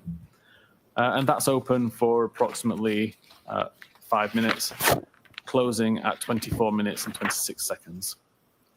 2 seconds later, at 24 minutes and 28 seconds, the device is locked by the user pressing the lock button on the side of the phone. At 24 minutes and 59 seconds, the device is unlocked using Face ID. The SMS application is opened using the icon on the home screen. And at 25 minutes and 9 seconds, the lock button is pressed by the user to lock the device. At 27 minutes and 45 seconds, the device is unlocked using Face ID. The SMS application is already on screen. And at 27 minutes and 50 seconds, the device is locked using the lock button. 29 minutes and 52 seconds, device is unlocked. Oh my goodness, go back up right there. Is already on screen from the previous usage. And at 29 minutes and 54 seconds, biometric Face ID is used again, and the SMS application is opened. And at 14 minutes and 29 seconds, the lock button is pressed again, causing the device to lock. 15 minutes and 46 seconds, the device is unlocked using Face ID. The SMS application is already on screen because that's the application that was on screen when the device was locked. And the device is locked again at 16:03. At 17 minutes and 59 seconds, the device is unlocked again using Face ID. The SMS application is still on screen from before. And at 18 minutes and 12 seconds, the lock button is pressed, causing the device to lock. At 18 minutes and 25 seconds, the device is unlocked using Face ID. The SMS application is already on screen from the previous usage. And at 18:31, the SMS application is closed. At 18:34, the phone application is opened by the user actively pressing on the phone icon. Okay, so at 12:18 and 25 seconds, when he unlocks his phone, Jen McCabe sent a text message that said 34 Fairview, okay? So he goes to SMS, he reads the 34 Fairview, then he takes the 34 Fairview, see phone application open, user launch from icon. So he saw the number 34 Fairview, all right? So then why would you get then on the phone in call service screen, user in a call at 18:36, like so 12:18:36? They just talked on the phone at 18 or 12:14. He thought they were going somewhere else, and then like that's why I think that they were over wherever they were. That's my opinion. On the home screen. At 18:36, they're now in a call, and this causes a different screen on the phone. And at 19:23, that phone call ends. At 19:29, the Waze application is opened by the user pressing on the icon on the home screen. And that's open for approximately 5 minutes, closing at 24 minutes and 26 seconds. 2 seconds later, at 24 minutes and 28 seconds, the device is locked by the... Jennifer McCabe's testimony was at the first trial that when John called me at, John said where to, and because something about driving or whatever, I just called him and we talk at 12:14 and I told him that we're going to, Fairview, whatever. And that was it. Then why would she answer the where to in the text of like 34 Fairview when she sends that back at 12:18? Then they have another call after the text was seen in red at 12:18. Then the call happens technically after that. And so he's getting off the phone with what I believe is Matt McCabe still using the Bluetooth in the car in the driveway at 12 right here, 12:19 and 23 seconds. So then he is using allegedly phone application closed, Waze application open, user launched from icon, Waze application closed. At 12:24:26, that means he stopped using Waze. He physically, somebody physically closed that application at 12:24:26. Then the device is locked at 12:24:28. Mind you, at 12:20, so you're gonna take a look at this. At 12:20, when Higgins would have texted him, "Where are you?" He has his phone and he doesn't view that SMS of Higgins's 12:20 text. Where are you? Because that should pop up how the 12:18:31 one popped up. The user pressing the lock button on the side of the phone. At 24 minutes and 59 seconds, the device is unlocked using Face ID. The SMS application is opened using the icon on the home screen. And at 25 minutes and 9 seconds, the lock button is pressed by the user to lock the device. At 27 minutes and 45 seconds, the device is unlocked using Face ID. The SMS application is already on screen. And at 27 minutes and 50 seconds, the device is locked using the lock button. 29 minutes and 52 seconds, device is unlocked using Face ID. SMS application is already on screen from the previous usage. And at 29 minutes and 53 seconds, the lock button is pressed to lock the device. 32 minutes and 4 seconds, the device is unlocked using Face ID. SMS application is already on screen from the previous use. Wait a and at second. 32 minutes and 9 seconds, Wait a second. the lock. Wait a second. Holy shit. This is after he takes last movements. 12:31 and 51 seconds is his last time his phone takes any steps. 12:32 and 4 seconds to unlock it with your face. You have your phone, you're unlocking it with your face. Okay.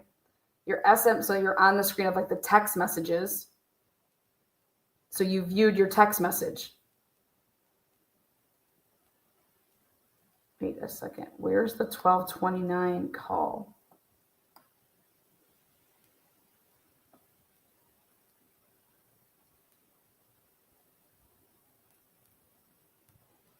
Okay. There's got to be one before that.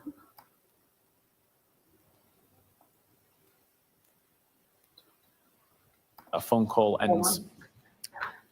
At 19:29, the Waze application is opened by the user pressing on the icon on the home screen. And that's open for approximately 5 minutes, closing at 24 minutes and 26 seconds. 2 seconds later, at 24 minutes and 28 seconds, the device is locked by the user pressing the lock button on the side of the phone. At 24 minutes and 59 seconds, the device is unlocked using Face ID. The SMS application is opened using the icon on the home screen. And at 25 minutes and 9. He viewed Higgins' text. 12:25:05.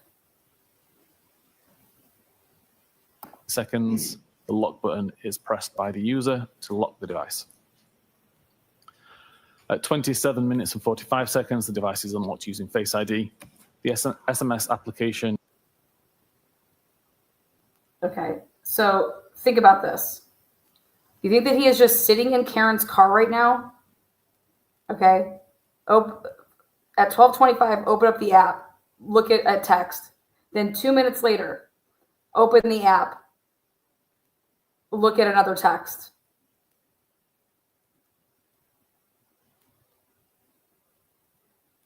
It is already on screen.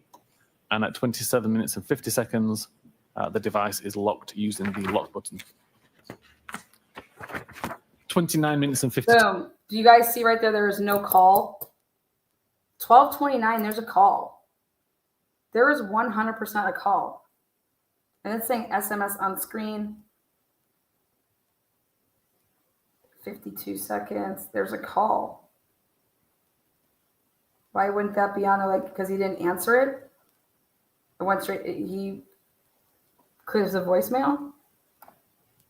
He views something at 12:29, 52 seconds. 2 seconds. Device is unlocked using Face ID. Again, SMS. SMS That's your text message. You hit your app.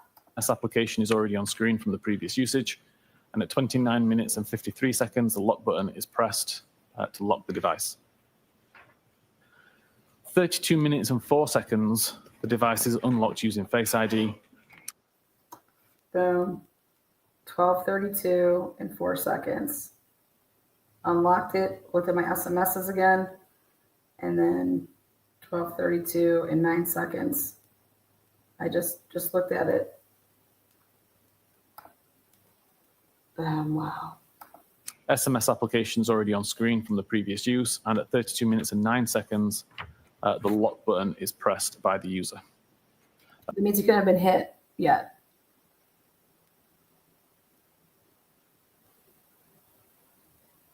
And that is the final interaction with the device. It's the final unlock of the device using Face ID, and it's the final logged button press on the device as well to lock the device. So the final interaction with John O'Keefe's cell phone that night Correct, up until 6:15 a.m. in 12:32:09 was 6:15. the last time before the phone moved again. the next 6:15 a.m. Correct. Ooh, can't wait to Is see. there one more area that you engaged in analyzing to help reach your conclusions in this case? There is. During my time looking at the unified logs that were mentioned, I found a record that appeared like it could be interesting that was called Doppler. This was the pocket state that I think I mentioned earlier, and it detects when the user takes the phone out of a pocket, or at least removes the item that's blocking the camera.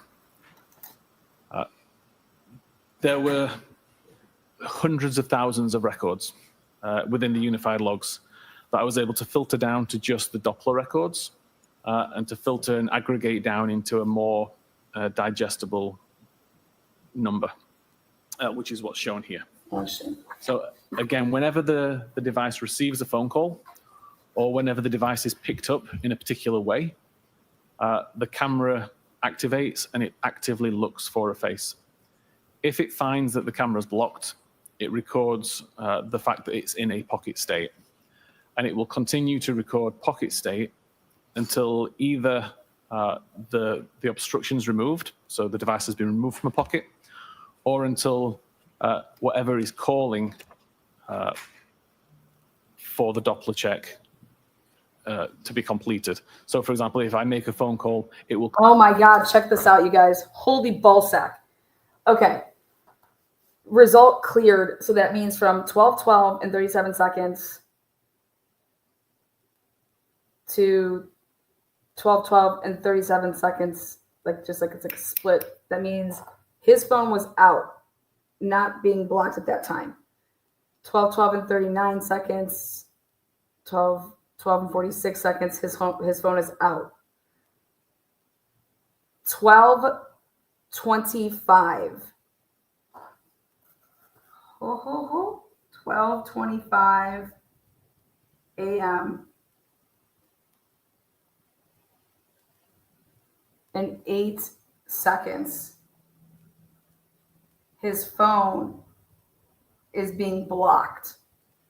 Like if it was in his pocket. 12:29. Remember I said there was a call? 12:29, 37 seconds. 12:29. It was not in his pocket. The phone was clear. 42 seconds. 12:31 and 52 seconds to 12:32 and 3 seconds. Cleared. Oh my God. It means he has his phone in his hand. Cameras available. If he was like sitting in a car, in a different car. And then 12:33. So think about this. If you have your phone is in front of your face at 12:32 and then poof, 12:33 and 14 seconds. So a minute and 14 seconds later, if it's available, then why would you ever tuck your phone underneath your body, in the middle of your body? It's saying that at 12:32, it's still clear from 12:31 and 52 seconds to 12:32, clear. Then at 12:33 to between 12:33 and 14 seconds to 5 o'clock in the morning and 52 seconds, everything that was happening, trying to like get to him, it's considered in the pocket state, which just means that your phone is covered and considering that's like in a pocket state.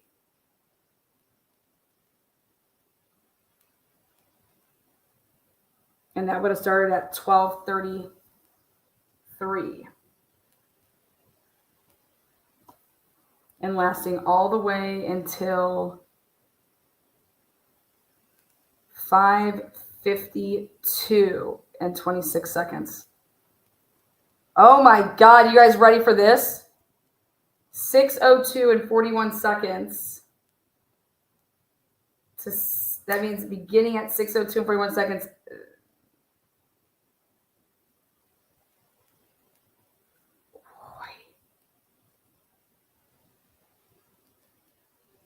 If they turn John over,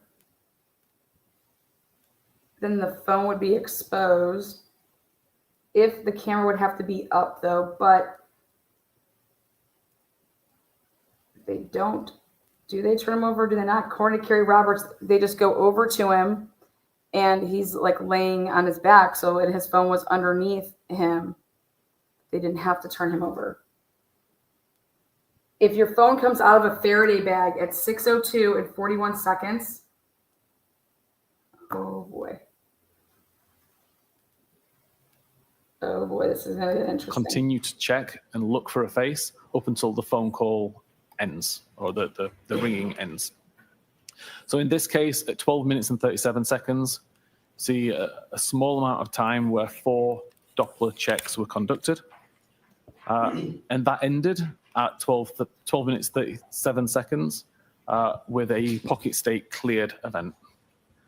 At 12 minutes and 39 seconds, there was a 7.5 second period where 108 Doppler checks were conducted. Again, that ended with a pocket state cleared event at 12 minutes and 46 seconds. At 25 minutes and 8 seconds, there was a single Doppler check that resulted in a pocket state. And at 29 minutes and 37 seconds, for 5.5 seconds roughly, there were 97 Doppler checks. The 97th check resulted in a pocket state cleared event at 29 minutes and 42 seconds. At 31 minutes and 52 seconds past midnight, there was an 11-second period where 155 Doppler checks were made. The 155th Doppler check resulted in a pocket cleared event at 32 minutes and 3 seconds. At 33 minutes and 14 seconds was the start of a 5-hour and 20-minute period where 26,500 Doppler checks were conducted. Every one of those checks came back to say that it was in a pocket state. There was never a pocket state cleared event during that time. At 2 minutes after 6 a.m., and 41 seconds, there was a 12-minute period and 20 second where 417 Doppler checks were conducted. The 417th Doppler check showed a pocket state cleared event at 6:15:01. Mr. Whiffen, Oh my gosh. as a result of your Gary Roberts, analysis of you John lie. O'Keefe's cell phone, considering the location data, including Waze data, and considering the healthcare data, the pocket state information, the battery temperature, did you have an opportunity to create a timeline putting all of these different important pieces of data together so you could show them to the jury in chronological order? I did, yes. Would you share with us now your timeline and explain it for us? There we go.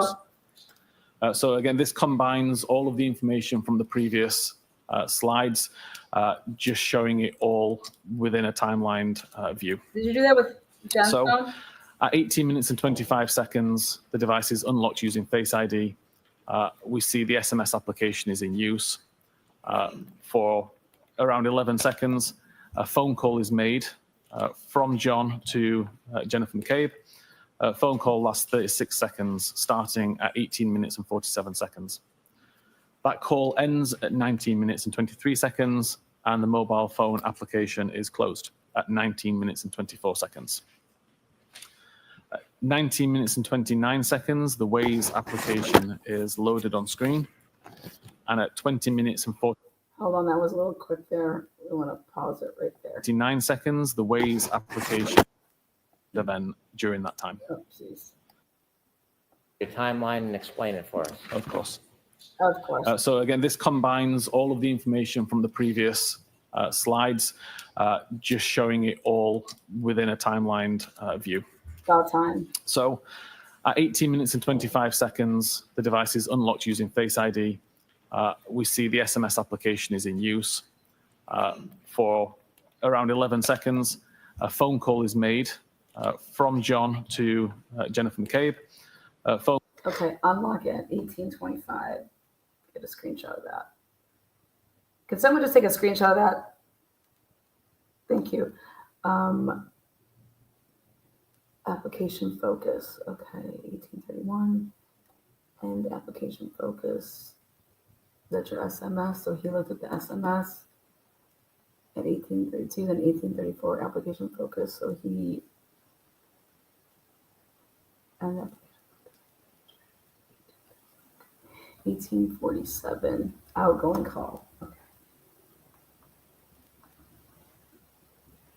Need that outgoing. Okay. Wow. 36 seconds. Yep. Ended at 1923. See, she starts taking her steps at 1850. Damn. Fuck yeah.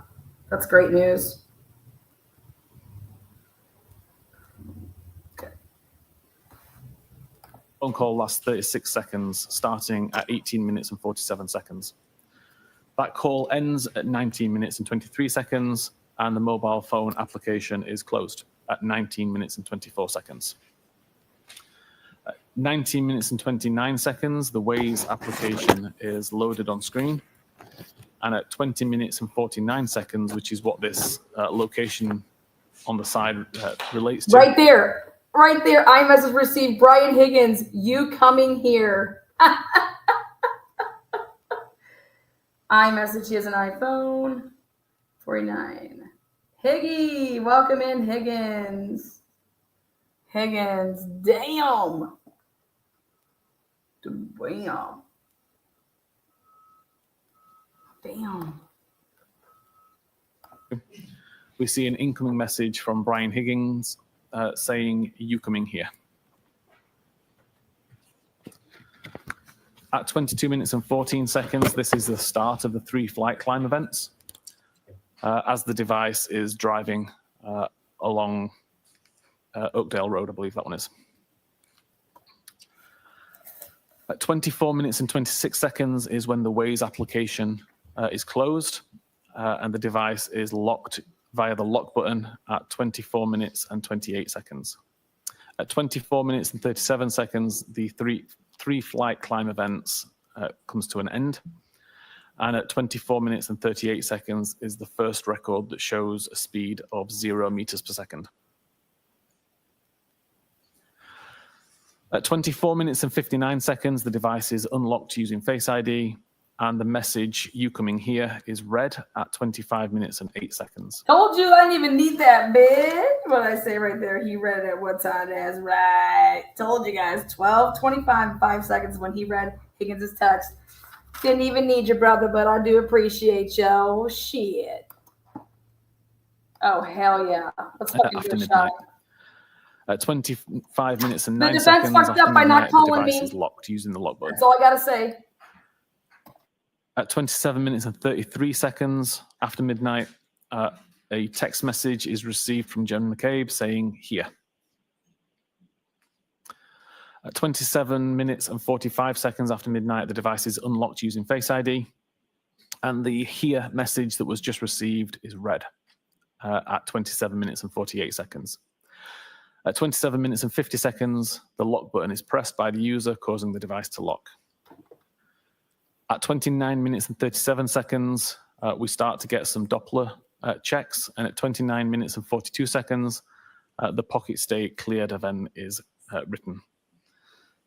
At 29 minutes and 44 seconds, there's an incoming call from Jen McCabe. This is answered and lasts for 7 seconds, ending at 29 minutes and 51 seconds. At 29 minutes and 52 seconds, the device is unlocked, and a second later, the lock button is pressed, causing the device to lock again. He got into a vehicle, somebody else's car. 31 minutes and 47 seconds after midnight, a message is received again from Jennifer McCabe saying, "Pull behind me." And at 31 minutes and 52 seconds, That was Matt. the Doppler check records a pocket state. At 31 minutes and 56 seconds, we start the health event that shows 36 steps were taken. And at 32 minutes and 3 seconds, there's a pocket state cleared event. Those 31 or 36 steps, I attribute to potentially Higgins.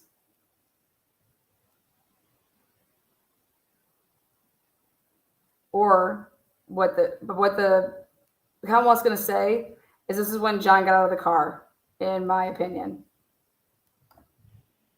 At 32 minutes and 4 seconds, the device unlocks with Face ID. And again, I'll point out that makes perfect sense if the Doppler state clears because it's no longer within a pocket, and then it unlocks a second later. That makes sense with the logic that's been identified. At 32 minutes and 5 seconds, messages applications on screen, and the message "pull behind me" is read. 32 minutes and 9 seconds, the messages application is closed, and the device is locked for the last time. At 32 minutes and 16 seconds, the 36-step health event is ending. At 33 minutes and 14 seconds, we have the first of the 26,500 Doppler state records that all record pocket state. This is followed by several phone calls at 33 minutes and 35 seconds, 34 minutes and 9 seconds, 34 minutes and 38 seconds, 35 minutes and 9 seconds, 35 minutes and 35 seconds, and 36 minutes and 9 seconds. All calls from Karen. Call were all unanswered. Right there. That's what I wanted to know. I want to know when Karen started calling him.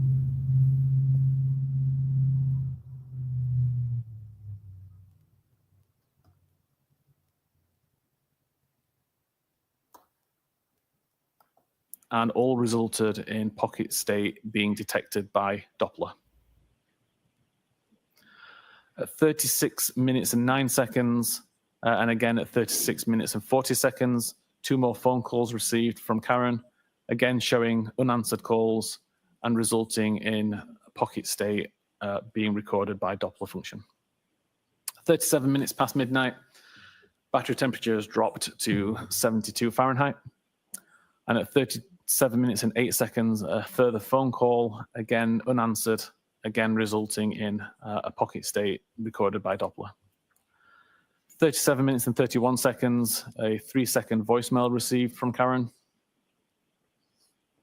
And at 38 minutes and 21 seconds, another incoming call. And at 38 minutes and 26 seconds, another incoming call, both unanswered, both resulting in Doppler pocket state being detected by Doppler. And I've also shown some of the locations that were recorded at around this time by the device. 40 minutes and 31 seconds, a message received from Jennifer McCabe saying, "Hello, this is the first iMessage or SMS message received by the device, which is unread." This is followed up. First one unread. First one unread. Put a star next to that. That is fucking beautiful. Absolutely beautiful. Oh my God. 12:40 and 31 seconds is before the phone moves out of the car at 12:41 and some change. That is so fucking important. Oh my God, that's beautiful. Oh, fuck yes. Woo! 2 minutes later, 42 minutes and 9 seconds, by another message from Jennifer McCabe saying, "Where are you?" And at 42 minutes and 35 seconds, there's a 40-second voicemail received from Karen. 43 minutes past midnight, the battery temperature has now dropped to 66 degrees Fahrenheit. At 45 minutes and 53 seconds, Do you understand by the phone being in the car in technically the way that you'd want to swing this if you were the defense is to show that the phone never left the SUV. So that means that where that SUV would be sitting, you would have to walk out to the SUV if you made the text message from your phone, okay? Because that phone did not fucking move from 12:18 to 12:41, which means you'd be right out in the motherfucking lawn to see him laying there without any snow. This tag toes, if the fucking defense does not use this in this manner, shame on them. another incoming message from Jennifer McCabe saying hello. And again, we can see location data at 53 minutes and 7 seconds, placing the device on the front yard somewhere kind of around the flagpole area. Wow. 55 minutes and 31 seconds, a message received from Karen stating, "I'm going home." 55 minutes and 50 seconds, a follow-up message saying, "See you later." Another location data, this is the location that's shown bottom left. And at 2 minutes past 1 a.m., another message from Karen saying, "Your kids are cooking alone."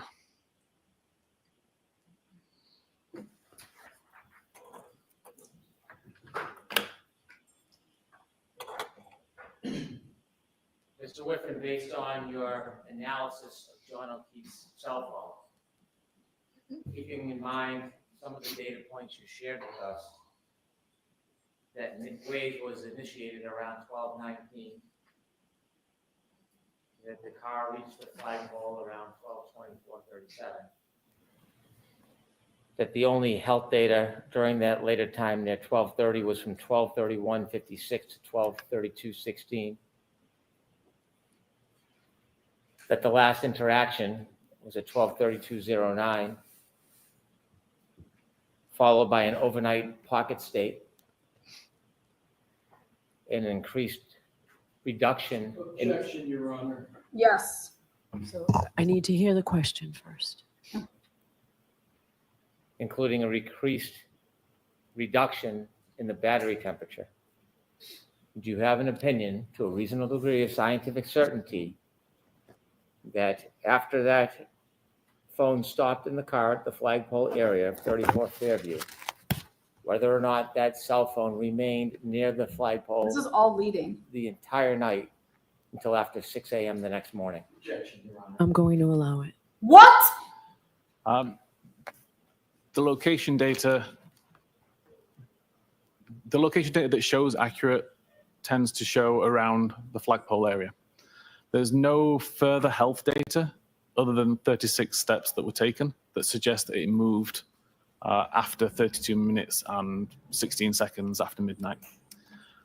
The battery temperature data never indicates that the device went from a cold environment to a warm environment, which I would expect to see if the device went inside a building. Bullshit. Or if And the went to a Doppler car. state information suggests that the camera was blocked for at least the majority of the 5-hour period, with no records showing that the camera was unblocked during that time, which would typically happen if you were to pick a camera up and move it around. Does that lead you to a conclusion to a reasonable degree of scientific certainty Yes. whether that phone remained in the flagpole area from around 12, Objection. Objection, Your Honor. 24, 33 So until the Asked next and morning answered. at 6 a.m. or after? That's The my opinion. objection's sustained. Ask the question in a different form. Fuck off. Do you have an opinion where John O'Keefe's cell phone was from around He's 12, not- this is 24, absolutely 33 ridiculous. on the evening of January He 29, is totally not qualified for this. 2022 through at least 6 a.m. and after that morning? Yes, based on the totality of all of the information that we've described, my opinion is that the device never moved far away from the flagpole. I have no further questions. Thank you. All right, Mr. Lessie? Reapproach, Your Honor, please. Okay. This is Jurors, feel free to stand up. bullshit. Okay. I'll go over all of this, but this can easily be, look at Paul, Duper's Delight. Where's your wife?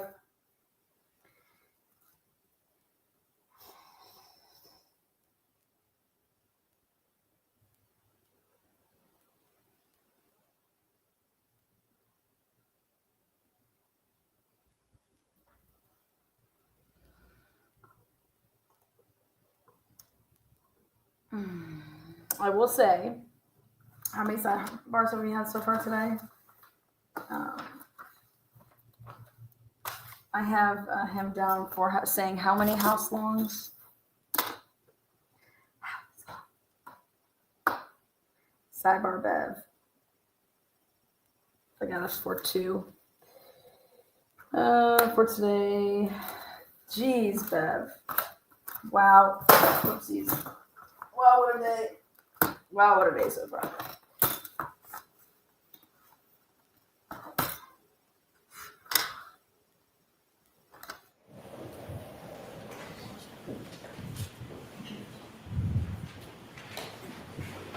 Your Honor, if I may have a moment, please, to set up at the podium. Okay. Okay.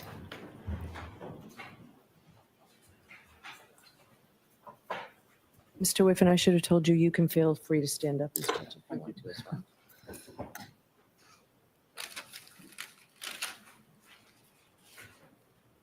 Damn. Basically, his opinion is that the phone was at the flagpole.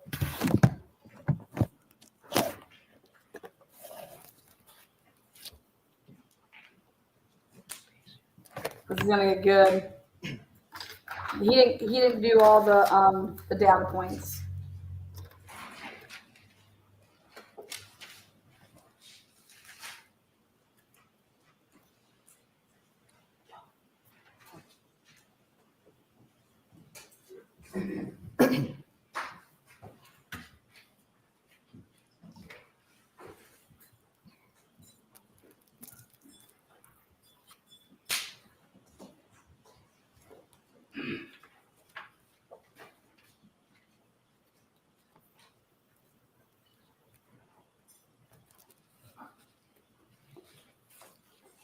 I love what they went out and got a timeline expert basically to cross his ass. Unless she is so money with timeline. Thank you, Your Honor. May I proceed with the Yes. administrative matters? May I approach? Yes. Thank you. Okay. Your Honor, pursuant to a stipulation with the prosecution, I would like to mark and enter into evidence 3 documents. These are each portions of a March 2025 report prepared by Mr. Whiffen. The first one, So, yes, they can come into evidence. They can come into evidence. There's a stipulation. So and we can so mark it as the next exhibit. if we could, that's page 29 for the next exhibit. Separately, please.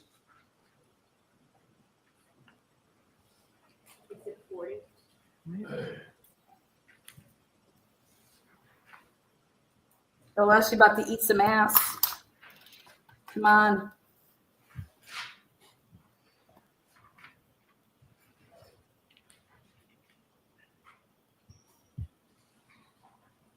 The next exhibit will be pages 77 and 78 of the same report. Okay. Exhibit 41.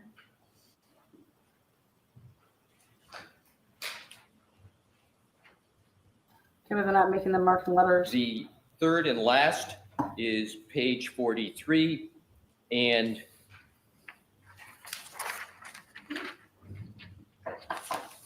page 44. These are all from his report. Okay, all set. Thank you, Your Honor.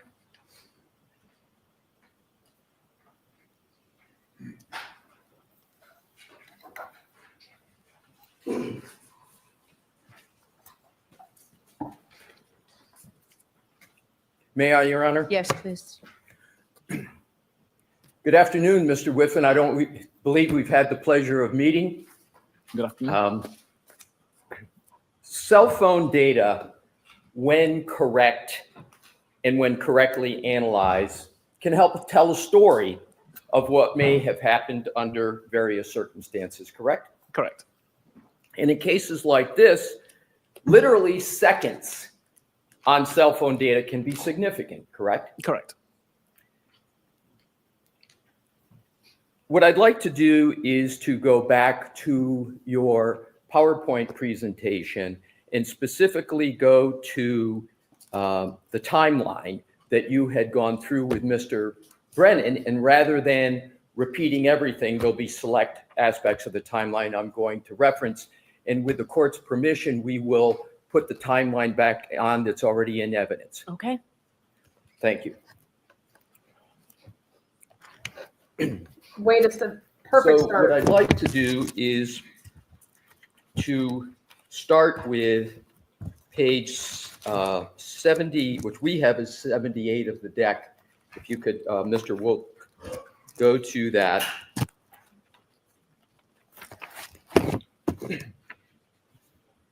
And what I'd like to do, if I could please, Mr. Whiffen, is draw your attention to the very last entry, which says at the bottom, location 122438, and it indicates description, first location record showing speed of 0. Do you see that, sir? I do. And this is the arrival of John O'Keefe's phone at 34 Fairview, correct? Correct. We could go to the next page, please. We have up at the top, 12:24:59, about 21 seconds later after arrival, we have device unlock with Face ID, correct? Correct. Is it possible for anyone other than John to unlock that device with Face ID? If a secondary user was set up, Do you have any indication that a second user was set up on John's mobile phone? I never looked at that. I'm sorry. I never looked to see if a secondary user was set up. Oh, In terms of the next entry, 12:25:08, it says, read message, you coming here? With 3 question marks. What I'd like to do, because you did not note who that was from, but I want to go back a few slides so we can identify who that message was from. We could go back to 76, did. please, Mr. Wolf. Yes. he did. So in the last line there, message reading left to right 12:20:49, it says message received from someone listed in context as Brian Higgins. Do you see that? Correct. So if we could go back to slide 80, excuse me, if we could go back to slide 79, that phone reading the message, you coming here, is reading the message from Brian Higgins, correct? Correct. But you didn't note that in the timeline that was from Brian Higgins, correct? Yeah, he did. No, I was just highlighting the fact that a message was read and that the contents of the message were you coming here. But you didn't note in this entry when it was read by John that message was from Brian Higgins, correct? Correct. Fine.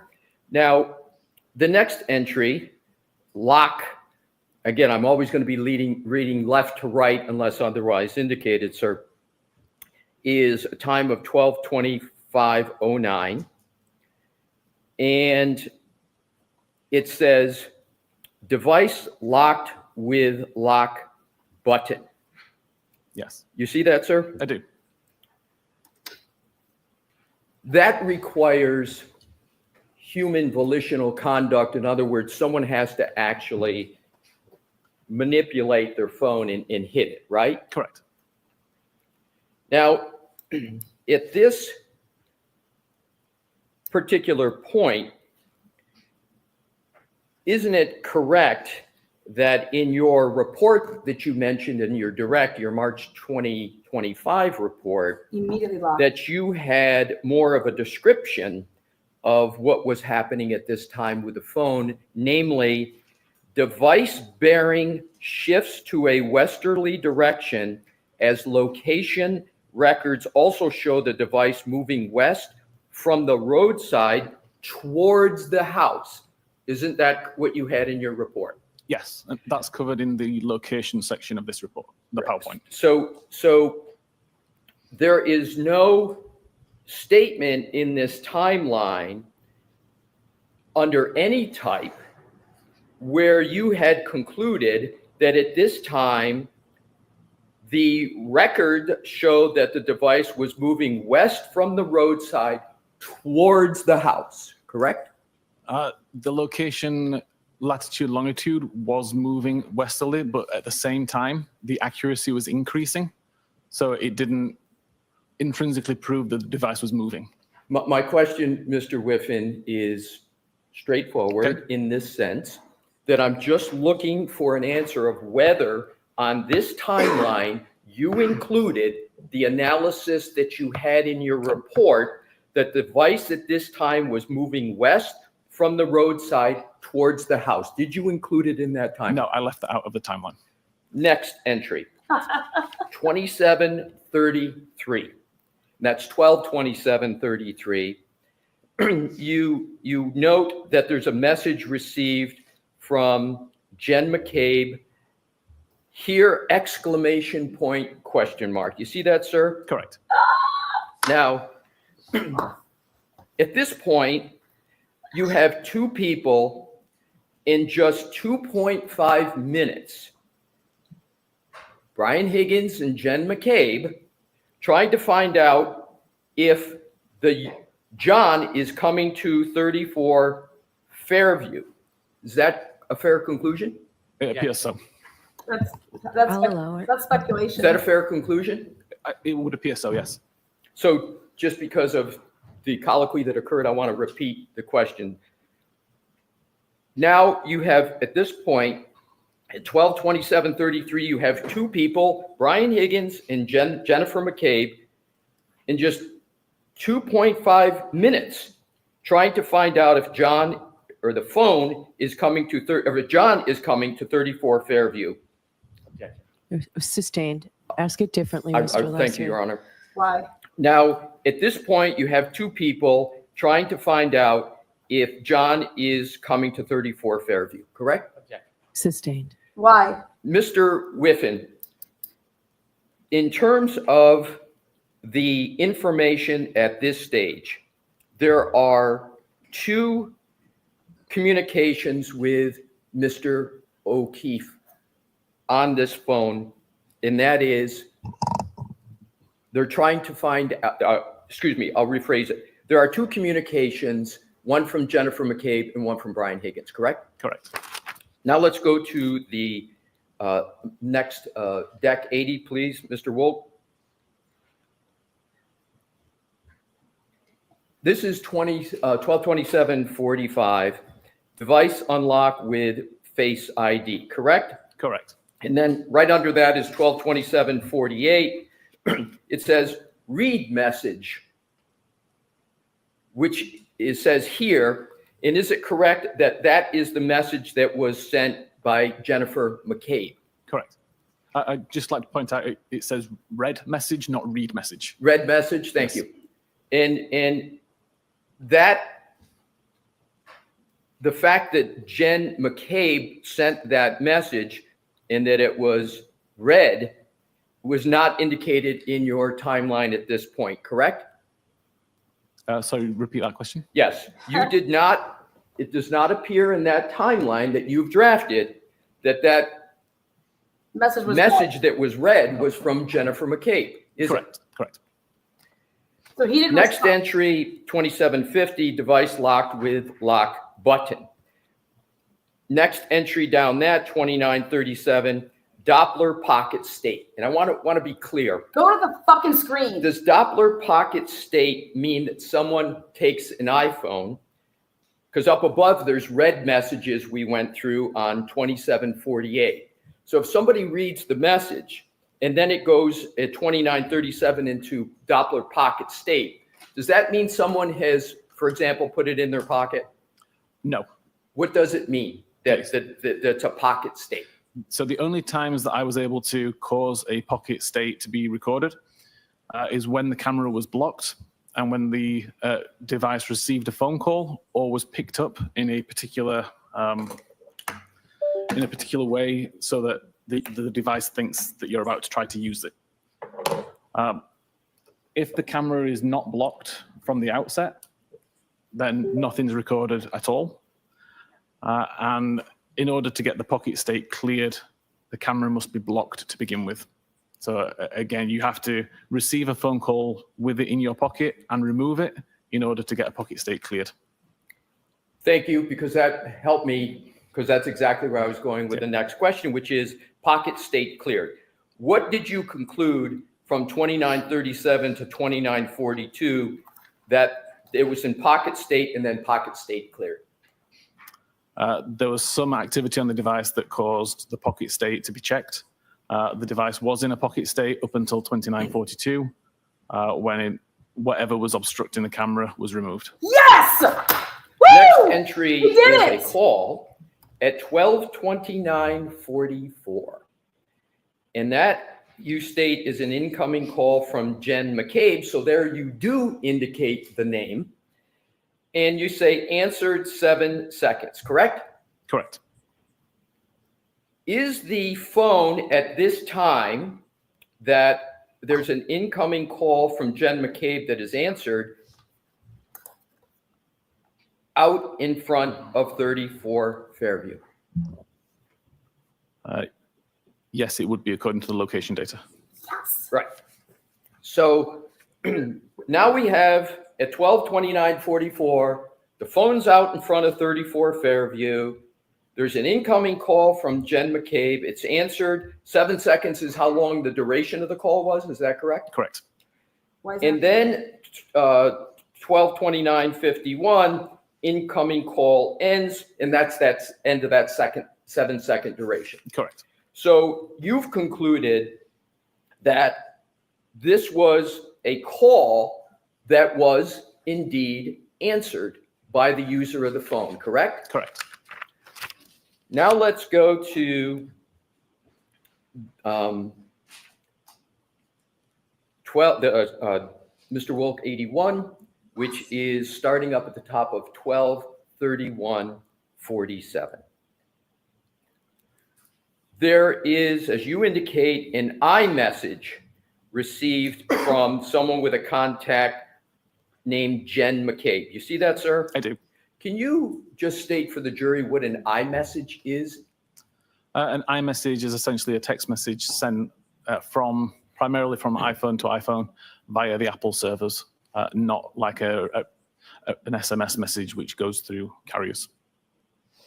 And is it correct that the message that was received from Jen McCabe said, from a contact of Jen McCabe, says, "Pull behind me"? Correct. And then at 12:31:52, we're back to Doppler pocket state, correct? Correct. Now let's go to the next entry, which is Deck 82. It's under health type.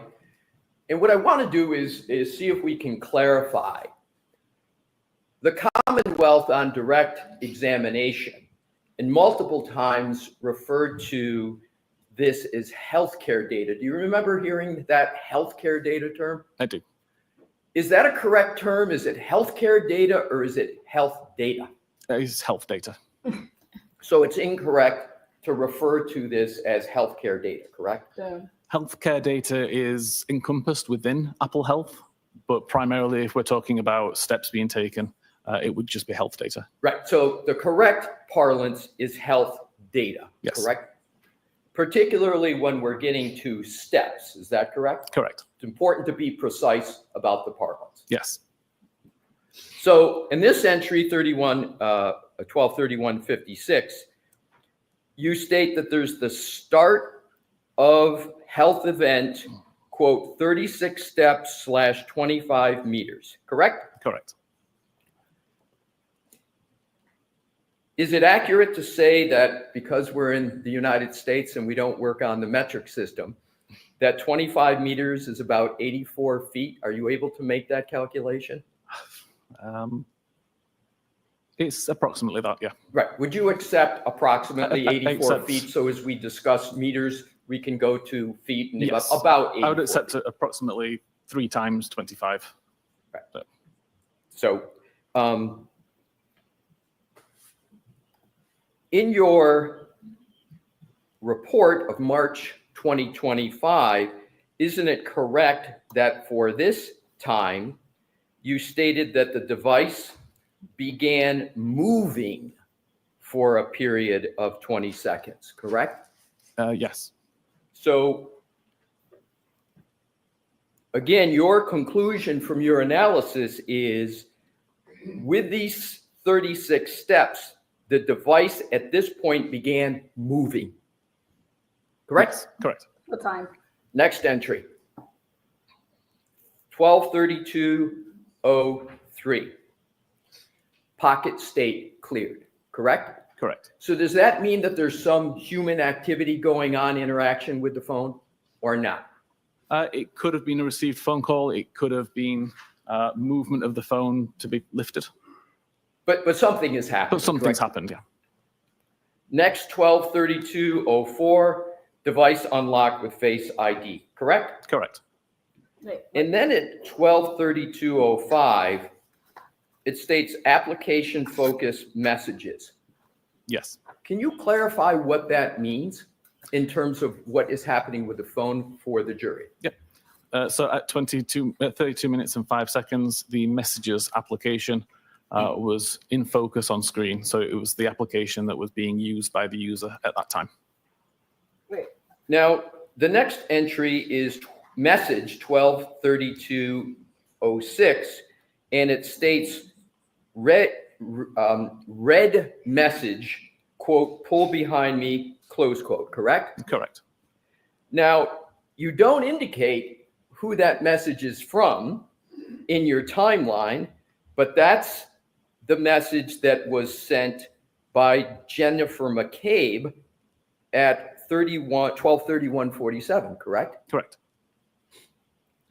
Next entry is application lock at 1232.09. And you've got here end application focus. And then you state device lock with lock button for the last time, correct? Correct. So that's again pressing the side button on the iPhone that locks it. Correct. And that requires human conduct, human interaction with the phone, correct? Correct.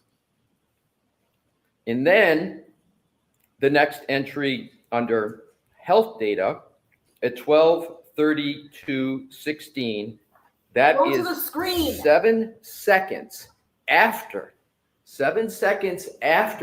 the lock. It's the end of the health event of 36 steps, 25 meters, and as we agreed, approximately 84 feet, correct? Correct. So in terms of the steps, I want to turn to some further information with regard to your Jen previous, McCabe is so fucked. the report that you mentioned on direct, which is the March 2025 report. Your Honor indicated a time for the break, and I'm going to go into a little bit of different area. Would you like me to keep All continuing? right, Mr. Leslie. Folks, we'll stop. Turn on lights, please. Thank you. Mr. Wickham, we need you back here tomorrow. Jurors, we're going to recess for the day. Please do not discuss this case with anyone. Don't do any independent research or investigation into the case. If you happen to see, hear, or read anything about the case, please disregard it and let us know. And please be very careful with your social media use. All right? We'll see you tomorrow morning. President, jury, right this way. Leave your notebooks on the chairs. I'll see counsel at sidebar.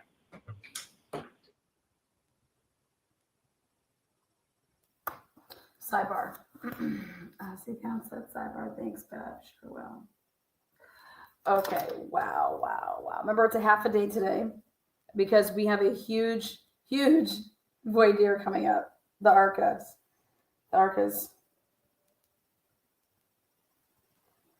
Okay, let me see something.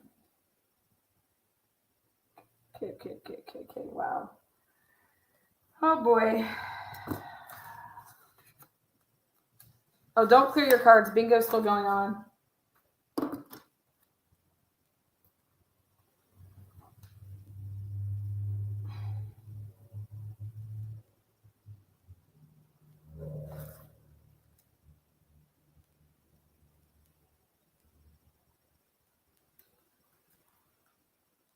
Okay. In Jen McCabe's first, and in Lank's report, he says that Jen said that John arrives within minutes. Like just, and I just say minutes, moments. The first person that I spoke to was Jen McCabe. She was able to provide us with a general timeline of events.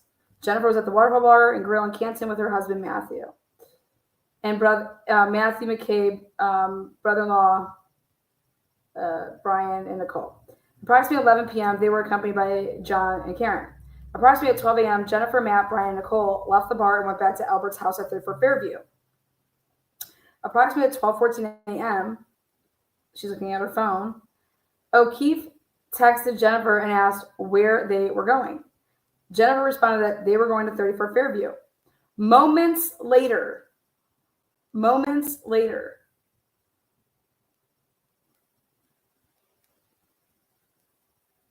a vehicle pulled up in front of the house,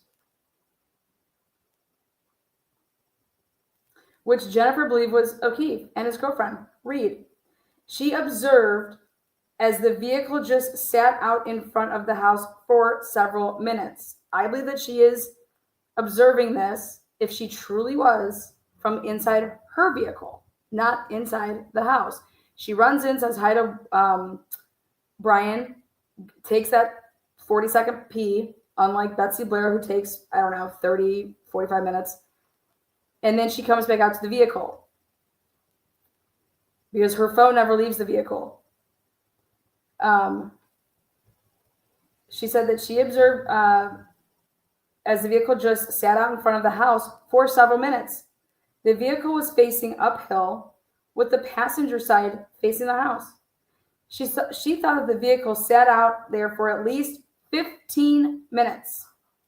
McCabe stated that neither party ever came to the door. That's correct, isn't it, Jen? He didn't go to the door, did he, Jen? Neither party came to the door. Came to the door is how it's worded.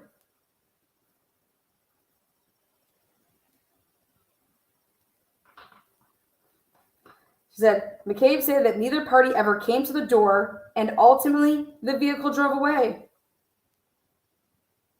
She attempted to text O'Keefe, but never got a response.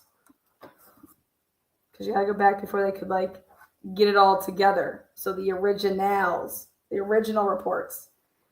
Well, that's a complete fucking lie. Okay? She attempted to text O'Keefe, but never got a response. She talked to him at 12:29 on the phone. 12:29 for those two to be talking, it's because it's I'm telling you, she was in a vehicle at 12:25, and she does not physically move her motherfucking body from 12:25 to 12:35 Where'd she go? Fuck her version of events. They would have talked because I believe that they were in different vehicles. Hey, just come here. Yeah, sorry, we're behind. We're behind like 30 minutes. Oh, fuck, I didn't realize we were back 30. Oh, there we go. Perfect. Oh, so this works out great when Lana pauses it. Doesn't, we're now like so far in advance. Okay, she then says, I'm listening to this elevator music.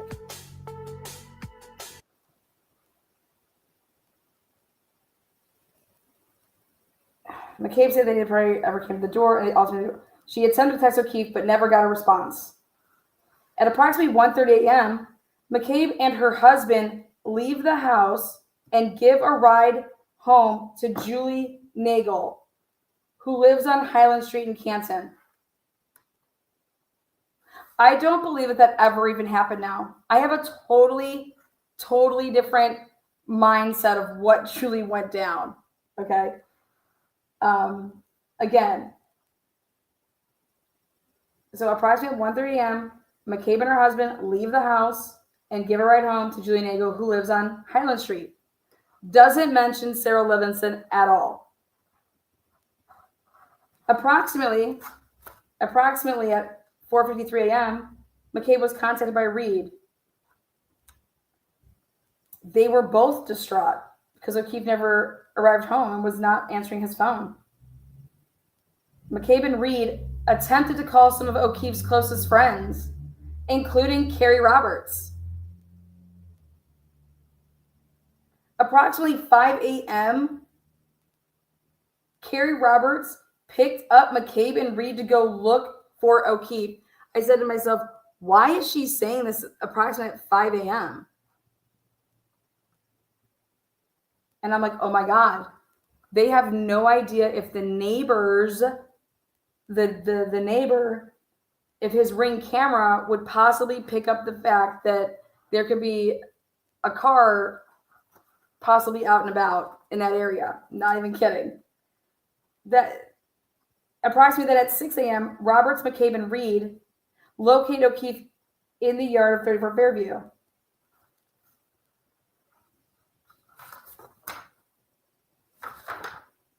He was found unconscious on the ground, laying on his back. Laying on his back. Really, really important. Laying on his back. See, he was not rolled over. He was found unconscious on the ground, laying on his back. Which means, how would his phone possibly end up underneath him if he looked at it for the last time when he was out after he just got hit? It would have been right there. Roberts began to perform CPR. Approximately 6:04, 911 was placed. Officers on scene were able to secure the scene as best as they could, as the weather conditions continued to be severe. Okay, now.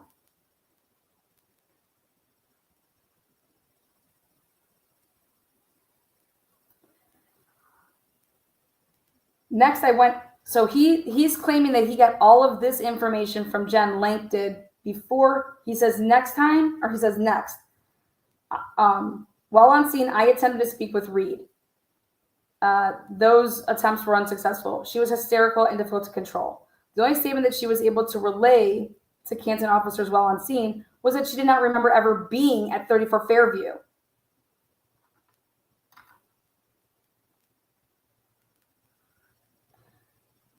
Reed later made statements via telephone to her parents threatening suicide. Canton EMS ultimately responded back to the scene, and Reed was taken to the hospital under a Section 12.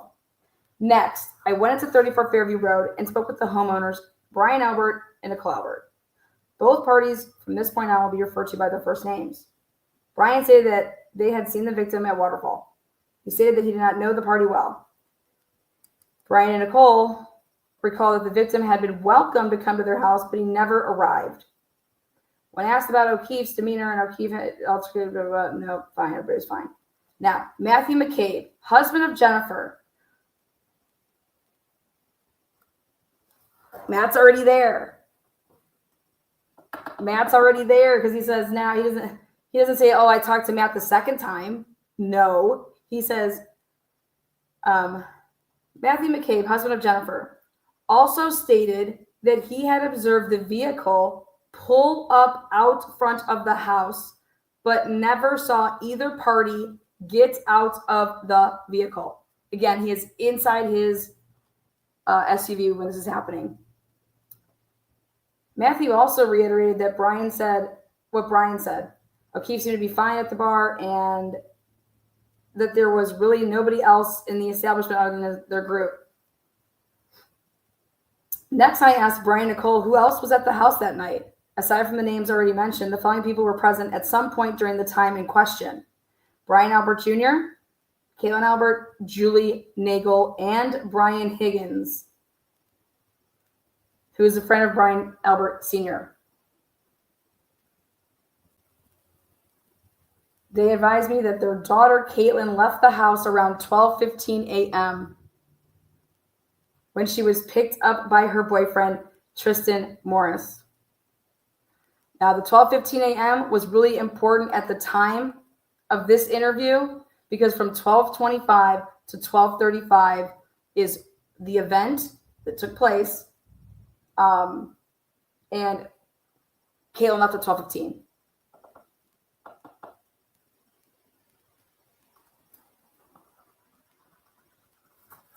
Come to find out, Caitlin was picked up way later, like 2 a.m. So you have to, when you look at these original reports, you have to look at it from the standpoint of is what are these people, what are they truly trying to hide, right off the rip? Like what's important to them? What was important to them to say that Caitlin left at 12:15?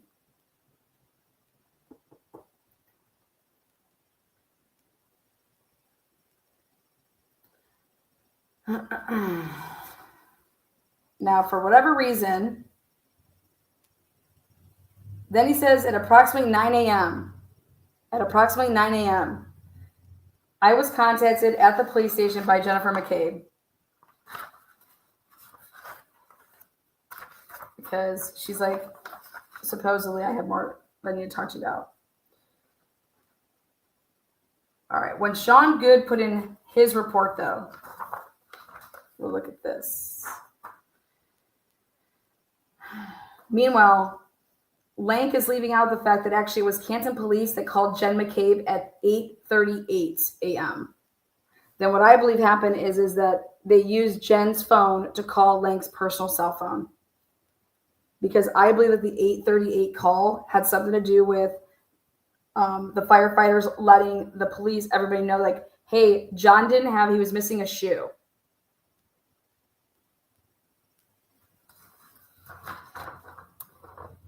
Okay, so now Good.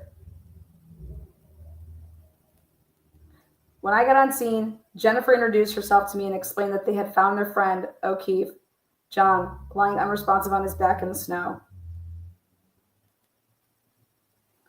Jennifer explained that they had arrived at this address because it was the last place Karen, John's girlfriend, believed he would be. You understand how wild that is? Other homeboys report, same department, Canton, Lank. He says that Karen doesn't remember even being there. But Karen's like, this is where the fuck he'd be. Jennifer stated that she had gotten a call from Karen around 4:53 a.m. Clearly, she's looking at her phone, inquiring about John's whereabouts. Inquiring about his whereabouts. Not that, oh my God, he's dead. So the original report is inquiring about his whereabouts. He can't even fucking spell. Like that guy, this guy's Sean Good, he's a complete idiot. She told Karen that she did not know where he was. I asked Jennifer why she would think that you would know where he was. Jennifer explained that a group of them had all been at the Waterfall Bar in Canton earlier in the night. At around 12 a.m., Jennifer and her husband left the bar heading to her brother-in-law, Brian Albert's home. Why did she want to say that? Why wouldn't she say, we went over to my sister's? Weird. Jennifer stated Karen and John were at the bar together around 12:14 a.m. John texted Jennifer asking where they were going. Jennifer invited them to 34 Ferry Road. A short time later,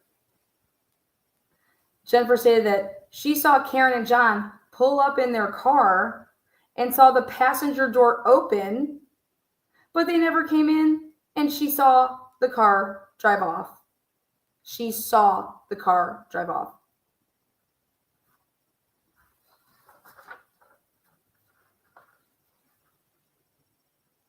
They need to stick with these people and to be talking about she saw the car drive off. That means you would have seen her hit John because she just supposedly backed into him and then drove off. What do we think here? She just backed into him and then just sat there for, hey, I'm just going to sit around here for the next 10, 15 minutes.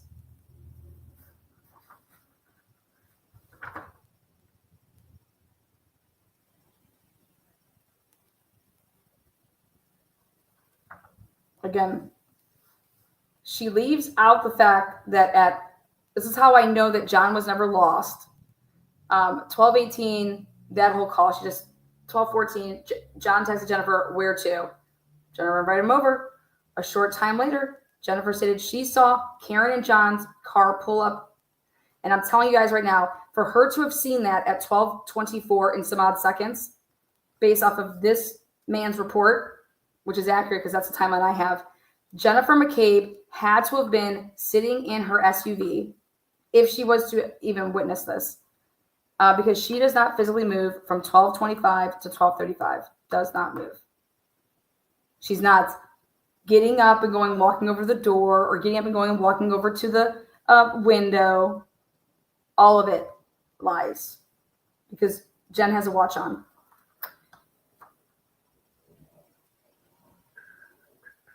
Jennifer just thought they changed their mind and went home for the night.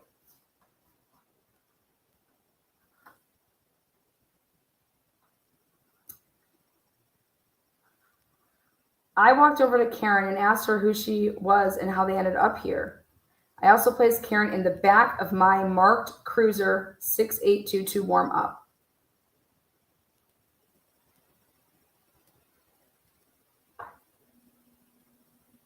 That would have been at 6:17. Oh my God, when does the thing go up?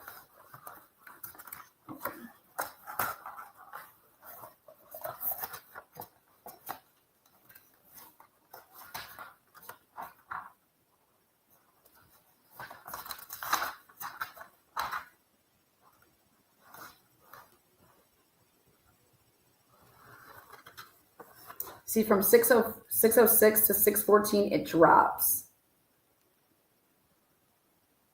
Oh, they're so fucked. Okay. Karen was hysterical and continually yelling, "Is he dead?" I kept reassuring her that Canton Fire was doing everything that they can to save his life. I asked how John ended up there, and she said, "I don't know." I asked her if she drove here last night, and she stated, "I think so." Then I can't remember. At this point, I stopped asking questions because she was too upset and she was unable to keep her train of thought. At this time, Blank arrived on scene, and I briefed him on what happened. I then spoke to Carrie, who stated she was contacted by her friend Karen around 5 a.m. wondering if she knew where John was. Carrie stated she called a few hospitals and the Canton police to see if he had been transported sometime during the night.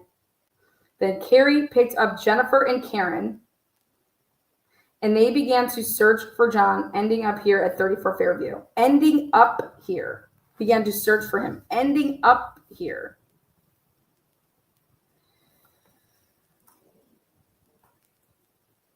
Again, so I have at 6:26, Lank arrives. Between 6:27 a.m. and 6:49 a.m. would have been, because I was doing it based off of the dash cam, was when that would have happened. Canton Fire began to transport the victim to Good Samaritan, and Karen, who was now sitting in Carrie's car, began to act out, yelling and screaming, "Is he dead?" and trying to get out of the car and walk around. At this time, I advised Carrie to take Karen home and that she was not needed anymore. Moments later, I was contacted by dispatch that Karen was making suicidal statements to her father over the phone. I made the decision. Made the decision to have Carrie brought back to the scene and had her transported to the hospital via Section 12.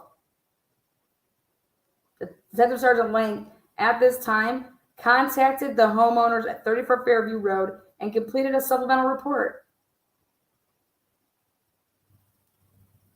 I spoke to Officer Seraph and asked him what he observed when he first arrived on scene. Seraph stated he saw a woman, Karen, attempting CPR on the victim in the snow. Karen. So when Seraph arrives, he sees a woman attempting CPR. Seraph stated that Karen had blood around her mouth, which he believed was from the victim's mouth and nose area. Seraph explained, seconds later, Canton Fire arrived on scene and took over medical care, and moments later, I arrived. It doesn't say about anything about Carrie Roberts or motherfucking Jen McCabe being, Now, let's look at this part.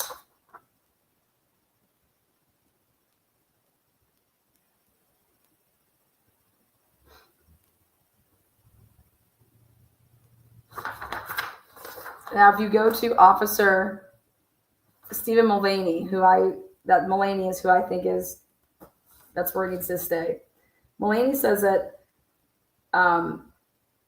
Jennifer stated that she and her husband left the bar at approximately 12 a.m. and went to her brother-in-law's house at 34 Fairview Road. McCabe then told me that O'Keefe and his girlfriend Reed were invited to 34 Fairview Road, but never arrived.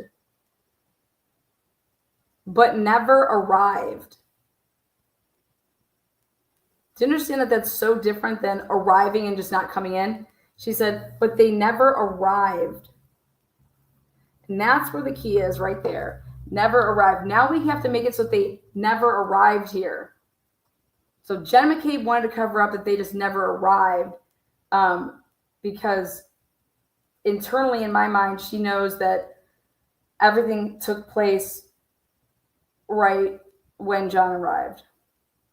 I asked McCabe if she possibly knew how long the victim had been where he was found. And she told me he was dropped off by Reed sometime between 12 and 1. He was dropped off by Reed. Like, this is the daddy of all daddies right here. This is what the defense needs to point out. This kid didn't have a problem. He's not part of their old click. Yeah. Karen dropped John off between 12 and 1. I asked McCabe if she possibly knew how long the victim had been where it was found. Oh, well, dropped off between 12 and 1. McCabe then told me that she was called by Reed approximately 5 a.m. wondering if she knew where John was. At this time, Sergeant Good arrived on scene and the victim was transported to Good Samaritan shortly after.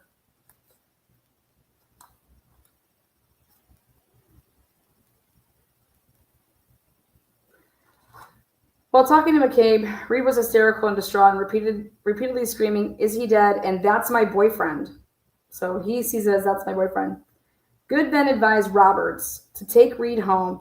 After Reed and Roberts left, Canton Control advised officers that Reed was making suicidal statements to her father.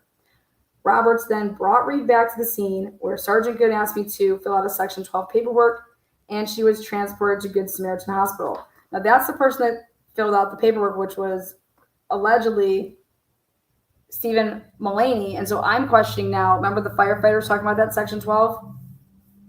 Like, I hope that the defense is going to point that out. Because Hank's only calling people to stand to create a certain...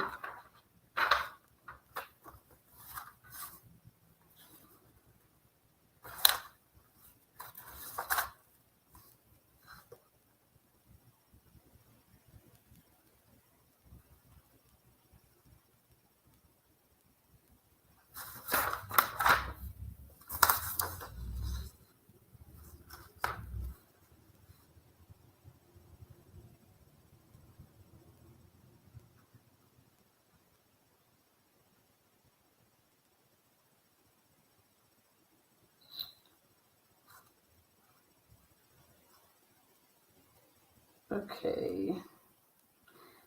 Now, on February 3rd, this was a scheduled interview with Brian Albert and Nicole Albert.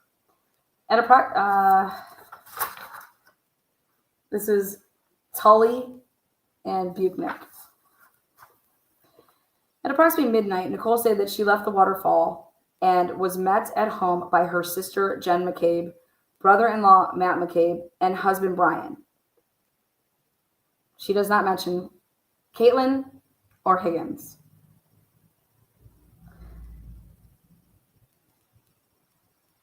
Nicole went on to say that all of the guests left her home an hour later at approximately 1 a.m. And so I thought about that. I think it's interesting.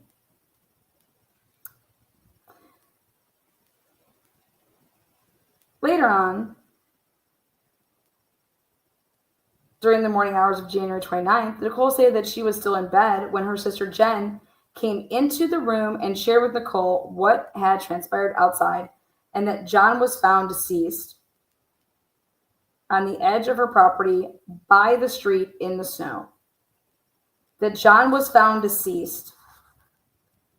So Jen is saying John is deceased at 6:35 in the morning.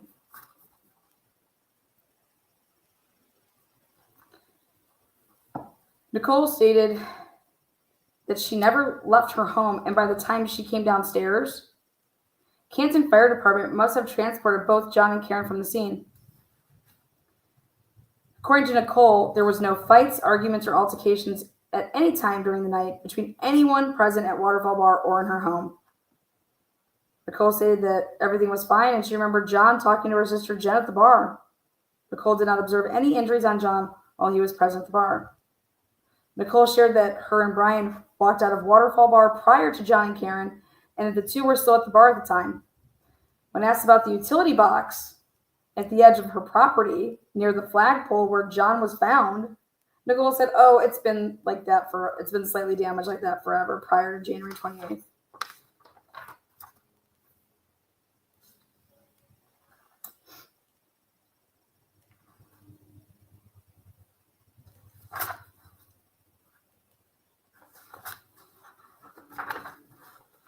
I don't believe that Brian Albert was home.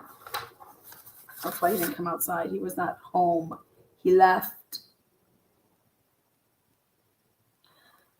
Just so we're clear, whose phone is this one?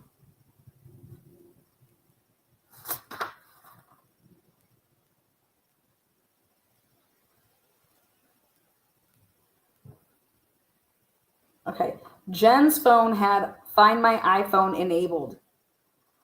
Very interesting. And she also had the message retention duration forever, so she didn't have the deletions on my account for like 30 days. Bluetooth device address, boom. They need to get Jen McCabe's fucking vehicle and get that shit. I have the device address. They need to get that. They need to go drive around.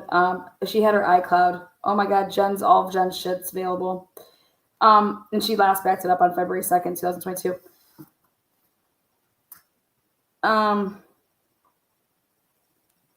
They need to do a drive test in Jen's car around the neighborhood.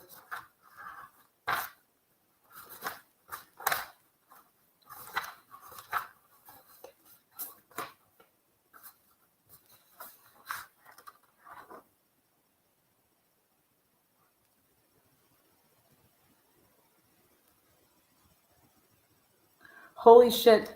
John's phone had his John O'Keefe PD.boston.gov account set up to his phone. His email. Didn't know that.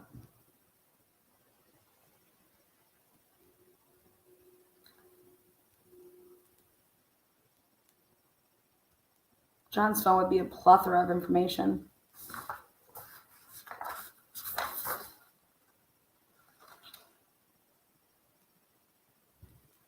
he had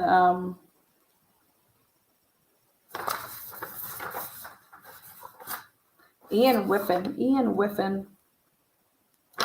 Okay. Let's take a look at his little stuff again.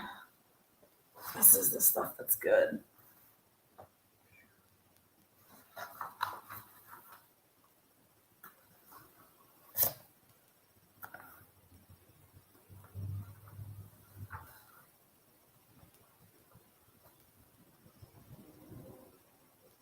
All right. At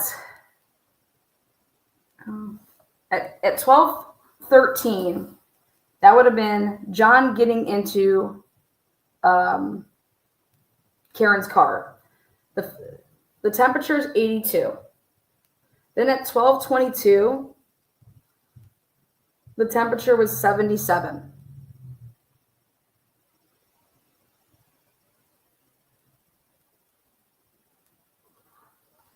$12:37, 72.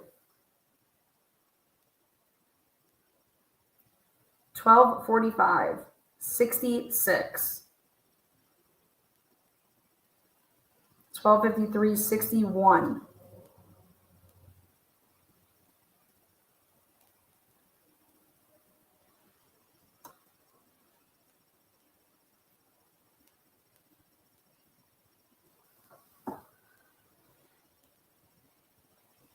It's literally going.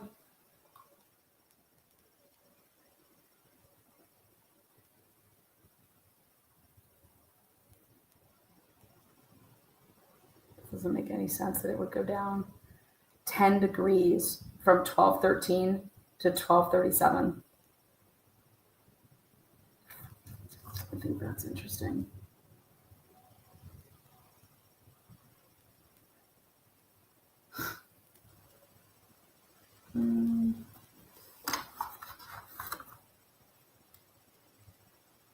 Next up.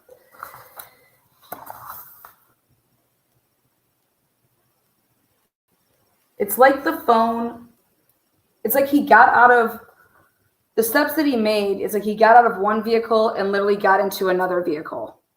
That's what it shows me.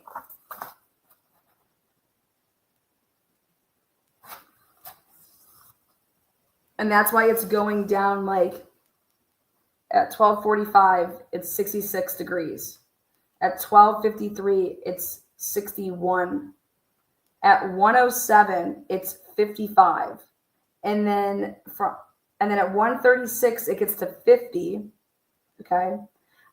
I would think that it would, that you would want to do a test with this. But from 1:36, which is interesting because that's when Jennifer McCabe starts. Let's look at her steps. I'll put that on the screen. Just keep an eye on when we start back up. He's looking at all these messages and he's not responding. It's like somebody is viewing it and then like sees it, clicks it off, sees it, clicks it off.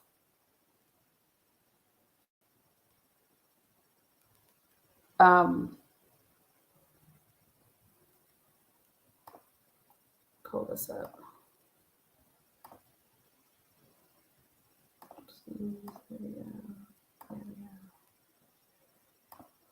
All right. So how I see this is Jennifer McCabe begins to walk out of the waterfall bar at, as you can see, she's walking around the waterfall bar. At 12:10, she has the phone. See how 12:10 here, 12:10. Then she clearly puts her phone and connects it to the car, but she gets back out of the vehicle at 12:11 and 47 seconds and takes 57 steps because they go and have words. Okay. And where to?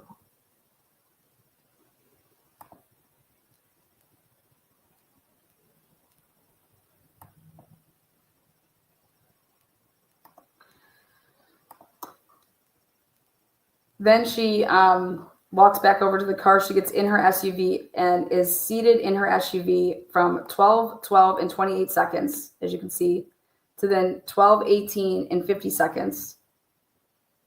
She begins to take a step, begins her steps. And so I believe that she goes inside really quick, gives her Brian Jr. a hug, and then she comes right back outside. As you can see, at 12:10, that's what starts over here, her steps with her phone like that. So that's why it starts right like that, and then it ends here. Her phone does not move. Look at after 12:19 and 22 seconds, her phone does not move until 12:41 and 31 seconds, which is right after she texts John. See how she doesn't move from 12:25, 12:35.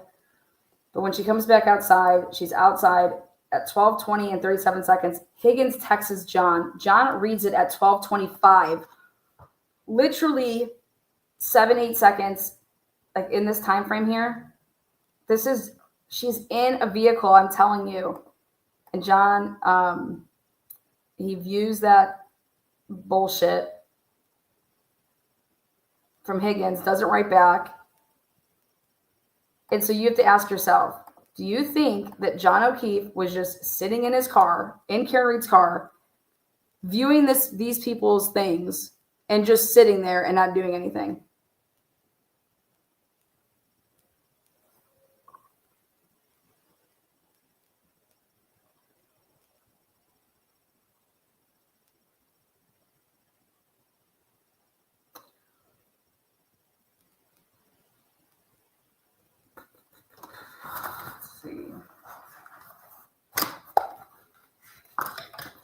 Court's not over for the day now.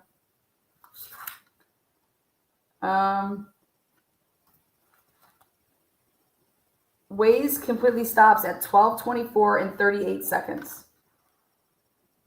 Waze closes at 12:25 and 30 seconds, and that's when the circle gets larger. 12:25 and 30 seconds. Do you guys see this? They are pulling away. I'm telling you, John got into a motherfucking car with Jen McCabe or another car that was going, because they were leaving from being there. They were going to get something or going somewhere else. Hey, just meet us over here and then we'll all drive together. Something like that. Or when he had gotten there, here, just come with me, or it doesn't make. But his circle totally enlarges at the 12:25 and 30 second mark, and that's the same time that Jen McCabe is not going to then move and is stationary for 10 straight minutes. And it's like you're stationary because you're in a vehicle. She's sitting in a vehicle. Then it says that let's see. It gets then horrible again from 12:40 to 12:59. So kind of how I see this is if John gets out, maybe sees her, jumps in the car, talks to her for like a second, then he decides to ride with Brian Albert Higgins, and Brian Albert brings his dog Chloe. Chloe gets in the car and something happens. Something is going on though there, right there in the front yard. Something happens right there in the front yard. Like as far as like making a move of like what's going to go on.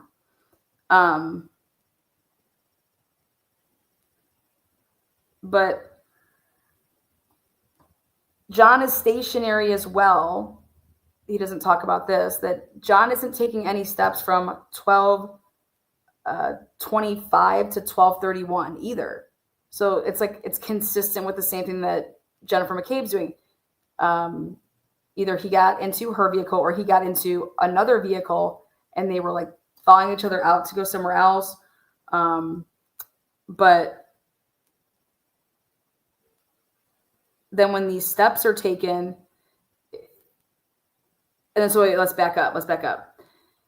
Let's go to the whole point of if he was with Jen when she's texting here, exclamation point at 12:29, that would make no sense. Okay. That she'd be writing him that and they're in the same vehicle together, right? So that's why I'm like, okay, they have to be in separate vehicles. Also, she doesn't take enough steps if she's outside. See how she only has one here at 12:23, the 12:23 and 02 seconds. And I have to put her back outside with her phone because her phone never goes inside, in my opinion, based on this data just not moving. Her phone's never moving at all. And so if she's wanting to do anything, it's like her phone's outside, because how I know that it stayed out there is it was connected to the Bluetooth because it was still being talked to with Matt McCabe when she ran in, because the call did not end for another 40 seconds. So the phone stayed connected. Here, you continue to talk to him. I got to run. I got to go pee. I'll be right back. Like, that's typical. That makes sense to me. And so then Jen runs back out, just like you would if you're trying to, like, you're waiting for your friend.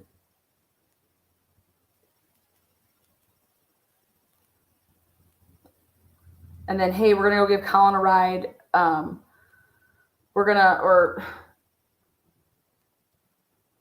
But for John just to be looking at his phone, sees the SMS, doesn't like, so then he sees Higgins is at 12:25. Well, he's already with him, so he doesn't write him back. Okay, so he views it, closes it out. Then Jen calls at 12:29. He answers it. There's an 8-second call, 7 seconds. Where are you? Oh, we just ran down this, or like whatever could have been, whatever happened in 7 seconds there. But why would Jen be calling? You know how you call somebody if you're following somebody in a car, like a call them and like, hey, I don't know. I think she could have called her and been like, hey, I think Karen's pulling away. I think Karen just left. Because that makes sense. 12:29 now, add the time, 7 minutes to get home, and then she's on the Wi-Fi at 12:36. So if Jen's in a, hey, I think I just saw Karen pull away. I'm just saying, like, this, they're all lying about what these butt dials are all about. And so I'm just trying to compare the data with John's clearly looking at his phone, open, close, like, court's back. Yay, court's back. Okay, let's do it. Court's back in session. We'll put it back on ARCA. Thanks, Marky. You are unmuted.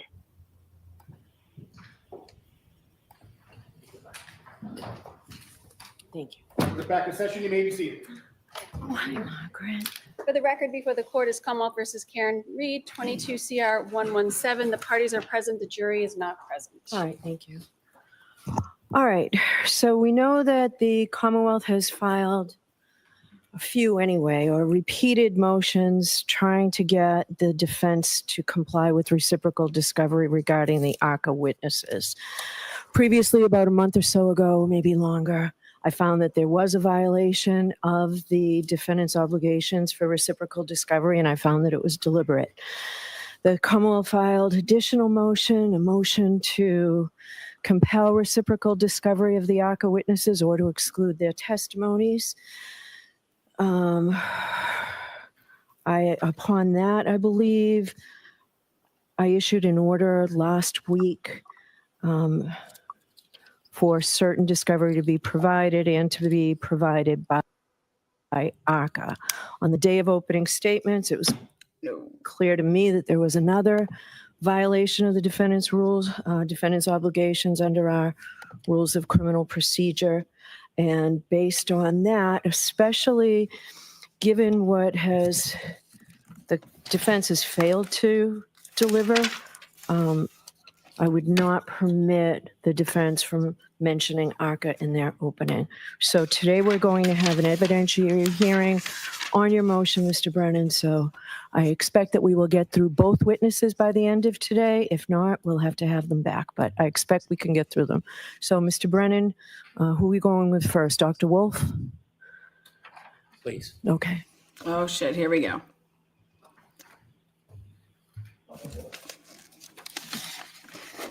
ARC is not needed after that fucking, after Hank Brennan's dude. Let's go. Here we go, baby. Nothing like an evidentiary hearing during a trial. I love it.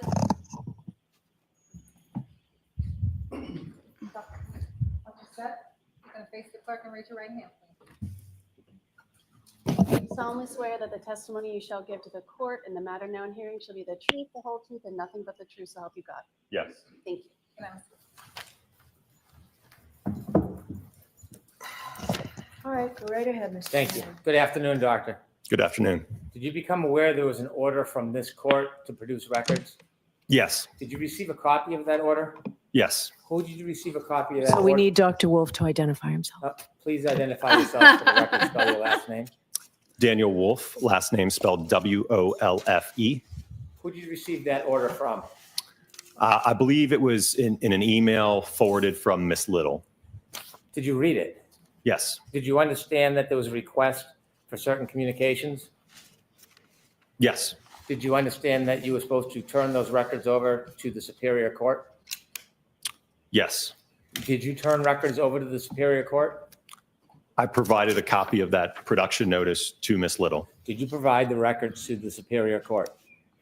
I didn't directly email that to the court, no. Did you indirectly email it to the court? It was my understanding that it would be passed along to the court. So you did not, pursuant to the order, provide the records to the Superior Court, did you? Not directly to the court, no. When you read the order, you understood what the order was requiring you to provide, correct? Correct. It was requiring you to provide all text messages. Yes. Did you provide all text messages? I don't have any in my possession. Did you look for any text messages that are not in your possession about this case? Yes. Okay, did you find any? No, sir. What did you do to look? So I went through the phone that I presently have, and as I informed Miss Little, last year I was under T-Mobile was my carrier. Subsequent to that, I then switched to Verizon in, I believe it was November. So I made an effort to contact T-Mobile as well as get access to my T-Mobile account hub. Unfortunately, I was unable to get access to it or get any records prior to, or at least from my T-Mobile carrier. Then I went through my Verizon records that I have from 2025. I could only go back 3 months, and I provided those records. How about emails? You didn't change email carriers, did you? No, sir. Did you provide all your emails from when you first were contacted by the defense? Yes, sir. And you provided every one of those emails to who? It would have been in the file that I put together for the production. How many emails did you find between you and the defense? I'd have to look at the order, but it was probably 6 to. Are you talking about present day or just from last year? Anytime. It was probably around a dozen or so. Who did you correspond with by email on the defense? Again, can you specify a time frame? At any time, who did you correspond with by email on the defense? It would have been Mr. Jackson. Miss Little might have been on one of those emails. There might have been a couple other members. I don't remember off the top of my head. Well, how about Ms. Reed? I don't believe she was on any of those emails. You've never emailed or been on a correspondence with her? You by usually email? don't. No, sir. You don't And how talk to about your Giannetti? experts. He may have been on one of the emails. I don't know as I sit here today. You communicated by phone with the defense, didn't you? Yes. And that began as far back as March 2024? After our report was issued, yes, in March. Back in March of 2024, you spoke on the phone to Mr. Jackson Yes, sir. a number of times. Yes, sir. And as you spoke, you began to become familiar with him and his role in this case, didn't you? We corresponded about, again, our expected testimony here at trial. Yes. I'll ask it again. Did you become familiar with him and his role in this case when you spoke to him? I understood him to be the defense attorney on the case. Yes. Did you speak to Miss Little by phone? I don't believe so. No. Did you speak to anybody? Hold on 1 second, please.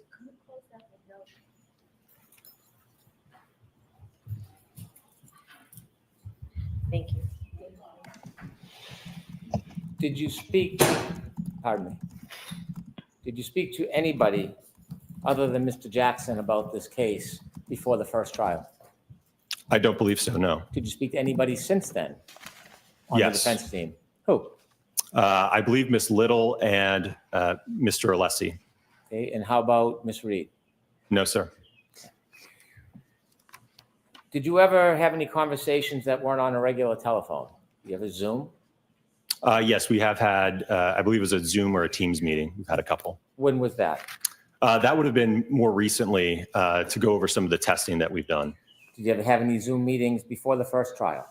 No, sir. Did you ever have any group conferences before the first trial?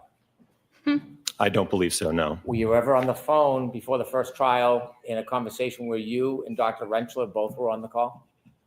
What? There may have been an instance of that. I just don't recall. Well, think back. Ask and answer. I don't recall. Think back. At some point, you were contacted by Mr. Jackson and you decided or you learned that you may be part of this case as far as a witness? Yes, sir. When you learned you were part of this case, did you have contact with Mr. Jackson before you testified at the voir dire? Did I have communications with him? Yes. Yes. And in those communications, you spoke about your role? I think we spoke about logistics and coordinating my arrival here for the voir dire and certainly the trial. Well, when you spoke on March 20th, 2024, didn't you talk about more than coordination of logistics? I'm sorry, what was the date? March 20th, 2024? So I believe that would have been the very first phone call that I had with Mr. Jackson. Was that more than about logistics? What? Well, I think we were trying to figure out what should we do. I will note that this was a very abnormal situation for me, being involved in a federal investigation and then ultimately being called as a witness. Well, I'm trying to answer your question. But you're not. Did you talk about more than logistics? So are you finished with your answer, Dr. Wolf, or are you still answering? I was still trying to answer. That's not how she treats the other people. So as I mentioned, again, the situation was abnormal. I didn't know if we could get involved. I didn't think Mr. Jackson knew we could get involved. In terms of a path forward, would we be able to do more work? Could we review additional material? How could we work together moving forward? There was a lot of unknowns, so there was a lot of uncertainty. You done? Yes, sir. Did you talk about more than just logistics? No, sir. Did you talk about fees or structures? I described to him our typical procedure when we intake a criminal defense case, right? There's typically a contract and retainer associated with that. So I described our normal procedure that takes place, yes. So you talked about fees and scheduling and costs, what you charge. No. I did talk about, yes, the contract and the retention letter. When you talked about that contract, there was a discussion, wasn't there, about them hiring you, paying you, or retaining you? Potentially, again, I prescribed our standard procedure. Why was it you were talking about fees and schedules if you didn't think that you were potentially going to get hired? Again, I prescribed our normal operating procedure. I had no idea how it was going to work moving forward, which is why ultimately, immediately after that phone call, I contacted the Department of Justice to get clarification on that. We'll get to that, but I'm asking you specifically, I just why were answered. you Asked and talking about answered. fees and scheduling and being paid What? at that point? Wasn't talking about that. Objection, Your Honor. I'm going to allow it. Well, asked and answered. Again, because Mr. Jackson was interested, I believe, in calling us to testify at trial. So I explained to us the normal process.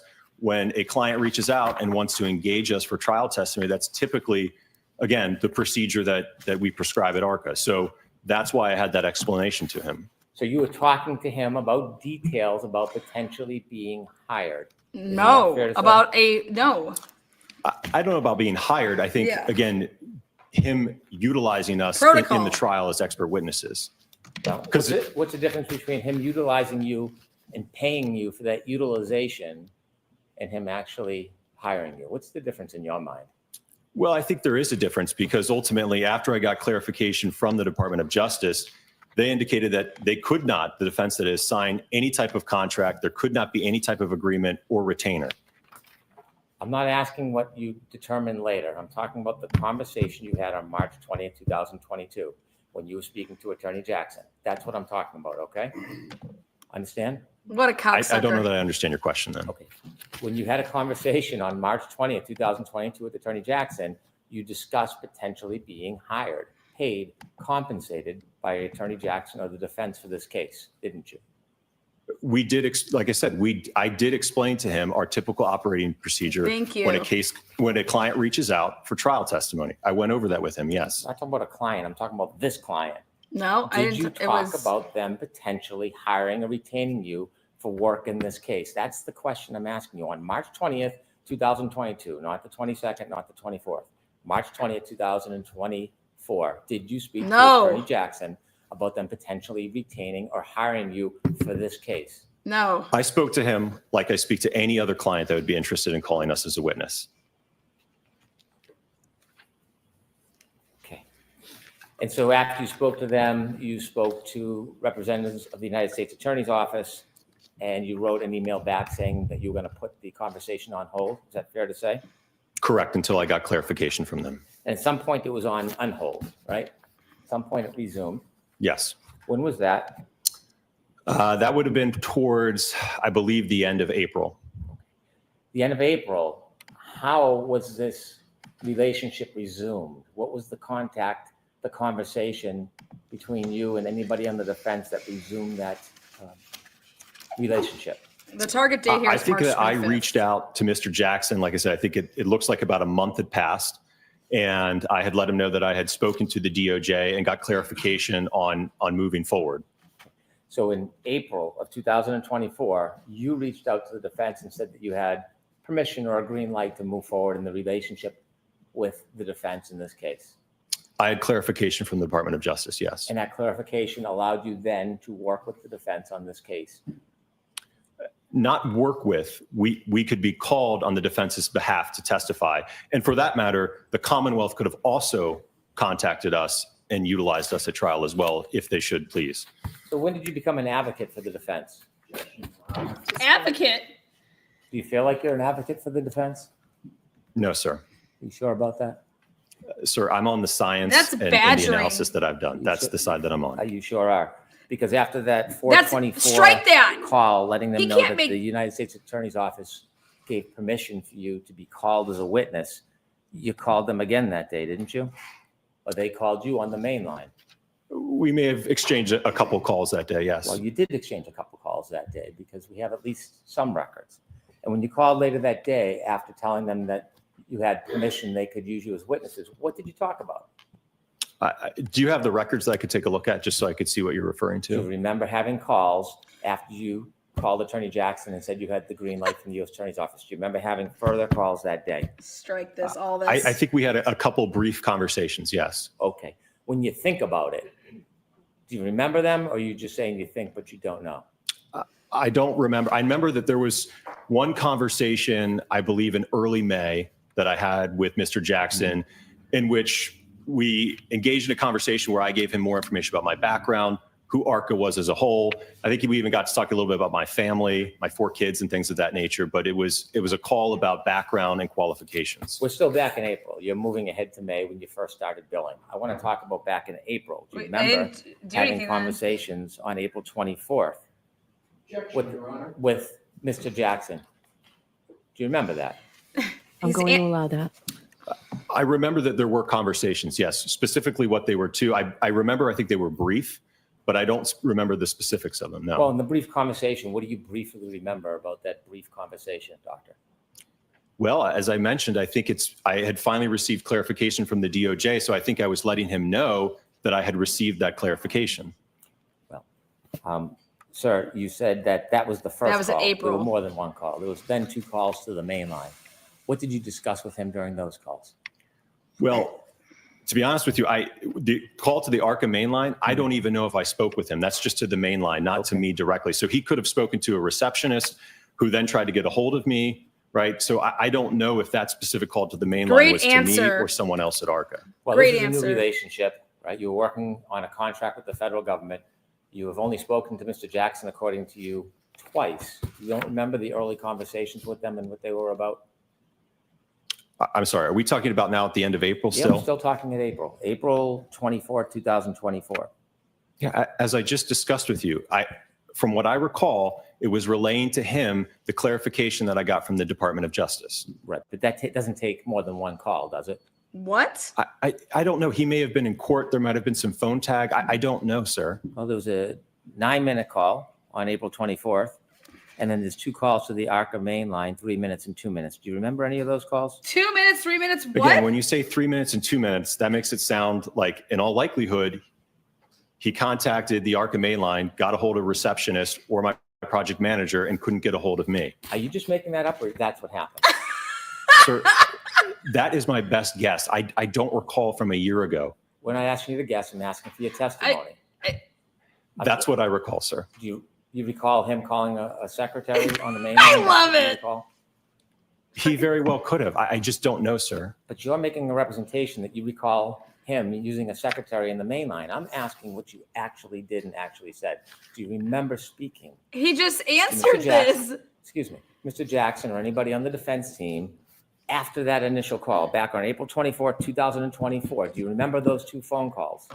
Objection, Your Honor. So Yes, let's it- get an answer.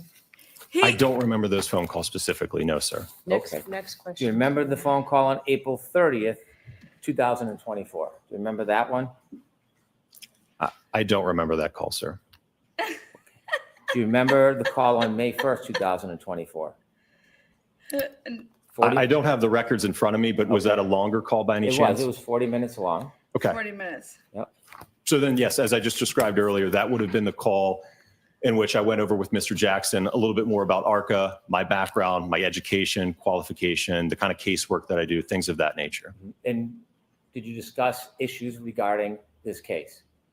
No, sir. So during the 40 minutes you spoke, you never discussed any of your findings that had already been made. No, sir. No. You had never discussed any of your testing in this case during that 40-minute conversation. No, sir. And it was all laid out in the report that was issued in I February. understand the report. I'm asking you, did you have any conversations about it with the defense? No, sir. So in that 40-minute conversation, you talked about your family, your pastimes. He has ARCA, to do but a never, CV, ever you talked about fuck. this case. Objection, Your Honor. I'm going to allow it. Get Correct. about what? You billed for that time, didn't you? I believe that I kept track of that time, yes. Okay. When you kept track of the time, did you submit that time and ultimately get money for that time? Again, I routinely keep track of my time when I'm working on a project. So yes, that time was kept track. That's not what I'm asking you. Ultimately, that time that you kept track of, did you then submit it and get paid and compensated for that time? That's what I'm asking. Well, first off, I'm a salaried employee, so I don't get direct compensation when an invoice goes out. That He ain't a lawyer, invoice, you when it's sent, fuck. ultimately comes back to ARCA. That doesn't come back to Dan Wolf. Okay. I love it. So in order to get paid for that, you would have had to submit that time through ARCA to then forward it, wouldn't you? Objection, Your Honor. Going to allow it. Is that true? Yes, I keep track of my time so that my boss knows what I'm doing. Yes. You Yes. asked me that. Me, Your Honor. Come on over. Yes, sidebar this shit. You guys, let me explain something. Okay, so I had a hearing back a couple months ago. And I said, I want to voir dire this witness. Make sure they can fucking what's going on here. So I have some questions I want to ask. Would you say that your best evidence in what you've done in this case would be your billable hours? No, not necessarily. Well, you are a lawyer, aren't you? Yeah, but I don't bill for everything I do. Like, and then just fucking reads off a list of fucking shit that, wait, but you are aware of your professional codes and ethics and what is it here? Rules, responsibilities, professional. Oh, here it is. Yeah, 2.1. Don't you have to follow all this shit that you have to mark down? How am I supposed to know what you've done in this case if you're not billing accordingly to what you're doing?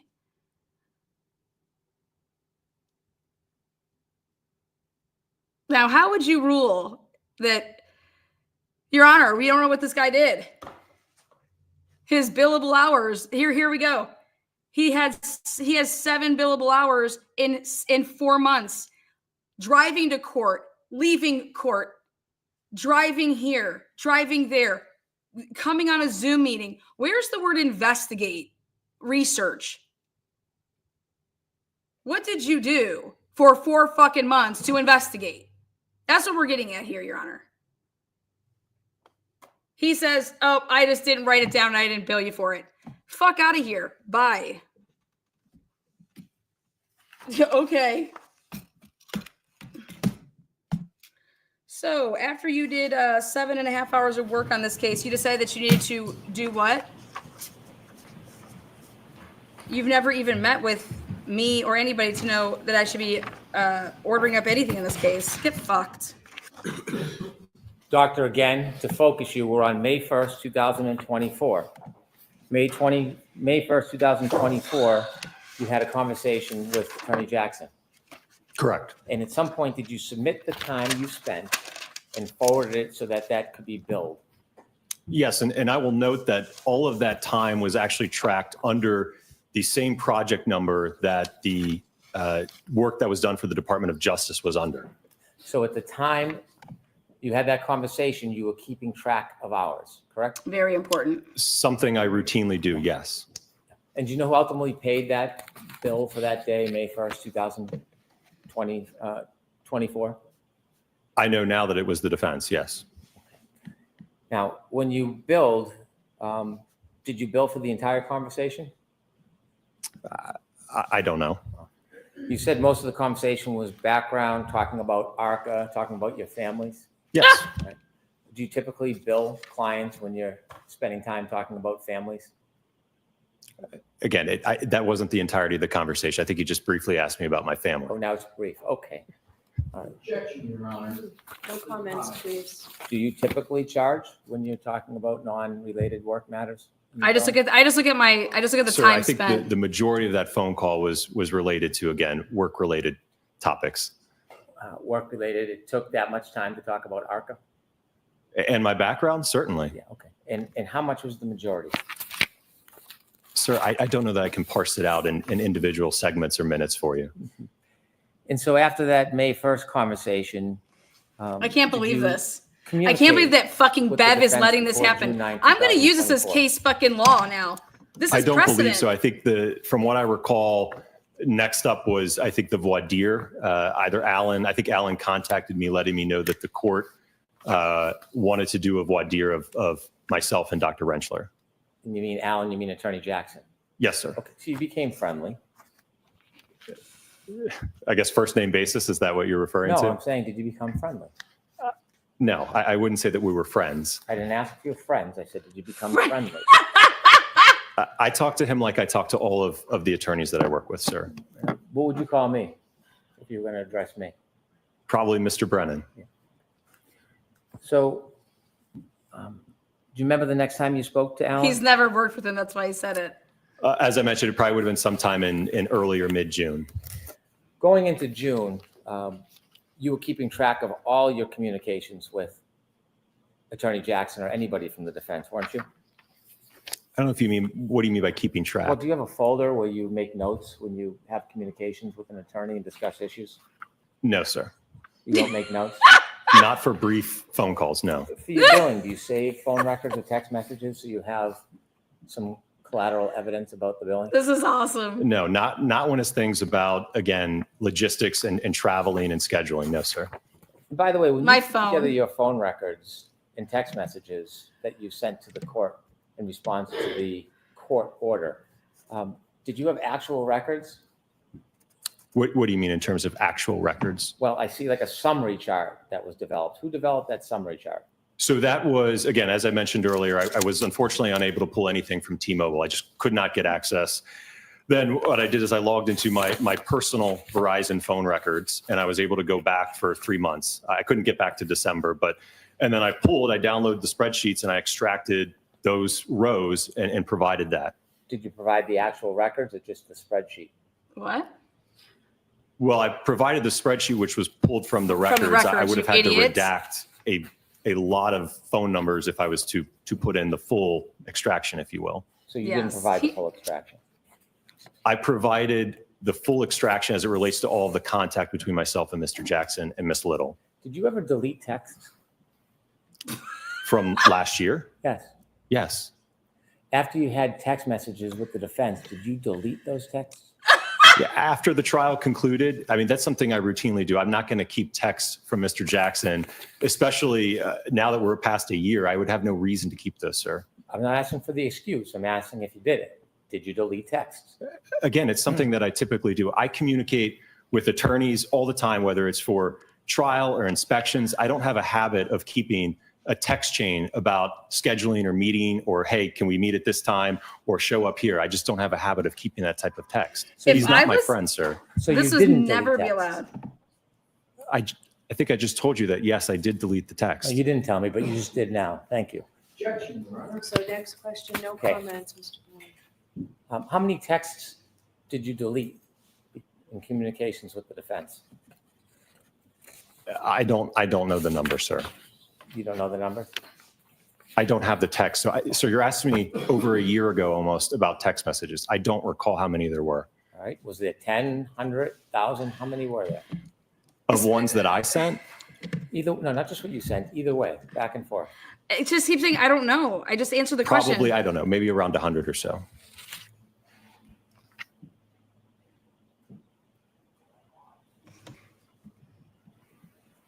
And when did you delete those over 100 texts between you and the defense? Oh, As I Jesus. mentioned, I think the last text that I remember was Mr. Jackson texting me, just thanking me for my time coming up here after the trial. Again, that was at the end of June. And then I didn't hear from him. And at some point, I don't know specifically when, it would have been last year, but I deleted those texts. There was no reason for me to keep those, sir.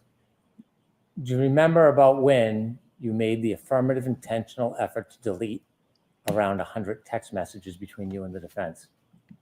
It would have been sometime after the trial, probably before I got my new phone in November, but it would have been probably in the month or two after the trial, sir. Where were you when you were deleting this text? Were you at your office, at home? Do you remember sitting down and deciding intentionally you were going to delete over 100 texts? Where did that decision happen? Where were you? I have no idea, sir. You can't remember deleting over 100 texts where you Sir, were? I just, I just delete said the thread. I delete text routinely.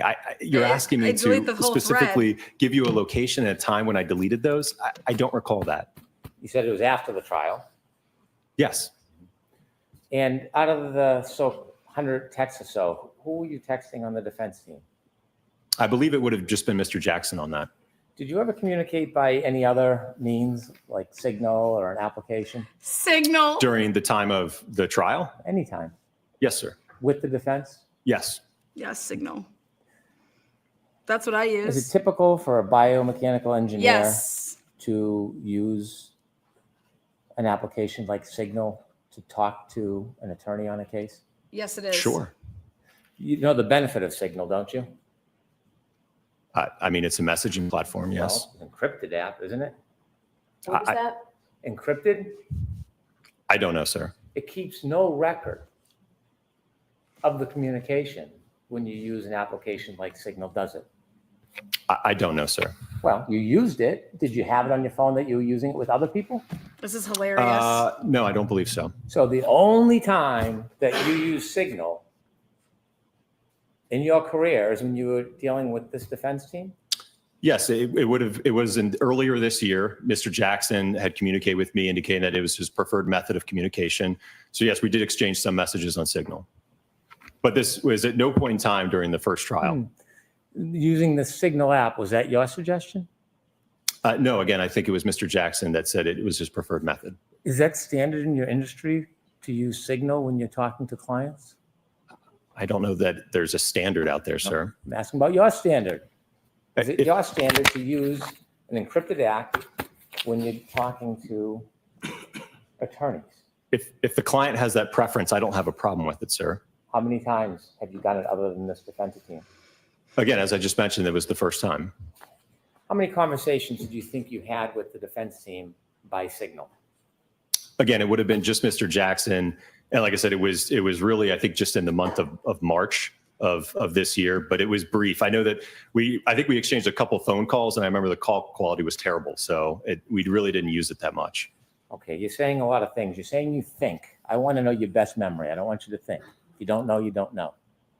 How many times did you use Signal with the defense to talk about this case? Objection, Your Honor. Going to allow it. From what I recall, was probably a handful of times. When you say if what you recall, are you purposely being vague in case there's records, or do you not remember?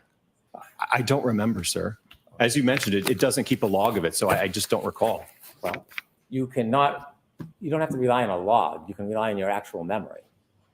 Right. I'm telling you that I didn't keep track of it, so I don't know the specific number. How many times do you think you talked by Signal? As I just mentioned, I think it was a handful of times. I don't know what a handful means. I don't know Probably what that around, means. probably 4 to 5. Well, was it 4 or was it 5? It was probably 4 to 5. It's the best How- estimate I can give you. How long were the conversations on Signal? The 4 to 5 times? I think they were pretty brief. I'd say probably around 5 minutes or so. You think each one was 5 minutes? Probably 5 minutes, Were you yes. putting it on a timer? Each one had to be a maximum of 5 minutes? No, I'm just giving you my best estimate, sir. How certain are you that the Signal calls were 4 to 5 minutes? Again, I just told you I'm providing my best estimate. How confident are you the times were between 4 and 5 minutes? That's the best answer I can give you, sir. I'm giving you my best estimate. I'm asking you how confident you are. Objection, Your Honor. Can you answer that? How confident are you, Dr. Wolf? I can't answer that anymore. Okay. When Next you were question. required by court order to provide all of the records to Your Honor, you knew that one of the important things you need to respond to were communications between you and the defense for Her Honor to consider, right? Yes, And Signal is a communication, isn't it?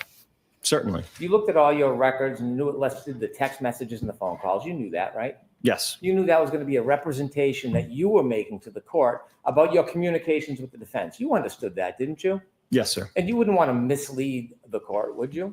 No, which is why I told you. I asked. You didn't put anywhere in your response to the court order that there were communications beyond text messages and phone calls. You never, ever alerted the court or anybody to that, did you?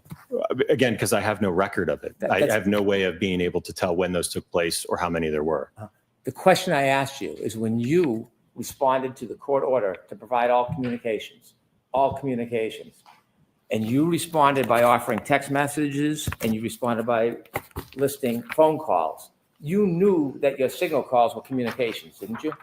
I provide everything that I had in my possession, sir. That's not what I'm asking you. You knew the Signal calls were communications, didn't you? Yes, Okay. And you never informed in your response that there were phone calls through Signal as part of your communications, did you? again, because I didn't have any record like I do with the Verizon entries as well as the emails. I could not, there's nothing I had in my possession, sir. You've read this court order, haven't you? Yes, Did you understand when the court was looking for all communications, it meant all communications? and I've provided everything that I have in my possession, sir. During those 4 to 5 Signal communications, did any of these occur before the end of the last trial? I'm sorry, can you repeat that? Did any of these Signal communications happen before the end of the last trial? No, like I said, they were all this year. You sure about that? Yes. Now, at some point, did the defense send you a retainer agreement? For this year? Nope. Or- Prior to the end of the last trial, did you ever get a retainer agreement? No, there was no contract and retainer for the I first. said there wasn't a contract. Did you ever receive a retainer agreement? No, I don't believe so. When you came out to the last voir dire and the last trial, did you have an agreement with any entity that was going to pay for your costs? No, sir. So you had no agreement that you were going to be refunded or compensated for your costs? No, Did you have any agreement that you were going to be compensated for your time? no. So when you were asked to come out and testify in this case, tell me, did you think that the defense was going to compensate you for the cost of you coming out here? I had no idea who was ultimately going to pay the invoice, if an invoice was even sent. Did you think that you were coming out here to testify for free? Again, I don't know who was going to pay the bill. That's not what I'm asking you. I want to know, after having these conversations with the defense, and they asked you to come out here, Did you expect to be compensated for your time? Again, I'm a salaried employee, so it doesn't matter to me. I'm sure my boss would like us to get paid, but no, I did not know ultimately who would pay an invoice if an invoice was sent after the trial. Well, you were keeping track of your billing, weren't you? I was keeping track of my time, yes. And you kept track of your costs, didn't you? The company does that, yes. Did you? Again, I enter my time so that the company can keep track of my time, yes. When you came out here and made travel arrangements, did you have any conversations with anybody from the defense? About the travel arrangements? Yes. Yes. And as far as the travel arrangements, who on the defense was trying to help you with travel arrangements? I believe it was Mr. Jackson. Was there other people, associates, colleagues that were helping you as well? None that I had direct communication with. I don't know if he communicated with others after that. Was there a person named Kat? You ever hear that name before? I believe that, yeah, she may have escorted me into the courtroom, I think. Well, you don't believe, because that's a pretty particular name. So when you use words like you believe, you know. So did you meet a person by the name of Kat? I'll allow it. I think when I arrived here, yes. But without the qualification, the simple question is, you've met Kat, haven't you? I think I met her, it was either at the voir dire day or the trial day, yes. Now, does Kat work for the defense? I have no idea who she is. Well, how did you know who she was? How was the introduction? How did that go down? I just mentioned, I think she escorted me here to the courtroom. Escorted you from where? I think I drove here and I arrived, I believe, in the church parking lot across the street. And I think she walked me over. And then ultimately when I was done, I think she walked me back to the lot. Did you have conversations with anybody for the defense about how you'd get here and why it is in particular you would park at the church parking lot? Because I had no idea where to go. Who told you where to go? Like I mentioned, I communicated with Mr. Jackson, who provided that information to me. And did you have any significance about the church parking lot? Did that mean anything to you? No, he had just indicated, I think, that they had reserved it and it was a spot that I could park my vehicle. Okay. And when you got there, did you meet with anybody from the defense?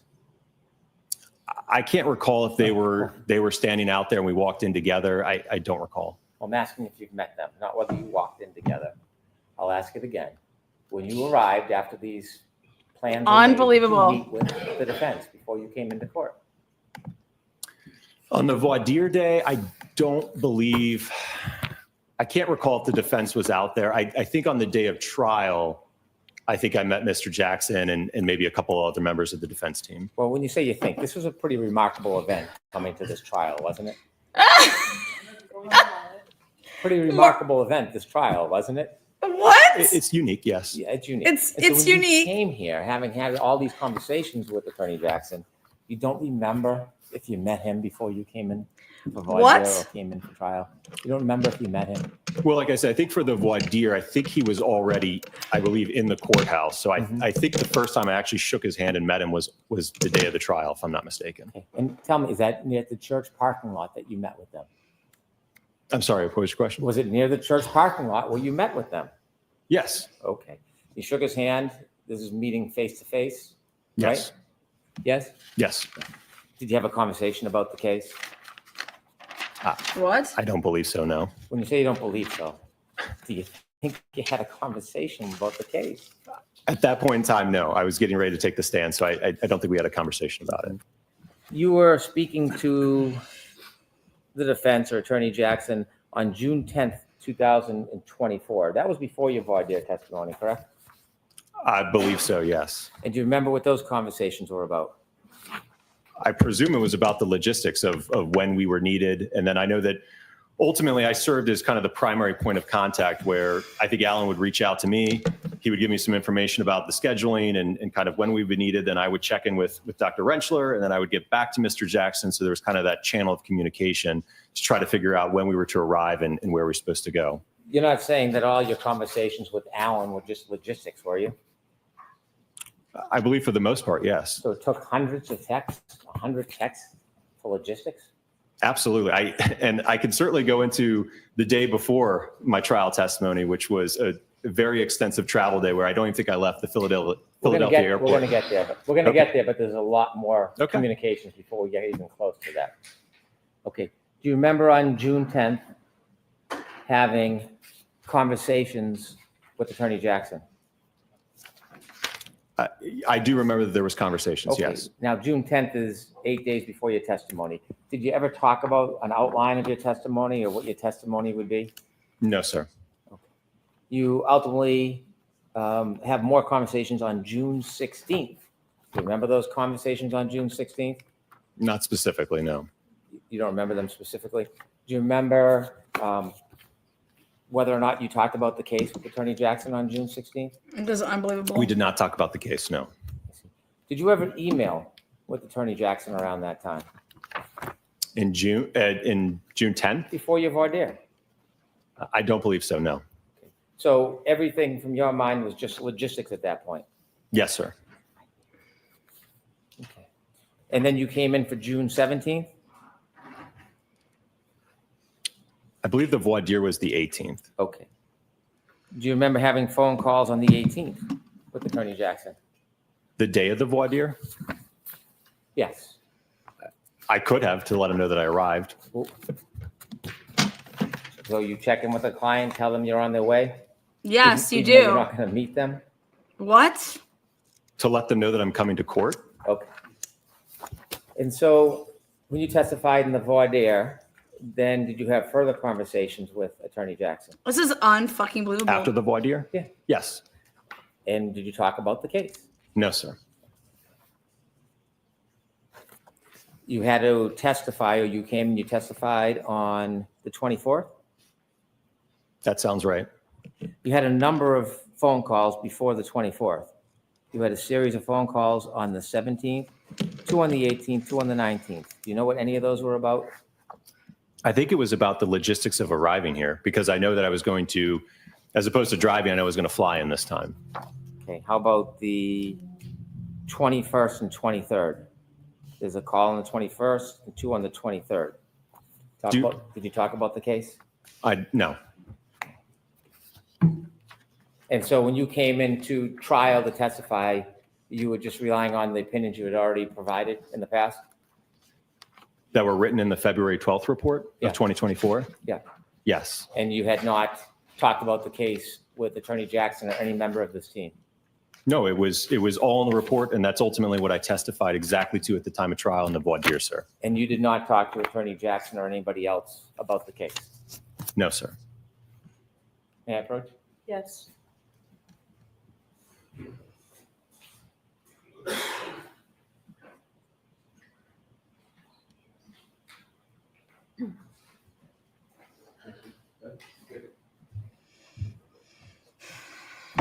Showing you an email, do you recognize that?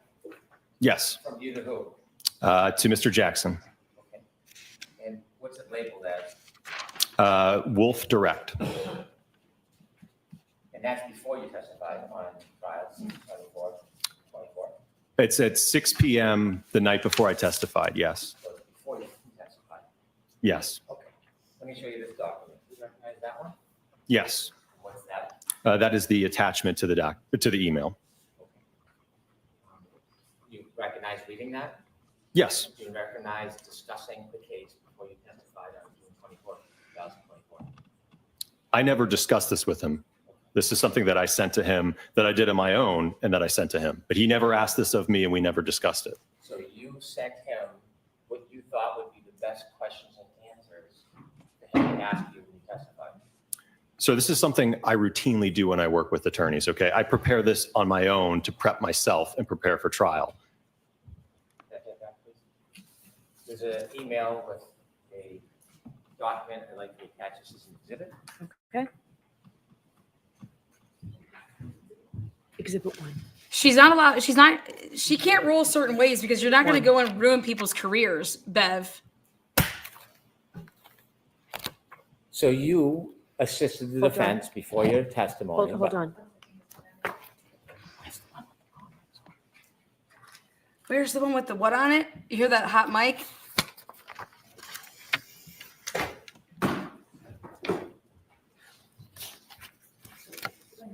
Thank you. So you assisted the defense in anticipation of your testimony by sharing with them the questions and answers you thought would be most helpful.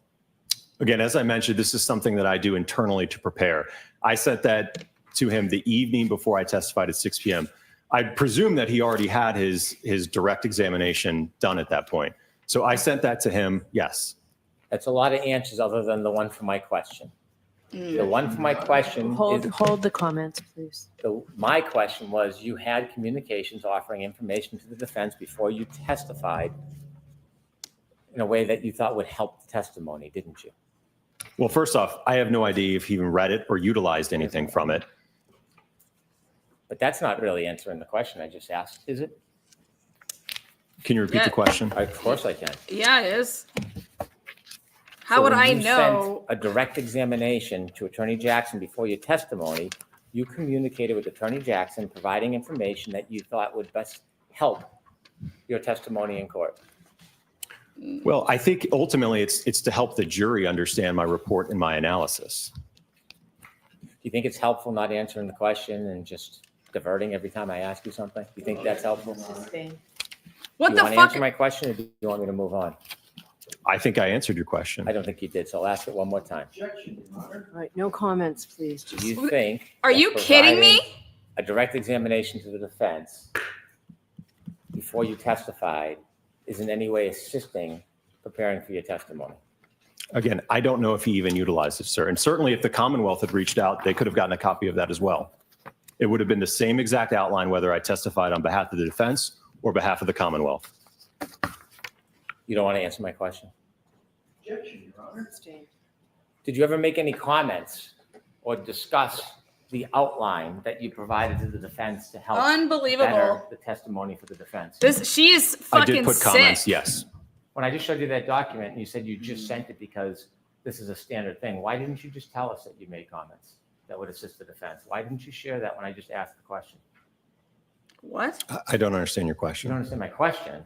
I asked you about the outline, the direct examination you provided to the defense, and you gave me a response that this is something typical, but it's just an outline. You wouldn't answer whether it would help the defense or not, but the reality is you were assisting the defense, isn't it? Objection, Your I'm Honor. going to allow that. You were making suggestions to help the defense, weren't you? What? Sir, it wasn't to help the defense. It wasn't to help anyone but the jury understand things. As I just mentioned, that outline, if it was asked if I had sent one to the Commonwealth, you would have gotten the exact same copy. You didn't send one to the Commonwealth. The Commonwealth never reached out to us, sir. So what you said in this is there was a question about, so not being able to inspect the vehicle is something that is not uncommon in your line of work, and you wrote back, absolutely not, correct? Correct. And you made a comment to assist the jury, according to you, only to assist the jury. Not sure if you want to put this somewhere in the direct examination. I have a feeling they are going to argue I didn't personally inspect the vehicles. I had enough information from the material I reviewed, so it wasn't necessary. Need to show jury it doesn't matter in this case. Were those your comments to the defense before your testimony?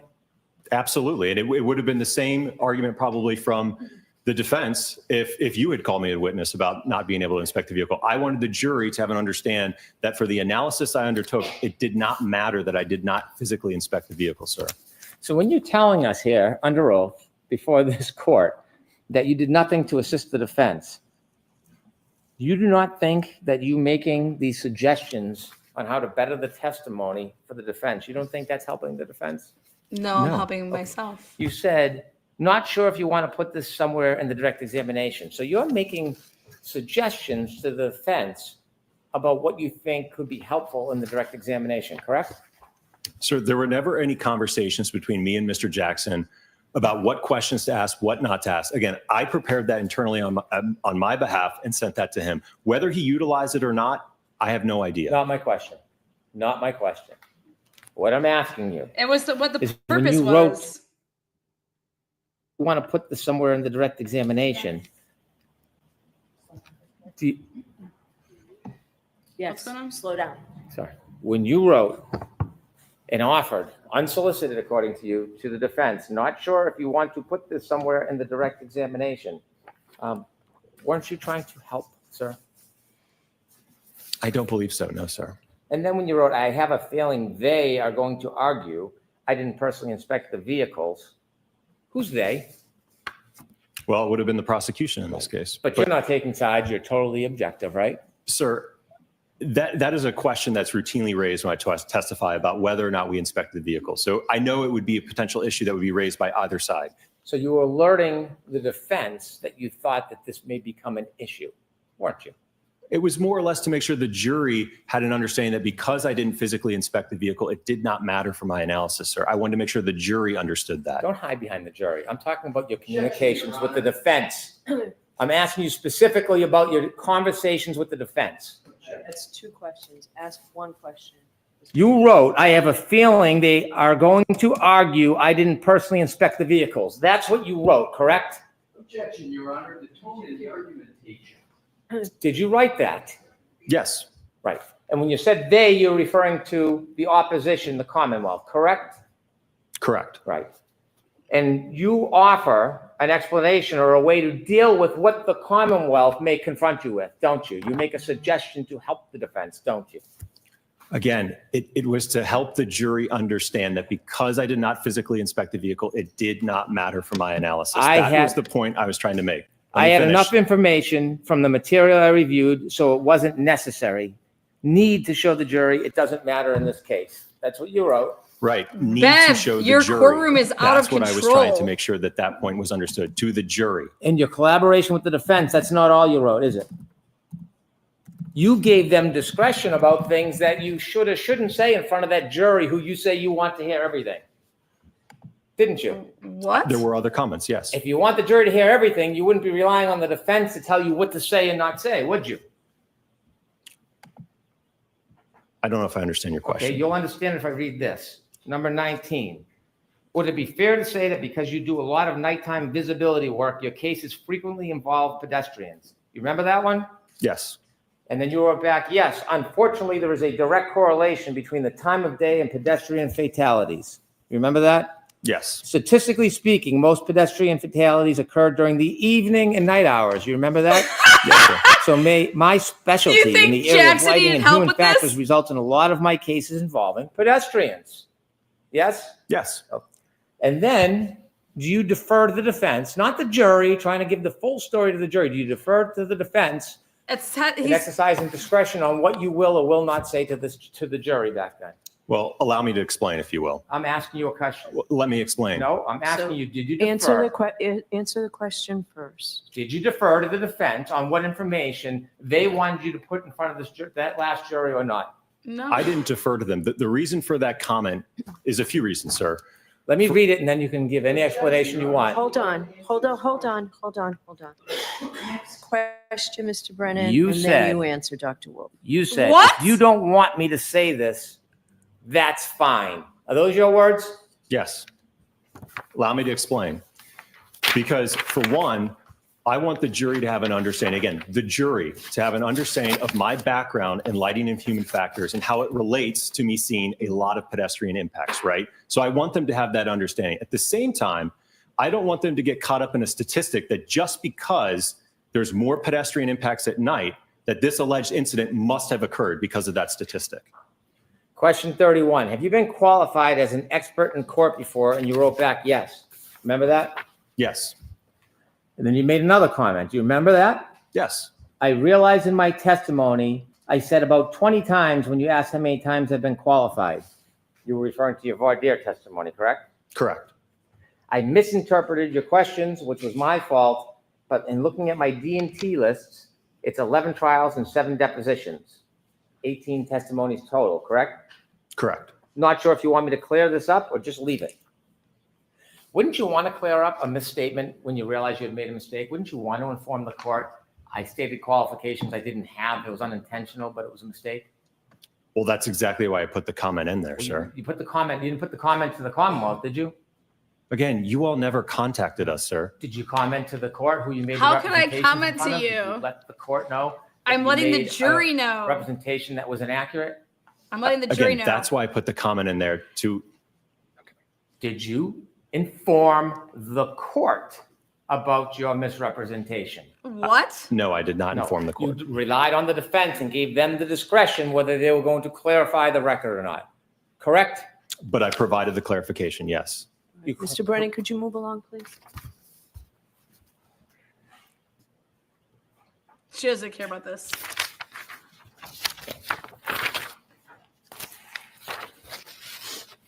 As you sit here today, you don't really know how many communications you had with the defense before your last testimony, do you?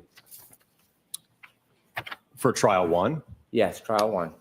I think it's all memorialized in the records and the emails that were produced. The ones that were produced, but not things that were lost or destroyed or deleted, What? correct? Again, there are records, even though the physical texts aren't there, there's certainly records of the calls, incoming and outgoing, as well as texts. Do you remember when you testified in the voir dire, you were asked that before that morning, when you walked into court, you had never met Attorney Jackson face to face? Correct. But you met him in court that day, right?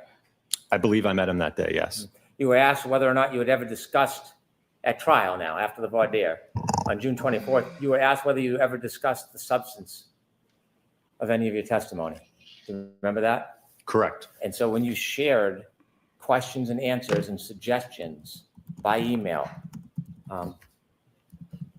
was the statement under oath, you and I have never discussed the substance of your testimony. Is that still truthful? We never discussed it, sir. Again, I sent it to him on my own behalf. There was And- no discussion that took place between Mr. Jackson about that. You made comments after this was exchanged. That was sent with the comments, sir. And then you were asked whether you had ever been paid by the defense. You said no. You were later paid by the defense, weren't you? ARCA did send an invoice afterwards, yes. Did you talk to ARCA about that? About the billing in What? this case? No. You submitted your bill? Yes? ARCA submitted the bill? Yes. Yes. Mr. Klein, he was involved in the testing you did, wasn't he? Yes. Why is it that Mr. Klein didn't come in and join you? Who made that decision for trial?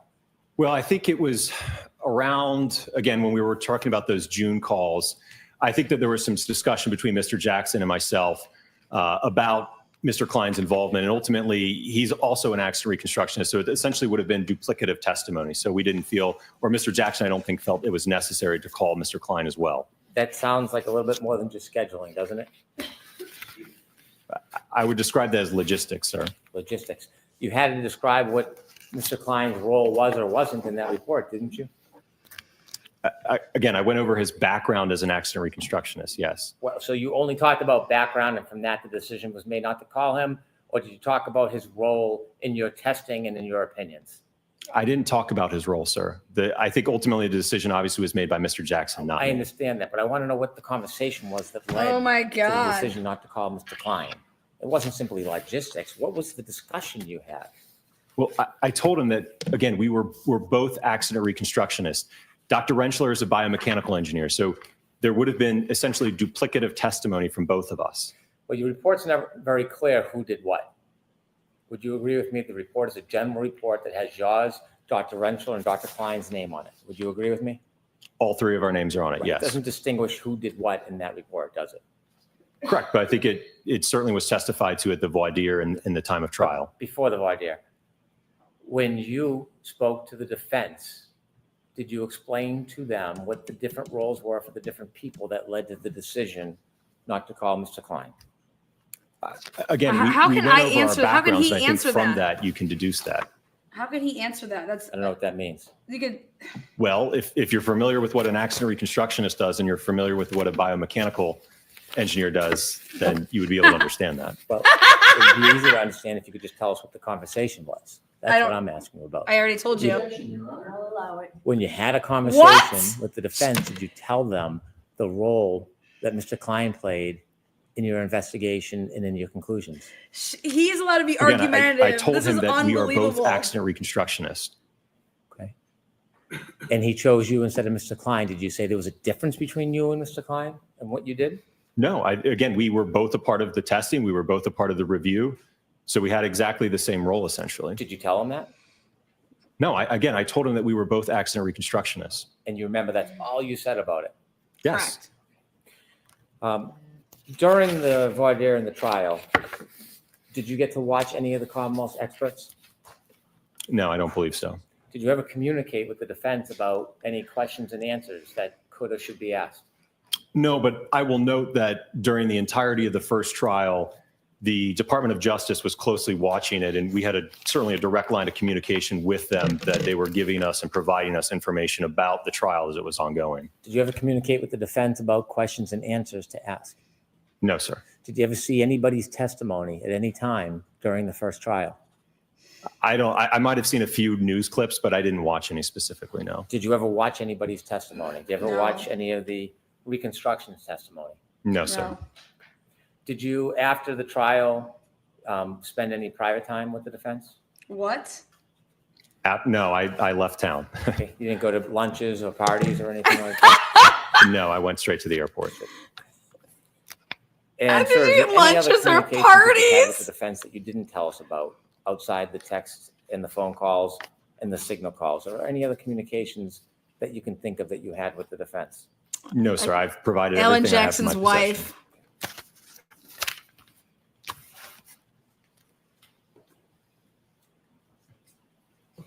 I have no further questions. Mr. Lessie, do you have anything? I sure do, Your Honor. Thank I you. sure Are you do. gonna get to Your Dr. Rentschler today or not? Well, you know how much time Mr. Brennan's. I'm just asking you. Okay.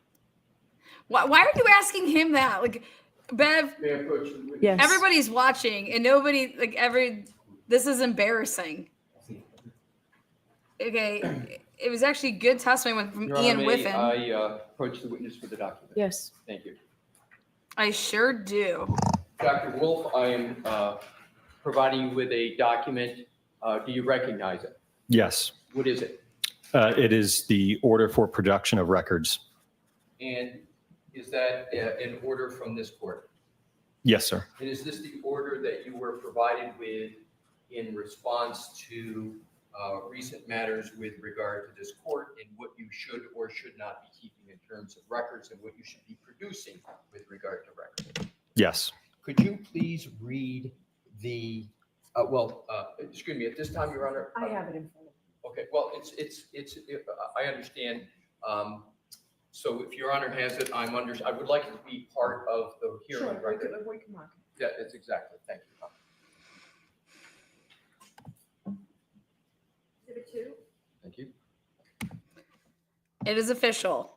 Jennifer McCabe is the next Commonwealth witness after Ian Whiffen. Get the popcorn ready.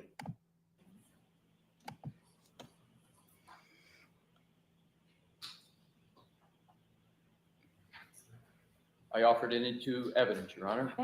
Alan Jackson is crossing I her. allow the witness to have that. Yes. Thank you. Take that.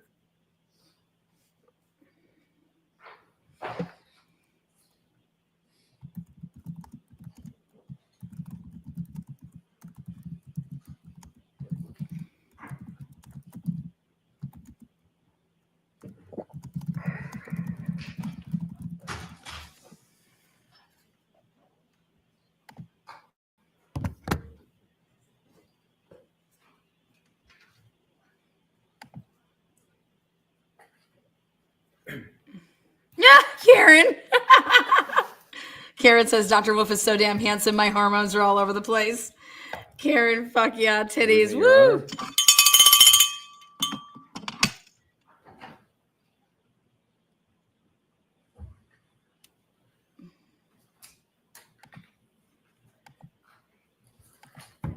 Dr. Wolf, I realize that the court has a copy of this, but I'd like you to please read the first sentence in the indentation at the top after following. Okay. All records within ARCA's or its owners, partners, employees, or representatives' possession, custody, or control in whatever format kept that reflect or in any way relate to work performed or contemplated and related in any way to billing, payment, compensation, and or reimbursement of any kind in connection with Commonwealth versus Karen Reed. Arca's Did- control. You, and to the best of your knowledge, everyone associated with ARCA complied completely with this order with regard to the records that are requested in it. Yes, everything I had in my possession and that ARCA had in our possession, we produced.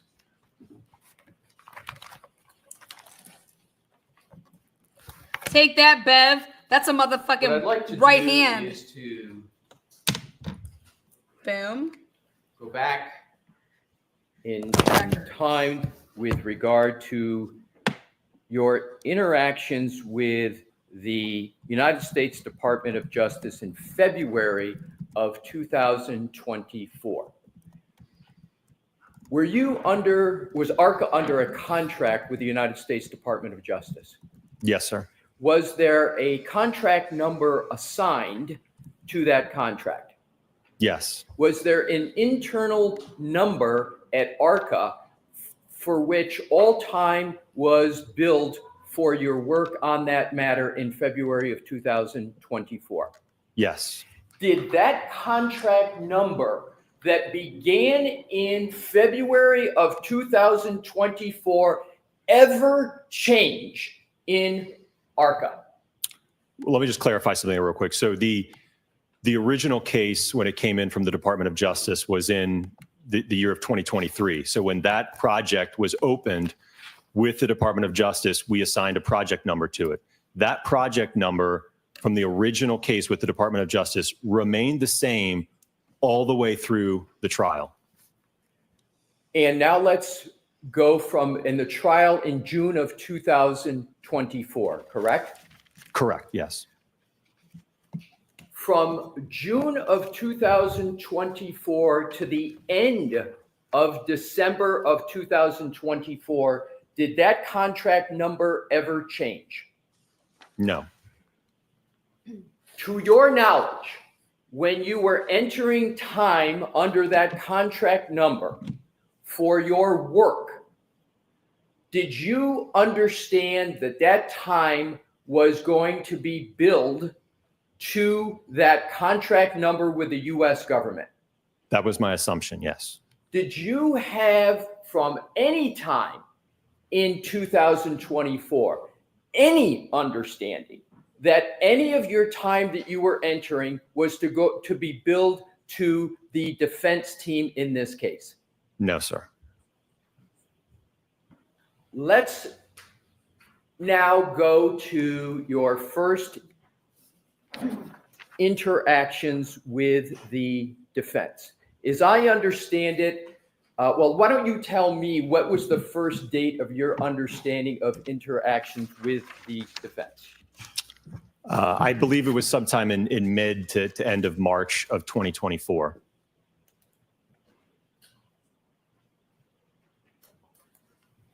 Again, that would have been over a month from when we issued our report to the Department of Justice.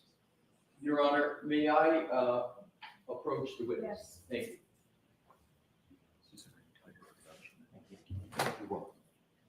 Your Honor, what I have is the entire production that ARCA made. I think it would ease in terms of the. Sure, he can have it. Thank you. Use that pursuant to the subject of the Honor's permission to answer any of my questions if you need to. Okay. Now, in March of 2024, Woohoo! had your final report been issued, the final report that you prepared for the U.S. government? Yes, that was issued on February 12th of 2024. From February 12th of 2024 until you sit here today, has there been any change whatsoever to that report? No. Have the conclusions in that report stayed the same since it was finalized for the U.S. Department of Justice in February of 2024? Yes, and that was testified to at the voir dire and certainly at the time of trial. Did the defense at any time have any discussions with you about the substance of that report to the United States Department of Justice? No, we had no idea who the defense was or the Commonwealth for that matter. And when you took the stand in the voir dire testimony in the first trial, Before you took the stand, did you have any discussions with any member of the defense about the substance of that report? No, sir. Did you have any discussions with any member of the defense before the voir dire testimony other than discussions about background and qualifications? Other than, again, some logistics about how to get up here, where to go, things of that nature. But beyond that, no. Other than logistics, how to get up here, when you were coming, background qualifications, did you have any discussions with any member of the defense of any kind with regard to the report to the U.S. Department of Justice? No, sir. Did the defense ever try to get you to improve or change any aspect of the report you had issued to the Department of Justice? No. At the time that ARCA was working for the United States Department of Justice, do you know whether ARCA could have been retained by any other party for any aspect related to the February 2024 report? I'm not sure I understand your question. In 2024, did the federal government prevent ARCA from entering into any contract with any other party with regard to your report of February of 2024? So we were, again, because we were still under contract with the Department of Justice, we could not have any other formal agreements, contracts, retainers, anything of that nature, because we were still under contract with the Department of Justice. Now let's go to the emails that were discussed with you, starting with March 20, 2024, and then the subsequent email of March 22nd, 2024.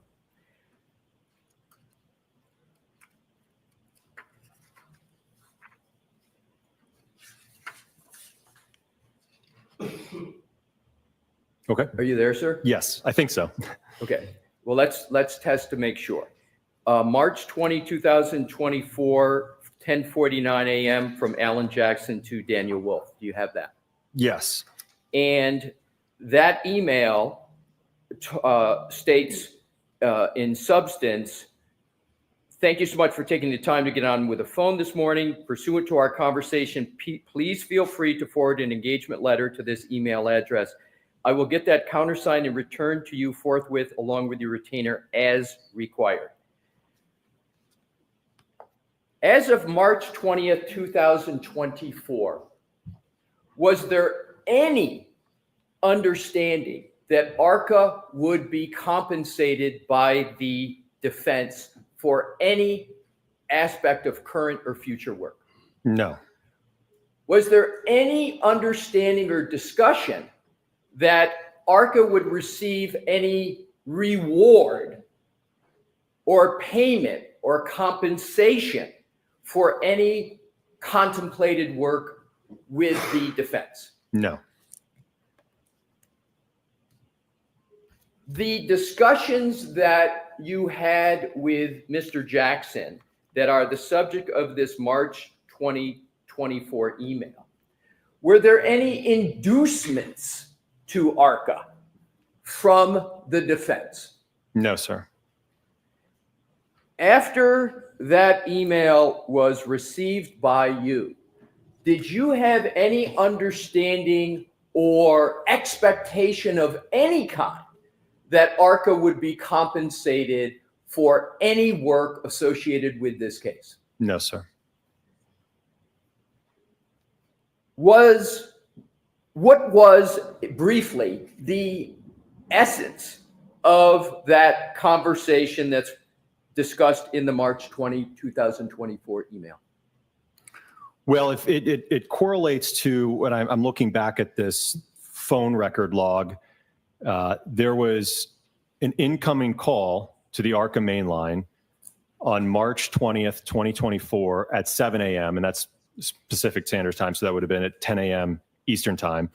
So that call lasted for 39 minutes. And as I mentioned earlier with Mr. Brennan, I think that was a conversation about Alan trying to get in touch with me, letting us know that, hey, we've received your all's report as part of this federal investigation. You know, how can we go about utilizing you guys to come testify at trial? Can you guys come testify at trial? So, and then as I mentioned, I went over him with our typical, protocol for when a case comes in and a client wants to utilize us to testify, which is certainly outlined in that email. But obviously, given the very unique nature of this case, I had no idea if that was something that was okay, if it was allowed, what to do. So subsequent to that email, I then reached out to the Department of Justice to get clarification on what the guidelines would be to move forward. I'm going to come back to these emails, but I want to go right to the July invoice from ARCA to Worksman Jackson Firm. So can you locate that? Is that in your production? It's the July invoice.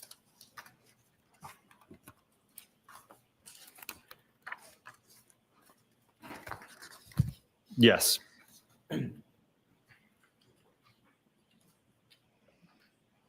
I have it located, yes. Did you ever have any discussion of any kind with any member of the defense team about that invoice before July 12th of 2024? No, sir. And I will note, I am not a part of the invoicing or accounting at ARCA. When a bill goes out, how much it goes out for, who it goes to, I'm not a part of that at all. For each and every entry on that invoice, did you have any understanding that the defense team, as you're making each of those entries, any understanding that the defense team was going to be paying for any of that work?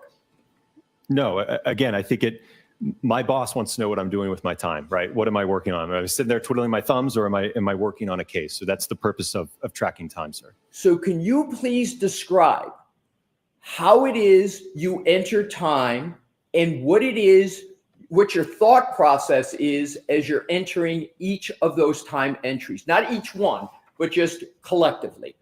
How do you do it? Why do you do it? And how does that work in your firm? So again, there's usually just a spreadsheet. Sometimes I'll write it down. Maybe my project manager will enter it. But ultimately, I keep track. If I've got an 8-9 hour day, right? I'm working on multiple cases that day, right? So I figure out, all right, did I have a telephone call? Did I work on a report for this long, right? So I keep track of my time in a spreadsheet so that ultimately, again, my boss and the accounting department knows what was Dr. Wolf doing on this day, this month. Let's take the first entry on May 1st, 2024. You see that? Yes. Did you have any understanding when you made that entry that the defense was going to be paying for that time? No. 6/9/2024. Did you have any understanding when you made that entry that the defense was going to be paying for that time? No.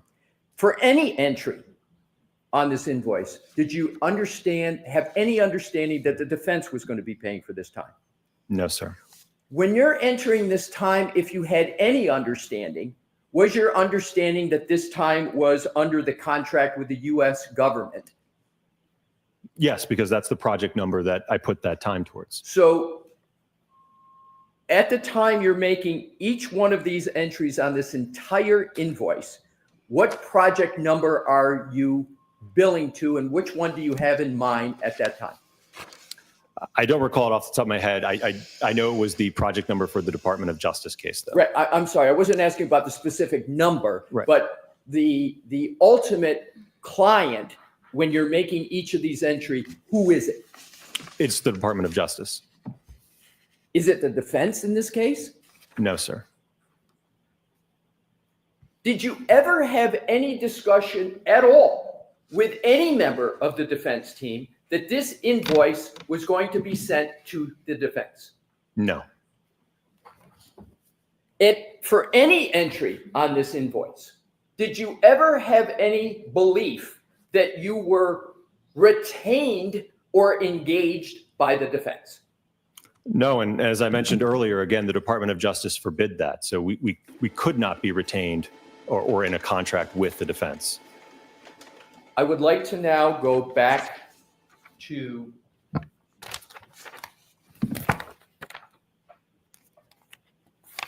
the emails we were talking about. Specifically, we left off with the March 20, 2024. I want to now go to the March 22nd, 2024 email. I'm just going to shorthand that, refer to it as the pause email. What had happened between March 20th, 2024 and March 22nd, 2024? Do you have the tab for that, the email that you're looking at? Sorry. Tab 1, please. Tab, okay.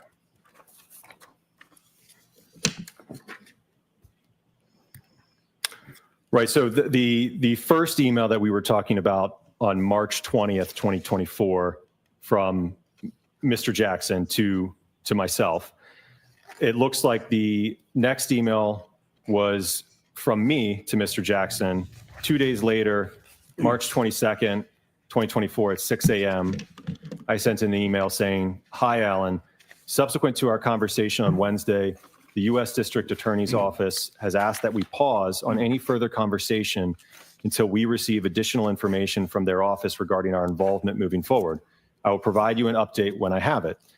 So what it sounds like, and from what I recall, is that between March 20th, 2024 and March 22nd, 2024, I had reached out to the U.S. Department of Justice and the U.S. Attorney's Office to get clarification on, again, moving forward with potentially testifying in the case. And what did the United States Department of Justice tell you? They said to wait basically until they internally figured it out. So what was your conclusion from that conversation as to whether you could do any work on this case at that point? At that point, I didn't even know if we were going to be allowed to testify. I know that from my conversation with the Department of Justice, I knew that there was a great deal of confusion on their end on whether or not, as expert witnesses involved in a federal investigation, if we would be even allowed to testify in the state matter. So their legal teams were trying to, I think, figure out what the road forward looked like. And were you entering time under that U.S. contract matter in March of 2024? Yes. And do you know where that time was being billed to? It would have been the same project number as the Department of Justice one. That time was not, to your knowledge, being billed to the defense, was it? No, again, there was through the entirety from, again, when the case from the Department of Justice came in 2023 till the trial concluded, all of the time was put to that one project number. In March of 22nd of 2024, was any engagement letter sent to the defense? No. As of March 22nd, was there any retainer sent to the defense? No, there was never a contract or retainer sent to the defense in 2024 at all. So in terms of the discussion in the March 2024 email about engagement letter and retainers, were any of those ever sent? No, we were not allowed. And let's go back to that discussion of March 20th about engagement letter, retainer letter. Was that discussion where you were talking specifically about what you were going to do with the defense in terms of that relationship, or was it a general specific type discussion of the policies and billing procedures of ARCA? Certainly, as is alluded to in the email, I prescribed to him our typical operating procedure for when a case comes in. But again, I remember a part of that call, there was a great deal of confusion about what do we even do from here. So as of March 22nd, 2024, can you just briefly describe whether there was any further activity at all by ARCA with regard to the defense? No, I don't believe so. I don't think that there was no communication, I don't think, until about a month later in April, after I had received that clarification. Now let's go to April. Let's go to the voir dire hearing of April. When you sat on the stand under oath for the voir dire hearing, had there been any substantive conversations about the topics in the February report to the Department of Justice? No, sir. None at all? None. What briefly were the substance of the conversations you had with the defense team as of the moment you sat for the voir dire hearing in April of 2024?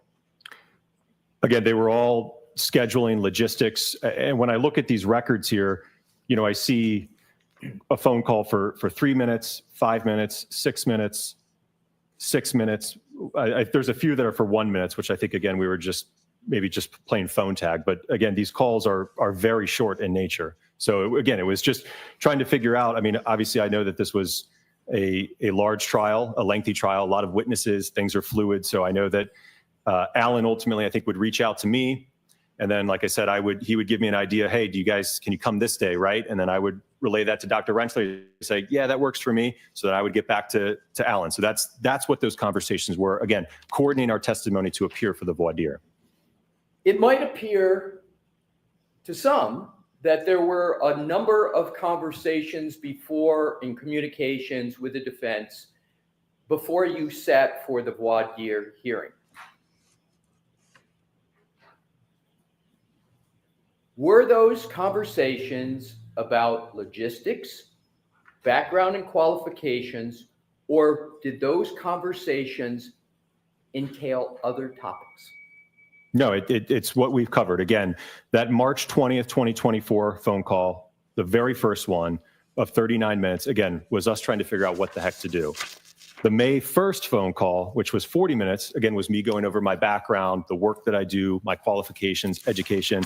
Other than that, there are very short phone calls, like I said, of 6 minutes, 3 minutes, 1 minute, 9 minutes, right? And again, that was in preparation to appear in terms of scheduling, logistics, timing for the voir dire.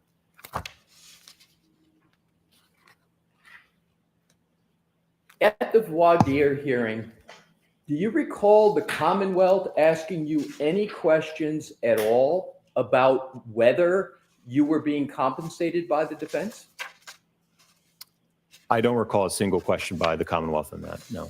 Did the Commonwealth ask you any questions at that voir dire hearing about whether you had any substantive discussions with the defense about your February report to the United States Department of Justice? I don't believe they asked, no. Did the Commonwealth at that voir dire hearing ask you any questions about whether you had any promises or inducements from the defense before you sat down for that voir dire hearing? No.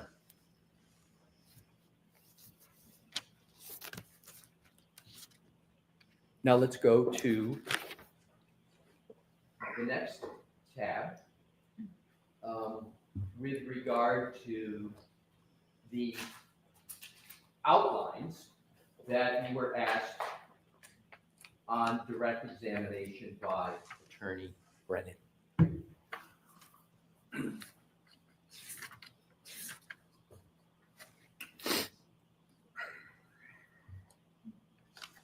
You've described this situation.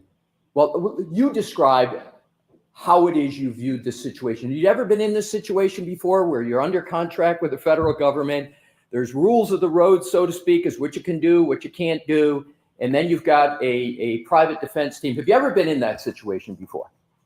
No, I think it's truly one of a kind. And I don't know that that'll ever happen again. And have you ever been in a situation like that since? No, sir. Did that cause you to have more or less communications with Mr. Jackson to figure out what it is you were going to do or not do? Sure, yes.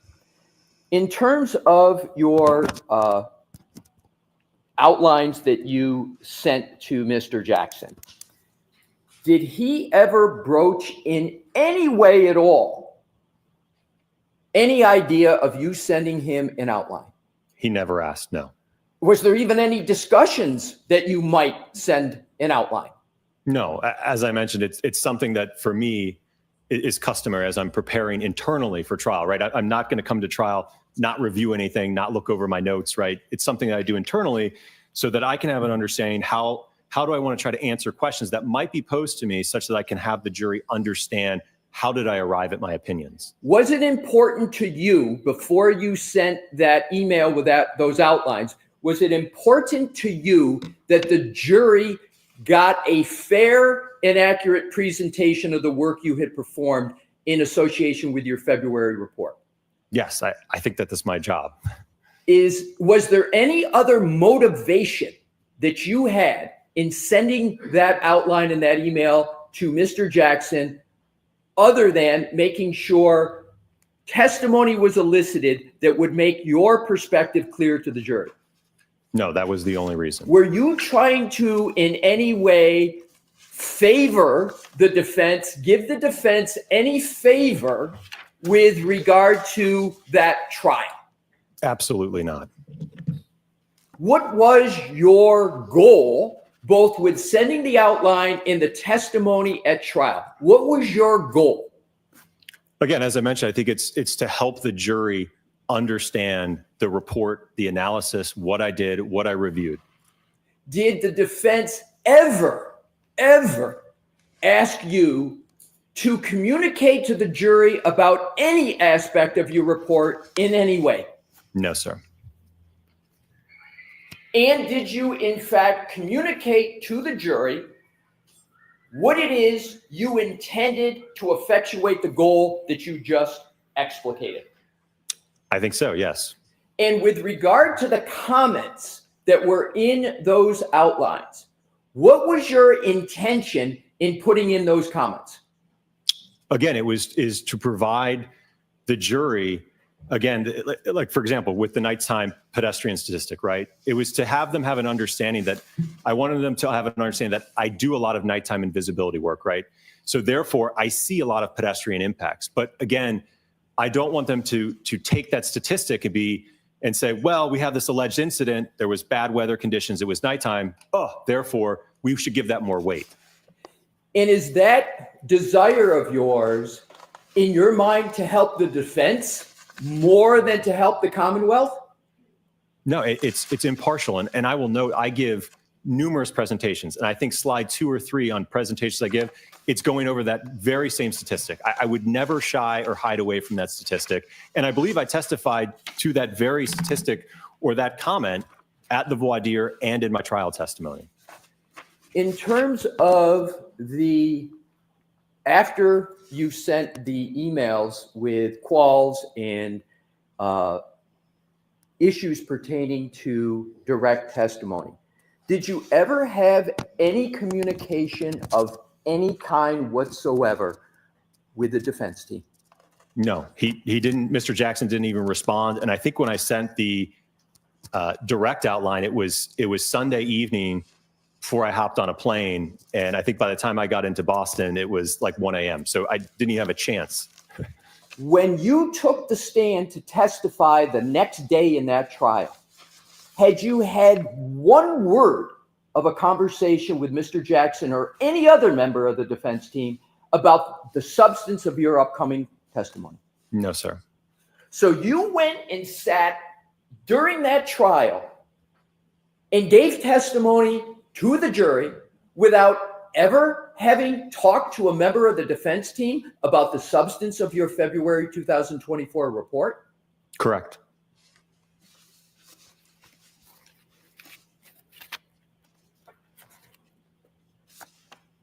Do you recall any member of the Commonwealth asking any questions at all during your trial testimony about whether you had been compensated by the defense? No. Do you recall the Commonwealth ever asking any questions at all whether you had communicated with any member of the defense with regard to your testimony while during your trial testimony? I don't think that was asked. No. Did you recall? Do you recall any questions from the Commonwealth about whether back in March or any other time you had been promised or induced by the defense? You remember any of those questions? No. Do you remember any questions by the Commonwealth at either the voir dire or the direct testimony about whether you had had conversations with the defense? No. Do you remember any questions of the Commonwealth at all before you sat down and after you sat down for trial about whether you had any text communications with any members of the defense? No. At the end of the trial, did you have any understanding whatsoever that ARCA was going to be compensated by the defense? No. At the end of the trial, did any member of the defense ever say to you, we're now going to compensate you for any of your work up to the time of your trial testimony? No, and the records certainly reflect that I never spoke to Mr. Jackson after the trial in 2024. There was no conversations between us. Well, let's go beyond Mr. Jackson. Let's go to any human being.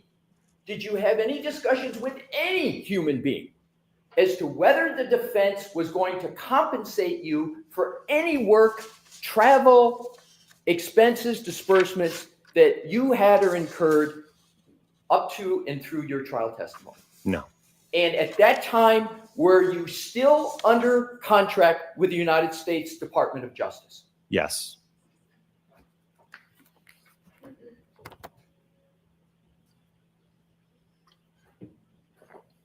Now let's proceed to December of 2024.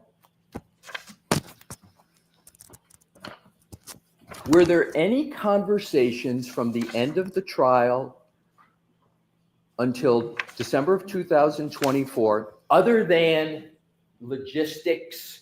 Was there any conversations of any kind? And please summarize briefly what they were, or texts. The only communication that I had with the defense was Mr. Jackson. After I took the stand, I think that he sent me a text just thanking again for my time traveling up here. I said it was great, and then we left, and that was it. I did not communicate with Mr. Jackson for the remainder of 2024.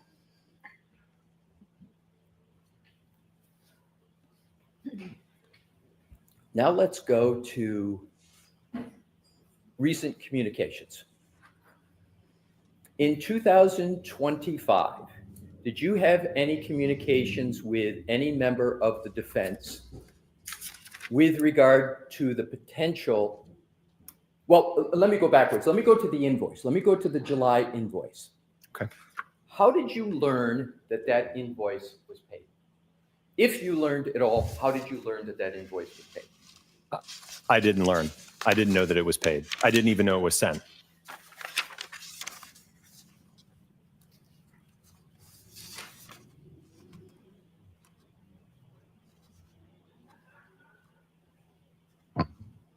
Now let's go to this year. Did the defense approach ARCA to see if they might be able to testify in this trial that's currently pending? Well, I think that the first communication of 2025 that happened between myself and Mr. Jackson was in February 13th of 2025. There was 2 calls, 25 minutes and 5 minutes, but it looks like just because there was a disconnect. So it was about a 30-minute call with him in February of this year. And what was the substance of that call? Well, I think back to that time frame, I became aware that I think that there was a motion or two regarding ARCA and potentially excluding our testimony for the upcoming trial. I also know that around that time, unfortunately, I ended up getting a significant amount of harassment through emails, and unfortunately even spread into my personal life where my wife was affected. They were posting pictures of my 4 kids all over the internet. So it was somewhat of a difficult time on my end. And I think what prompted me to reach out to Mr. Jackson was to figure out what's going on. Why is my family all over the internet? You know, why are they talking about me? Why am I getting all these hate emails? So it was I think a conversation to figure out, hey, you know, there's been several months that have passed. It looks like there's some motions pending against us. I'm getting a bunch of harassment. What's going on? Do you have an understanding of why you were getting hate mails, hate emails, Fuck you, Hank. communications, your wife, your children? What did you conclude was the reason why you were receiving that? Unbelievable. I honestly don't know. I presume it was about comments made to me in court or that were represented about ARCA or myself. So just so I'm clear on that, it was, you believe, regarding comments about ARCA and whether and what? Can you be a little more specific what your understanding was? Well, I know that I received several emails that, you know, insinuated that I perjured myself on the stand. Like I said, and a lot of hateful comments just about me and the work that I do. So I received several emails with respect to that. Sir, do you believe you have ever made an untruthful statement at all with regard to this matter? No, sir. Have you done your best to try to provide accurate and truthful information in this matter? Yes. Now to the last part, which is, did the defense contact you with regard to potential further work? I want to separate out now and move on from the work that you did with regard to the U.S. Department of Justice, your February 2024 report. We went all the way through the trial in that matter. We went to the end of 2024. Now I want to come to 2025 in a different subject matter, which is communications with the defense about doing further work for this trial. Yes. What was the nature of the communication? And so we can move through this rather quickly, but importantly, I want to get it complete and accurate. Just describe what the communications were on a timeline basis, subject matter, and with regard to your understanding of why you were contacted. So subsequent to that February 13th call, as I mentioned, Mr. Jackson had indicated that he preferred to utilize Signal to communicate. So we exchanged a few messages and phone calls on that. Like I said, they were rather short. I'm going to interrupt you for there a bit. Was there any discussion about the reason for Signal because the prosecution had been subpoenaing the phones of Mrs. and Dr. Reed, subpoenaing and seizing the phone of Miss Reed, that phones of defense attorneys had been requested to be looked at? Was there any understanding in your mind that there was a need to go to Signal to protect the defense and the integrity of the defense? I didn't know that was happening, but like I said, I did not have a problem with communicating. To me, it was just another messaging app. I know people use all different types of applications, so I didn't have a problem with it. Was there anything in your mind nefarious or underhanded about using Signal? No. And my understanding is it's the first time you used a Signal app with regard to a matter professionally. Is that correct? Correct, yes. Did you get any understanding from communications with the defense that there was anything at all untoward about communicating through Signal? No, I was not aware of any issue with using that communication. Was there any communication whatsoever that you can recall on Signal that you have any concern about as you sit here today? No. And what were the majority of the communications, as best you recall, with the defense on Signal? Well, as I described, I know that at that point, and like I said, it was primarily confined to a pretty short window in March, but Mr. Jackson had indicated that around that time, I think ARCO was being litigated by this court in terms of our involvement in the case. I know that they had started to, I think, receive discovery as it relates to the Commonwealth's accident reconstructionist and biomechanist. So they were, I think, interested in utilizing us potentially in the second trial. So I think that they had submitted a letter to the U.S. Attorney's Office to try to be able to work with us. I said that on my end, I could reach out to them because I hadn't heard from them in months. So I think it was around mid-March, I had reached out to the U.S. Attorney's Office to try to get my own clarification on whether or not we could move forward. All right, so I want to stop you there. I apologize for interrupting you, sir. But what was the date that you reached out to the U.S. Department of Justice to see if you could participate in the second trial? Probably around mid-March, maybe March 18th, March 15th. Did you have an understanding at that time that the Commonwealth had retained an entirely new firm and expert in the area of accident reconstruction? I think Mr. Jackson had indicated that there had been some material disclosed, but I think it was just a simple report or something of that nature at that point in time. Was it a report, just like a page and a quarter or so of findings and conclusions and then a slide presentation? Is that what it was? Yes, that sounds right. Was any of that information at all helpful or meaningful to you in your ability to respond to that and to determine what was done and what ARCA might want to do in response? Well, certainly not the report. The report was very, very brief. The PowerPoint, somewhat hard to follow, but again, it really didn't provide a complete picture. And in terms of scans, electronic data, et cetera, do you recall when you finally got that information? Well, I think that would have been after the defense officially retained us on March 26th. I think that's when we received that information. So in terms of the information that you received, those scans, et cetera, did that allow you to proceed with any meaningful work? Well, it gave us, again, a better insight into the foundation or the basis for the analysis, yes. Could you have proceeded with a contract with anybody, not just the defense, but anybody, with the level of information you had before you got the scans and the data? I think it would be very difficult to do so. Could you have even created a scope of work based upon that report and that PowerPoint presentation? Most likely not, just because some of the areas that Dr. Rentschler and myself are particularly interested in are extremely vague in that report in PowerPoint. Once you got the level of information that you have now,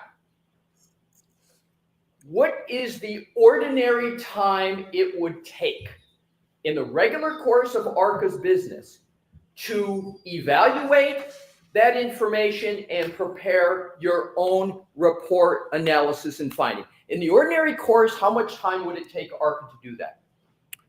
Well, certainly for the nature of this case, as I mentioned, we were officially retained by the defense on March 26, 2025. As I mentioned, I myself just got word from the Department of Justice just a day or two, I think, prior to that we could move forward. So immediately, once Mr. Jackson, I indicated to him on the 26th that we did have authorization to move forward. He immediately asked that I send over, again, our typical procedure with the contract and retainer. And I think that same day, at the 26th or the 27th, his office sent over, I believe, links to notices of discovery, I believe 1 through 62, which I think encompassed about 800 gigabytes worth of information and data. How much in relative term, 800 gigabytes? Is that a little data, medium amount of data, or a lot of data? Voluminous, a lot of data. So we immediately started to review that. And again, I feel like maybe I speak for most experts. One thing we always want is more time, right? So in a case like this, I mean, ideally we would be talking months to be able to sift through all of that information, be able to do analysis, be able to do testing, be able to write a report, right? So I think certainly we are on the order of months, not weeks. What did you do, however, if anything, to try to expedite the work and get it done as quickly as you could once you got the level of information you had from Aperture? Certainly. So I certainly understood that the trial was imminent. So I worked as quickly as I could, along with Dr. Rentschler, to review that material, and certainly in parallel, try to determine, okay, what testing do we need to do to effectively evaluate and potentially come up with opinions for this case. Did you put other work aside at ARCA to work on this matter? Absolutely. Work and personal things. And personal things, what did you put aside? Just one example. So the other week, my wife and I, we celebrated our 10-year anniversary. So it affected his personal life, I understand. Okay, I'll move on, Your Honor. With regard to the work, you performed it on an expedited basis, as you said. You shortened the time period down as much as your firm possibly could. Is that correct? Correct. You said you would like to have had more time, correct? Correct. But I understood Your Honor's order, and I wanted to meet that deadline. So I worked as quickly as I could over the last week to ensure that, again, we could respect that deadline, and we completed our testing. And with regard to the testing now that you worked on, that you just described, does that testing relate to any previous work, or is it all in response to the new expert for the Commonwealth Aperture and the new information from Aperture that came in iterations through the month of February? It would be in response to Dr. Welcher's work. Certainly, much of what was alluded to in his report and PowerPoint was not discussed in the first trial. Could you have done any of the work you've been working on the past month or so? Could you have done any of that work without receiving the Aperture report and slides and scans? No, I don't even know what we would be responding to then. So you needed the Aperture information before you could even start working, correct? Correct. Do you have in mind, or does ARCA have in mind, any further testing that you need to do, or have you completed what ARCA needs to do with regard to fairly and properly responded to the new work of Aperture? I think we're satisfied that we've completed that testing, yes. And what, if any, more work do you contemplate that needs to be done from, as you sit here today, going forward?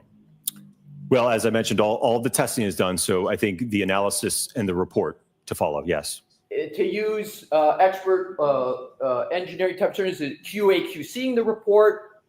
Is it putting all the information together in a compilation so everybody can understand what you've done and make clear your findings and conclusions? Is that what's left to do? Yes, and I will note, obviously, as the court is aware, we've produced all of that raw test data, photographs, video. So it's all there. The basis and the foundation for what the report will lay out has all been provided to the court. You got ahead of me, and thankfully, so that my next question, which is, there's nothing that you have that you've done that hasn't already been produced to pursuant to the court's order. Is that correct? No, I think that we've responded to the court's order, yes. How long on an expedited basis? Well, let me ask it. In the ordinary course, how long would it take you to do this last part of your work in the ordinary course? Probably, again, it can vary. Maybe around a month would be fair. However, it would take a month in the ordinary course. How quickly can you get that work done fairly? I'm hoping, if it pleases the court, hopefully May 7th will work. And so you believe everything would be completed by May 7th? Correct.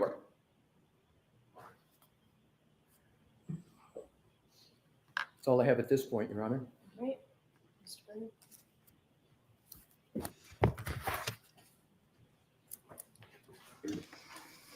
Oh, here we go.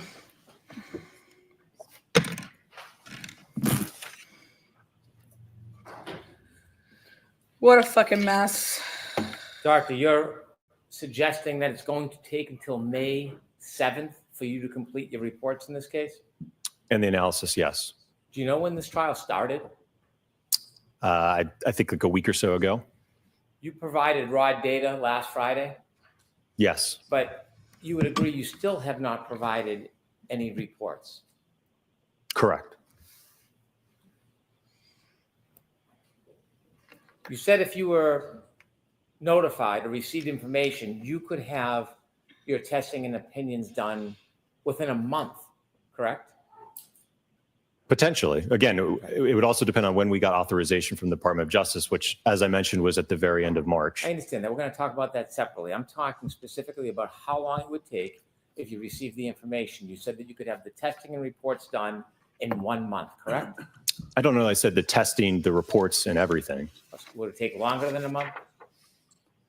Ideally, I think it depends on what kind of a report that we're talking about. I think if it's something along the lines that Dr. Welcher produced, I think it could be pretty quick. You said March 26th is when you received authorization, and you're going to have things done by May 7th. So that's a month and a week? Sounds about right. Okay.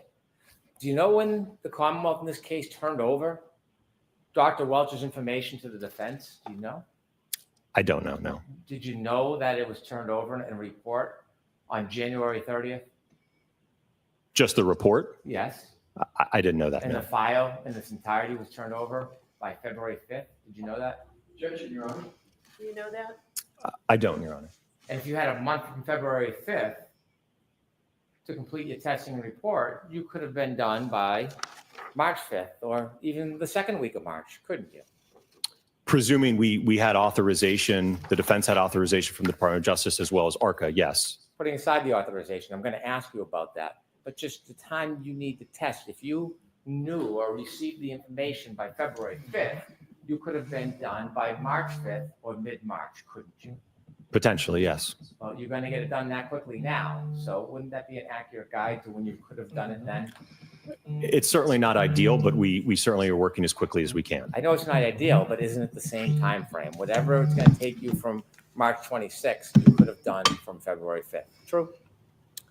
Again, I don't know the timeline in terms of what exactly was produced when from Dr. Welcher, so I'm not aware of that. But I'm not asking about the timeline. I'm talking about the time needed to deal with this information. You said you could have done in around a month. I think a month or more, yes. So your contract with the federal government ended, ARCA's did, in June of 2024, didn't it? I believe it was sometime last year, Do yes. you know the Commonwealth notified the defense that they were going to have a new expert back in October of 2024? No. Are you aware of any effort by ARCA or the defense to try to facilitate an agreement that the defense could use ARCA as witnesses back in October or November of 2024? No. Are you aware of any efforts by the defense to try to notify the federal government to be able to use ARCA in December or January? No. And so as far as you knew, this came out of nowhere in March, that the defense wanted to use ARCA, or specifically you and Dr. Renchelier, in late March of 2025. No, I think, again, it was, like I said, around February of 2025. I know that, like I said, when I spoke to Mr. Jackson, that he had indicated that the ARCA issue was being litigated. And I think that, like I said, there was, I think, multiple motions pending against us, and he didn't even know if he could move forward with us at that point in time.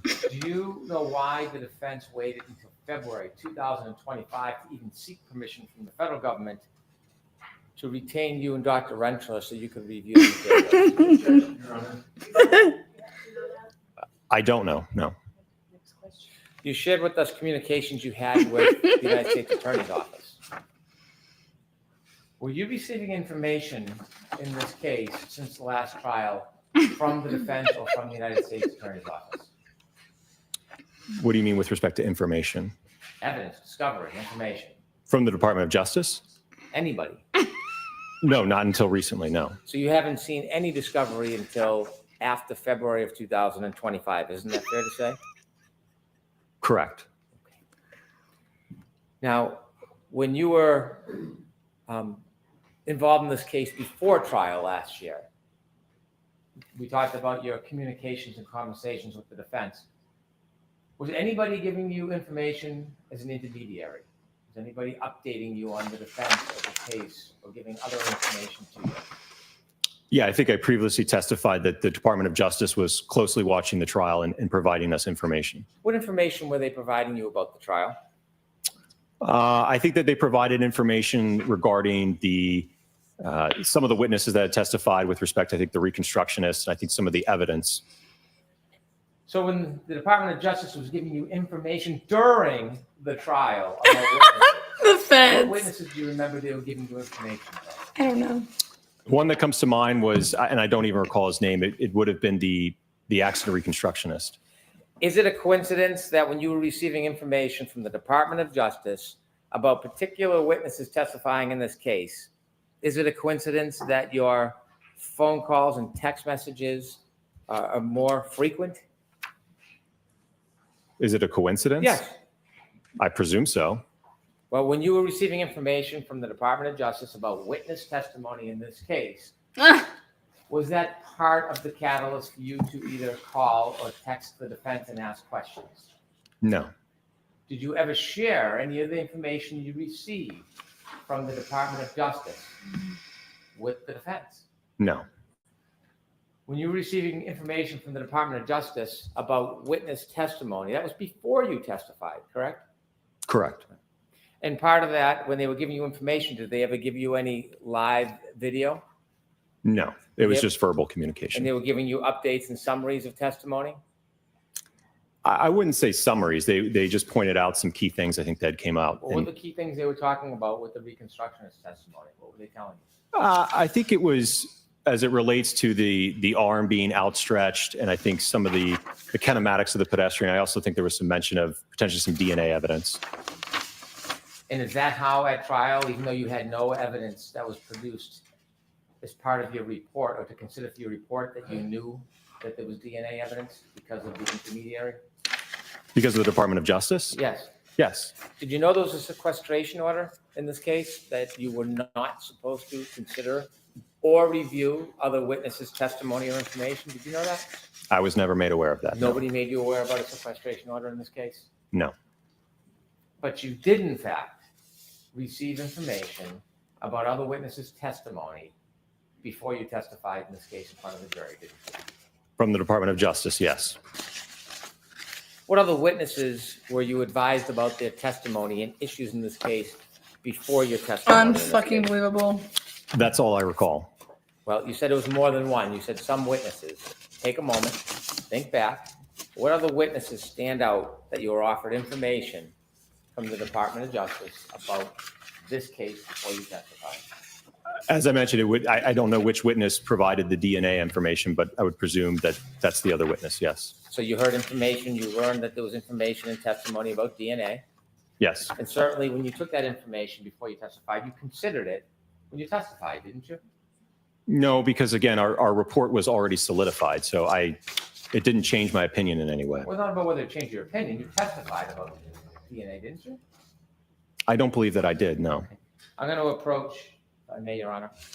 This is your outline with your comments. Do you recognize this? Yes. I'd like to introduce that as an exhibit, please. Thank you. Exhibit 3. So as an expert, when you receive information, you need time to look at the raw data, don't you? Potentially, yes. You need time to look at the report of another expert, don't you? Potentially. And then you got to consider whether or not you think that their testing is accurate. You can test their testing, can't you? You can, yes. And you can also generate new tests based on what you've read, if you think that there is some explanation needed. Yes? Perhaps, yes. And then you can write a report. Yes. So it's fair to say when an expert introduces new information, testing materials, it takes about, if not at least a month to process through that information, vet it, and then consider your own testing. Well, if they've already authored a report and done their own testing, that should be solidified and memorialized already. Well, if there's new testing, if a new expert does something new and an expert wants to look at it, you would agree to sift through that much information and consider and vet it and then do independent testing. It could take over a month, couldn't it? If it's necessary. And it would be the expert that determines whether or not that was necessary, wouldn't it? Sure. And if your report is not due until May 7th, is that what you said, May 7th? Yes. May 7th. It could take an expert, if they wanted to do testing based on new testing that you provided, over a month, couldn't it? It depends. I can't answer that. When you wrote that initial report and you provided the report, how many pages was it? 10, 12 pages? The original DOJ report? The report that you produced in this case, with your opinions, yes. That sounds about right. Okay.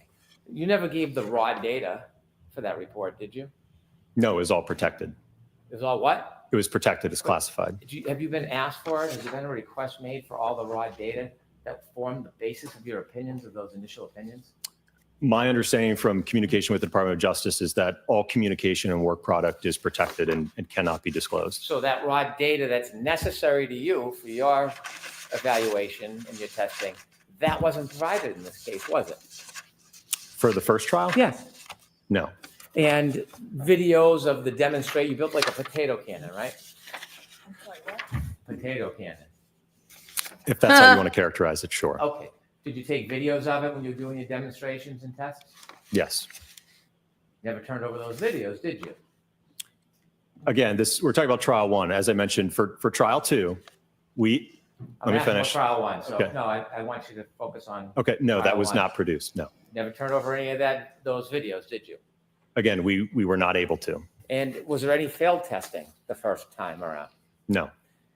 In addition to videos, I'm sure you had other raw data, notes, photographs, right? Yes, And so when you look at a report, so for example, you saw Dr. Welch's report and you had access now to his file and data, correct?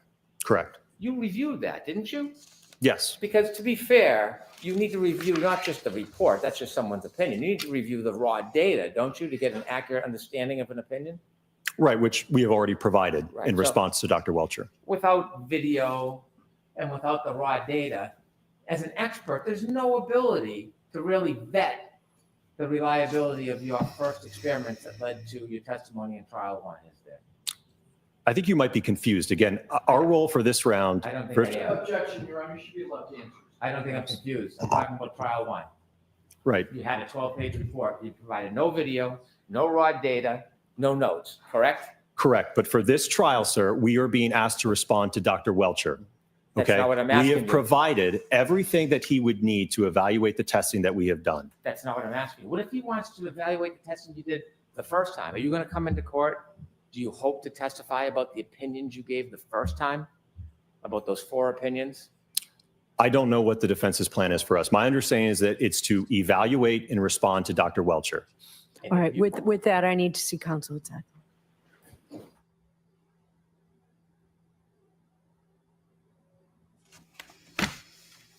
Mother Mary. Mother Mary.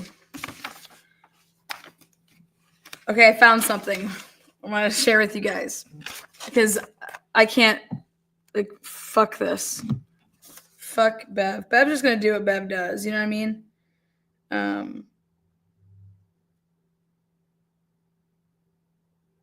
Bev. All right. So, again, Matt McCabe is literally the one that everything needs to be attributed to. Back when he was interviewed at the house, he says to Proctor, the only person that says this attributed to, again, Matt McCabe, because I'm telling you, Matt McCabe was the mastermind behind, in my opinion, pushing the whole Karen Reed. We need to say that Karen Reed did this, and he began to set her up, more or less. Because he says in his interview with Trooper Michael Proctor, which we now know is false based on Ian Whiffen today. He says, while at 34 Fairview Road, Matthew stated he observed a big dark SUV parked to the right of the house. Right of the house. Matthew stated he was making these observations from the front door. Okay.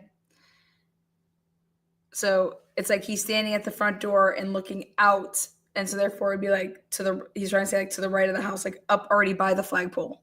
Matthew stated he looked out the front window and observed the same big dark SUV had moved to the other side of the property. It doesn't make any sense, right? You're all set, and let's bring Dr. Rentschler in here, please. Thank you, Your Honor. Okay.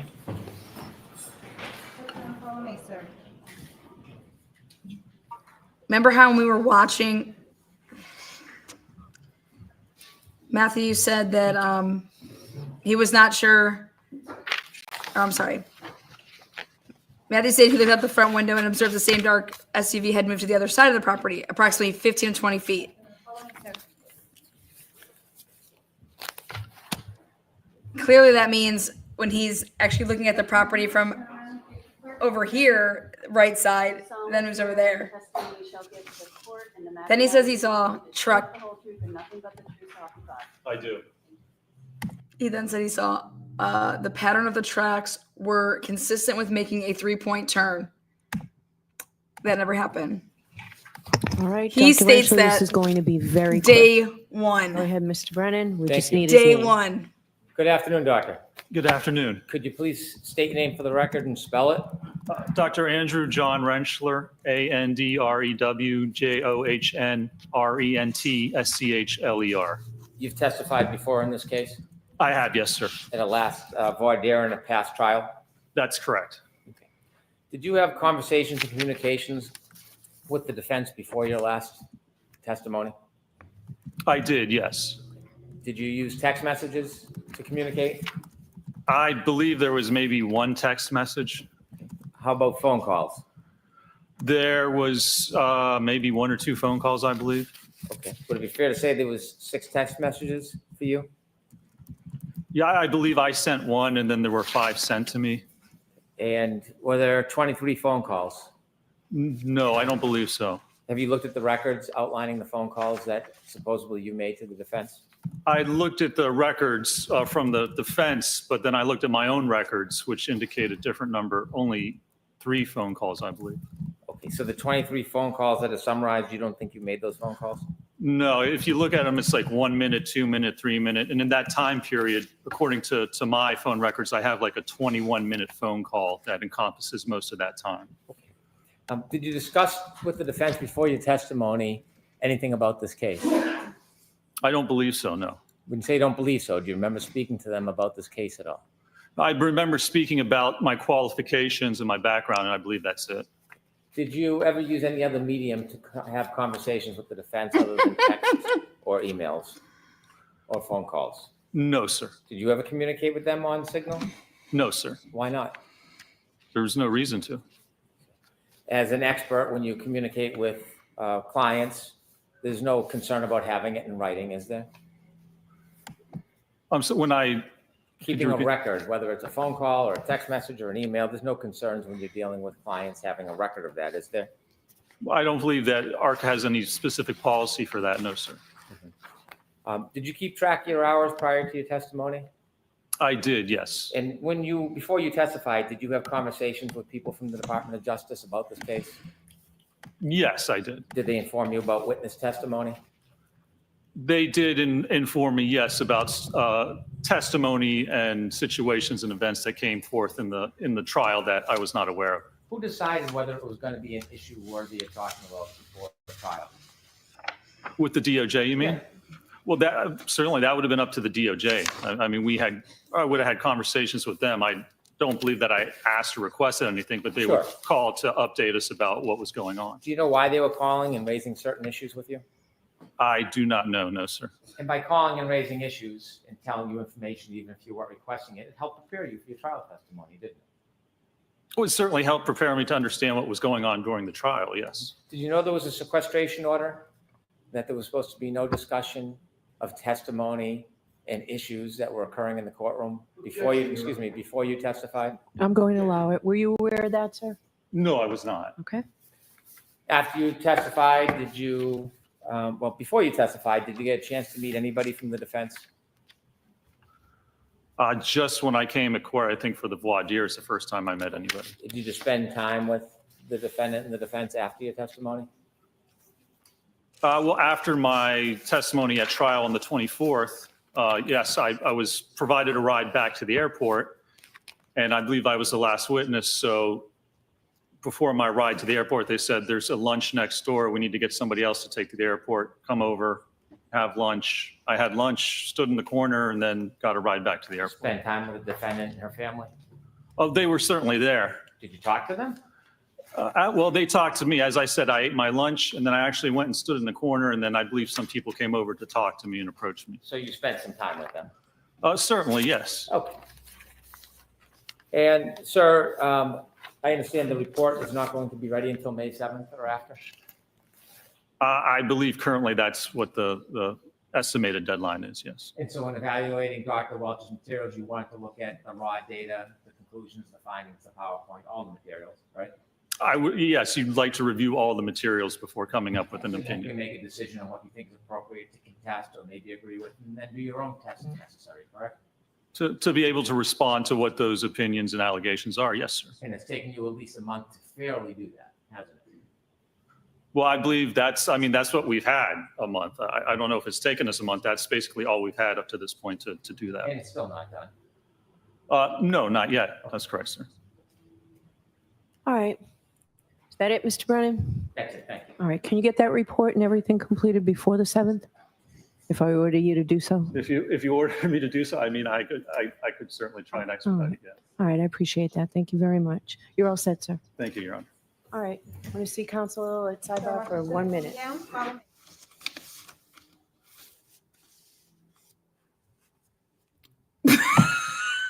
Bev does whatever the fuck she wants. Unless she's like, I don't get to ask him any questions. Okay. Next note with this, something that I found as well. Okay. So when Jennifer was doing her interview at the house. That's it. Thank you. All rise for the court, please. Goodbye. Okay. She says, Jennifer stated Karen began, or I'm sorry, she said, using a cell phone application called Life 360, Jennifer was able to provide the following times. 5:39 a.m., Karen arrived at the McCabe's residence. How in the fuck would Jen McCabe's Life 360 app tell you when Karen Reed got to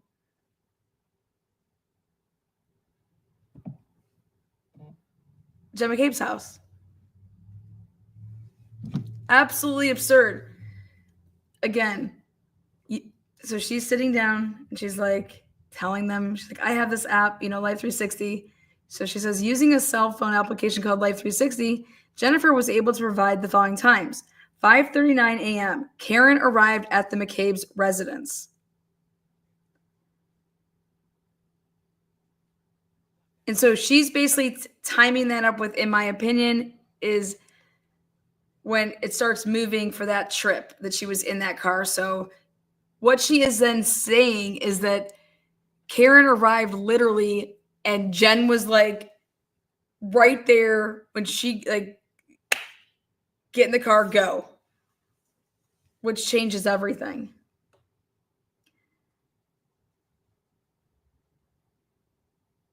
$5:46 a.m. Jennifer, Karen, and Carrie arrive at John's. 5:53 a.m. the three leave John's and go to the house. 6:04 they discover John outside 34 Fairview.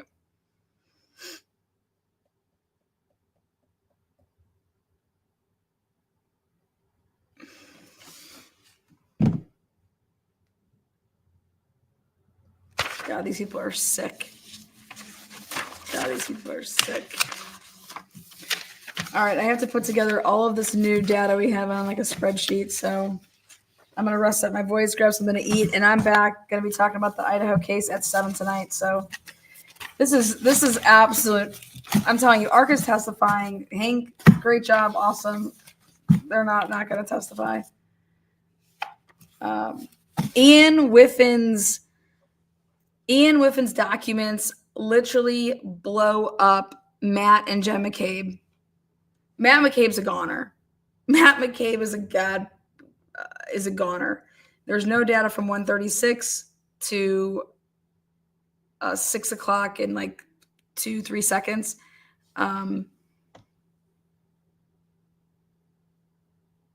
Damn. Unbelievable. We'll be back 7 o'clock tonight. Thank you, moderators. Anybody get bingo? Anybody get bingo? Well, we're going to roll it over then. We're going to open up with a bang and bingo tomorrow morning. First one real quick. So tomorrow should be good. Ian Whiffen cross-examined and hopefully get into Jen McCabe's beginning testimony. I'm telling you, it's going to be so different. This direct examination is going to be like minuscule. So no bingos. Okay, we'll roll it over. All right, thank you guys. Peace out. Peace out. Oh, It took a double murder and that's ridiculous.